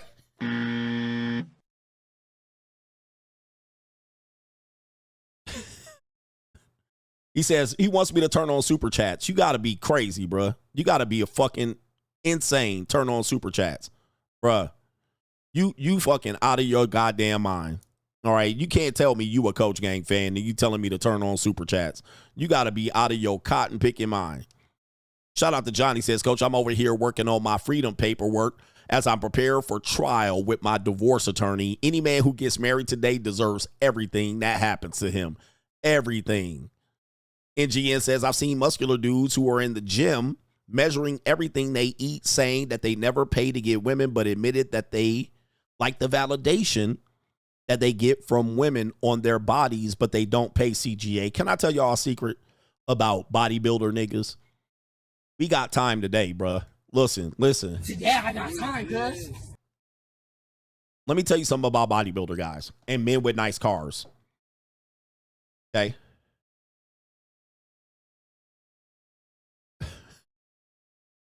All right, let me tell you about bodybuilder guys and dudes with nice cars. Okay, bodybuilder guys get more attraction from men than they get from women. That's number one. Trust me, I worked in the gym for 10 years. I worked in the gym and fitness industry. More men Google their bodies and ask them how much protein they take and how much motherfucking macros and micros that they eat and how much food that they measure and how they get their abs to line up with their trapezius and latissimus dorsi, how many dips, how many pull-ups. More men comment on fitness men than women. That's number one. Are you natty or are you real? Niggas be looking at your bodies, talk about your body out of proportion, your shoulders too big for your traps. More men give attention to other men in the fitness industry. That's number one, and that's undeniable, bruh. Undeniable. Look at a nigga that got a fitness page. It's going to be mostly men. That's number fucking one. All right, number two, women that are attractive have had plenty of bodybuilder niggas. Right? Plenty of bodybuilder niggas. They've had niggas with abs, 8 abs, 2 abs on the back, muscles, triceps, biceps, and so forth and so on. They done had that, been there, done that. They had that since high school and early college. They are very rarely impressed by that unless they looking for a gym boyfriend. Like the bitch that's all in the whole gym outfit and she cute, she gonna have a gym boyfriend. But he gonna look like a power lifter. He ain't gonna look like a motherfucking ab ripped up nigga. He gonna look like a power lifter. He more likely gonna look like a big brawling nigga, not no motherfucking ripped up nigga. And if she got a gym boyfriend, he a cameraman ass nigga. She got more status than him. He's her cameraman. He measures her motherfucking food and protein shakes. He follows her around with a backpack and a camera. Trust me, man, I done seen that shit. So highly attractive women and gym niggas, yeah, man, she been there, done that, bruh. Now, the next part of it is, you know who gym niggas get? Fat bitches. Fat bitches. Fat bitches, old bitches, MILFs, cougars. They get those broads to lay down like a motherfucking, lie like a rug. Spread them legs wide open, squirting on their dick. Trust me, I've been there, done that. I got the receipts, I got the proof. I've been in that industry for a long time. If them niggas ain't gay, they getting fat, overweight bitches, and they love them, especially the black guys. They love the fat old bitches, the fat pogs and the MILFs and the cougars and shit like that. That's what they getting. They getting them shits by the barrel. And every now and then they got a couple of baddies, but they fucking fat bitches and cougars and shit. Because cougars throwing it at them. Throwing that thing. They probably training some cougars that they smashing. All right. So they're just, I'm telling you, listen, I've been around. I didn't live 8 lives already. I'm going to tell you that that's almost undisputed truth. Every now and then you're going to see somebody that's going to be opposite of that. And if he is, he going to be a fan of hers. She going to have just as much status as her. You barely going to have a guy that's lean and ripped up and then she just over on the side like, hi. You know what I mean? Trying to get into shape. All right, nah, bruh. You motivate me to get in shape, bruh. Okay, so that's number one. It's the same thing as a fast car or a supercar. Lambo, McLaren, Ferrari, Porsche, any of these cars, you're going to get more dudes stop you on the side of the road. Hey, how's that going? How many horsepower you got? That's a nice car. You know how many women have stopped me and said, that's a nice Porsche? They have. They have, but not many. You know how many dudes have stopped me ninja in traffic, rolled down their window and said, that's a nice Porsche? Mostly men. A woman will say, she might not even know what it is. If she does know what it is, she might not say nothing. If she's trying to say something, it ain't going to be a highly attractive woman. It's going to be a regular chick. All right, that'll be like, hey, that's a nice car. Or it's going to be a kid. Female or male, kid.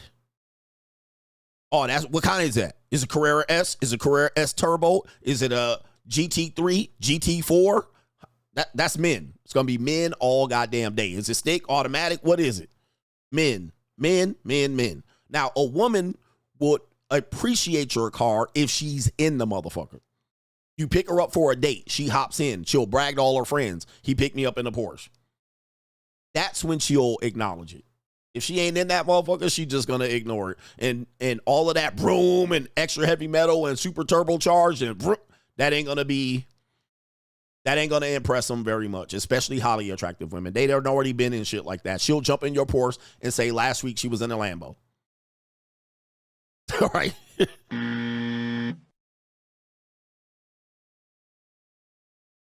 That's the same thing. Fitness dudes, very fit dudes are going to get dudes in their DMs. Hey, your body looks good. I wonder what your macro exchange is and what your micros are and how you measure food. And they'll ask a nigga, you know what I mean, where the dude will say, ask me anything in the DMs. And it's going to be DMs flooded by niggas. Hey, what do you do for this? And how do you superset that? How do you get your tries and buys measured up? It's going to be dudes.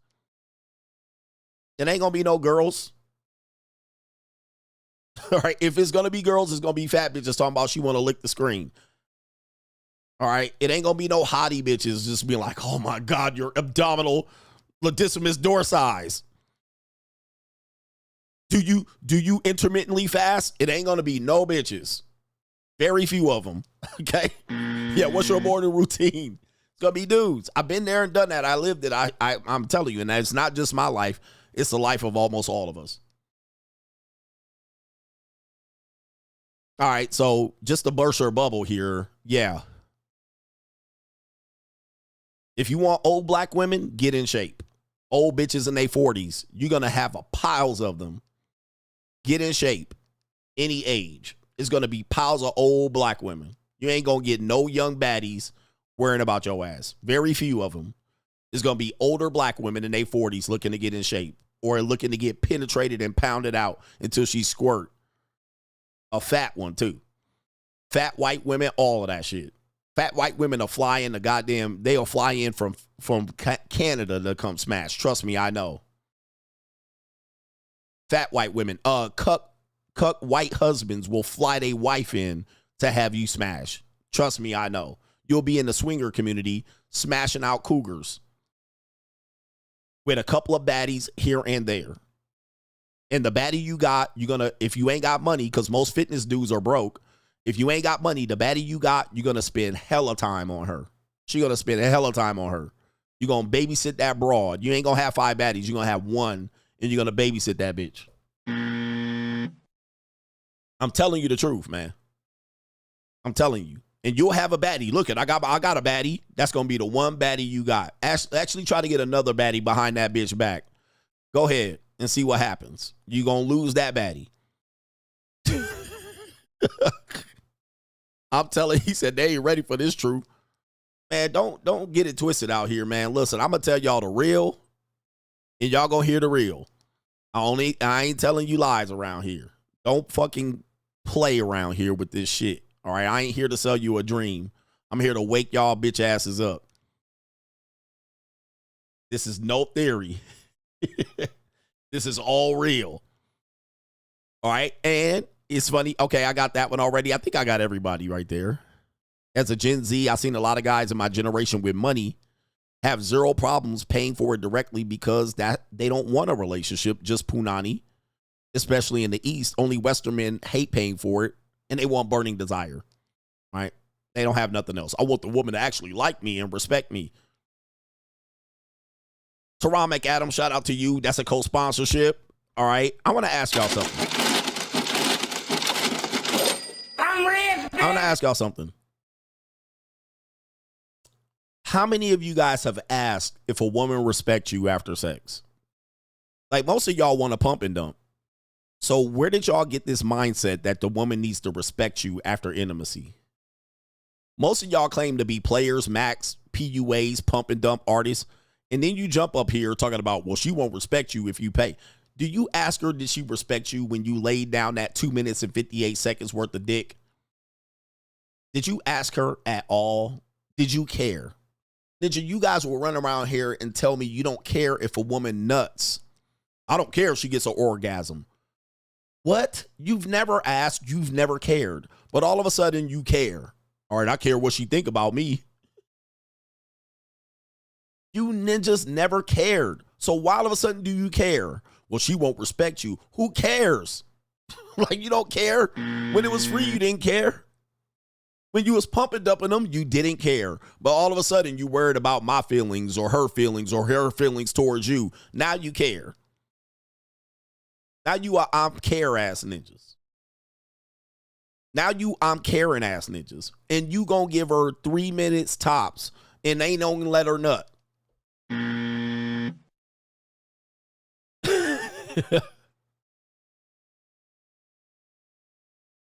Like it's just I just don't know what to tell y'all. I just don't know what to tell y'all. Some of y'all dudes speak out both sides of your motherfucking neck. I'm the only one consistently telling y'all stuff consistently without errors, without holes, without contradictions. I'm straight up telling y'all what up. I'm the only one y'all can't poke holes in my theory. Y'all watch and y'all wait. I'm going to poke a hole in Coach's shit.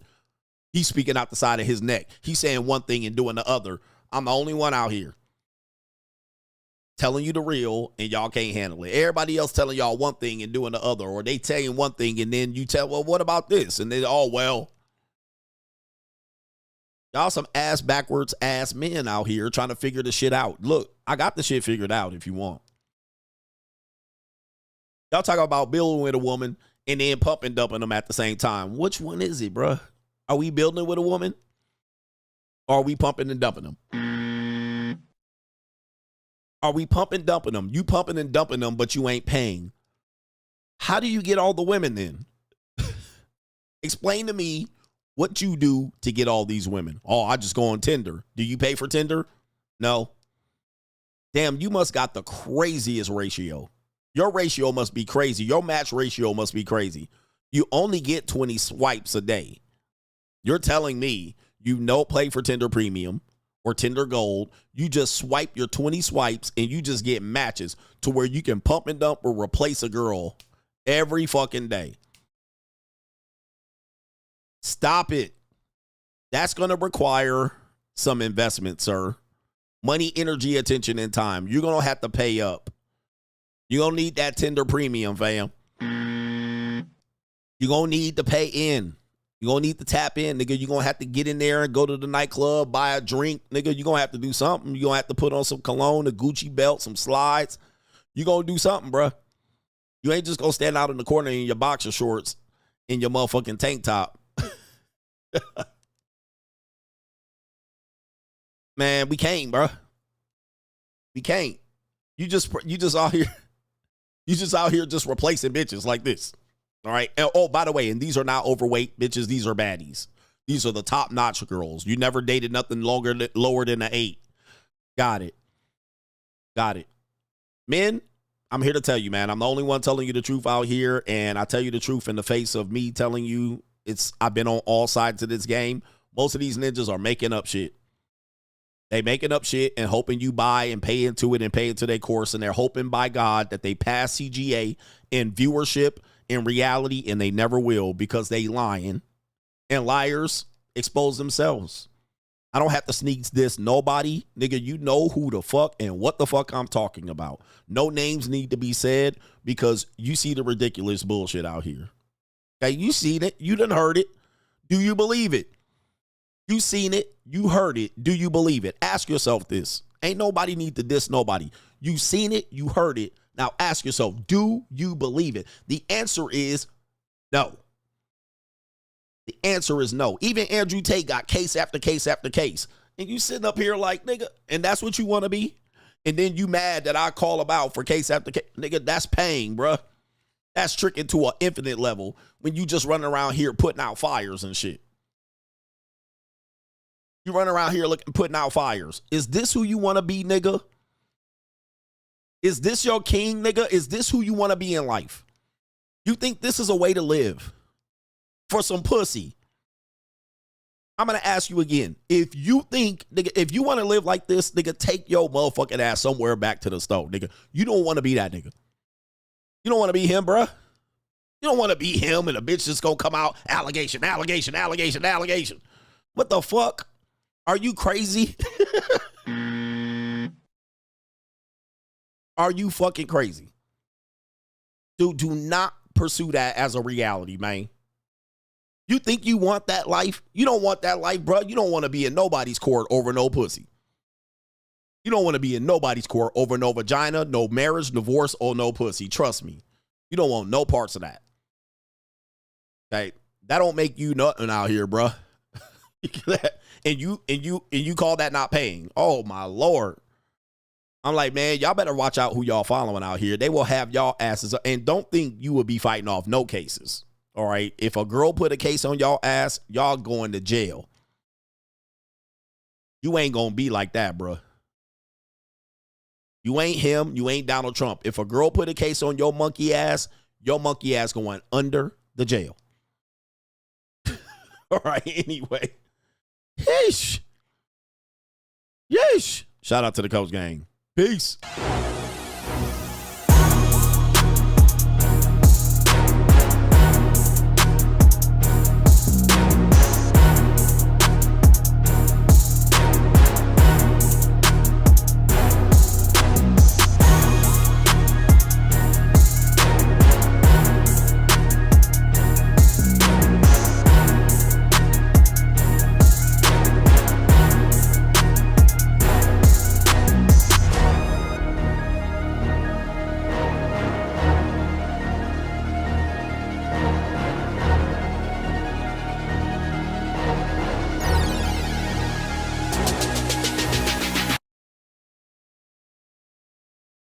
Better boss up, nigga.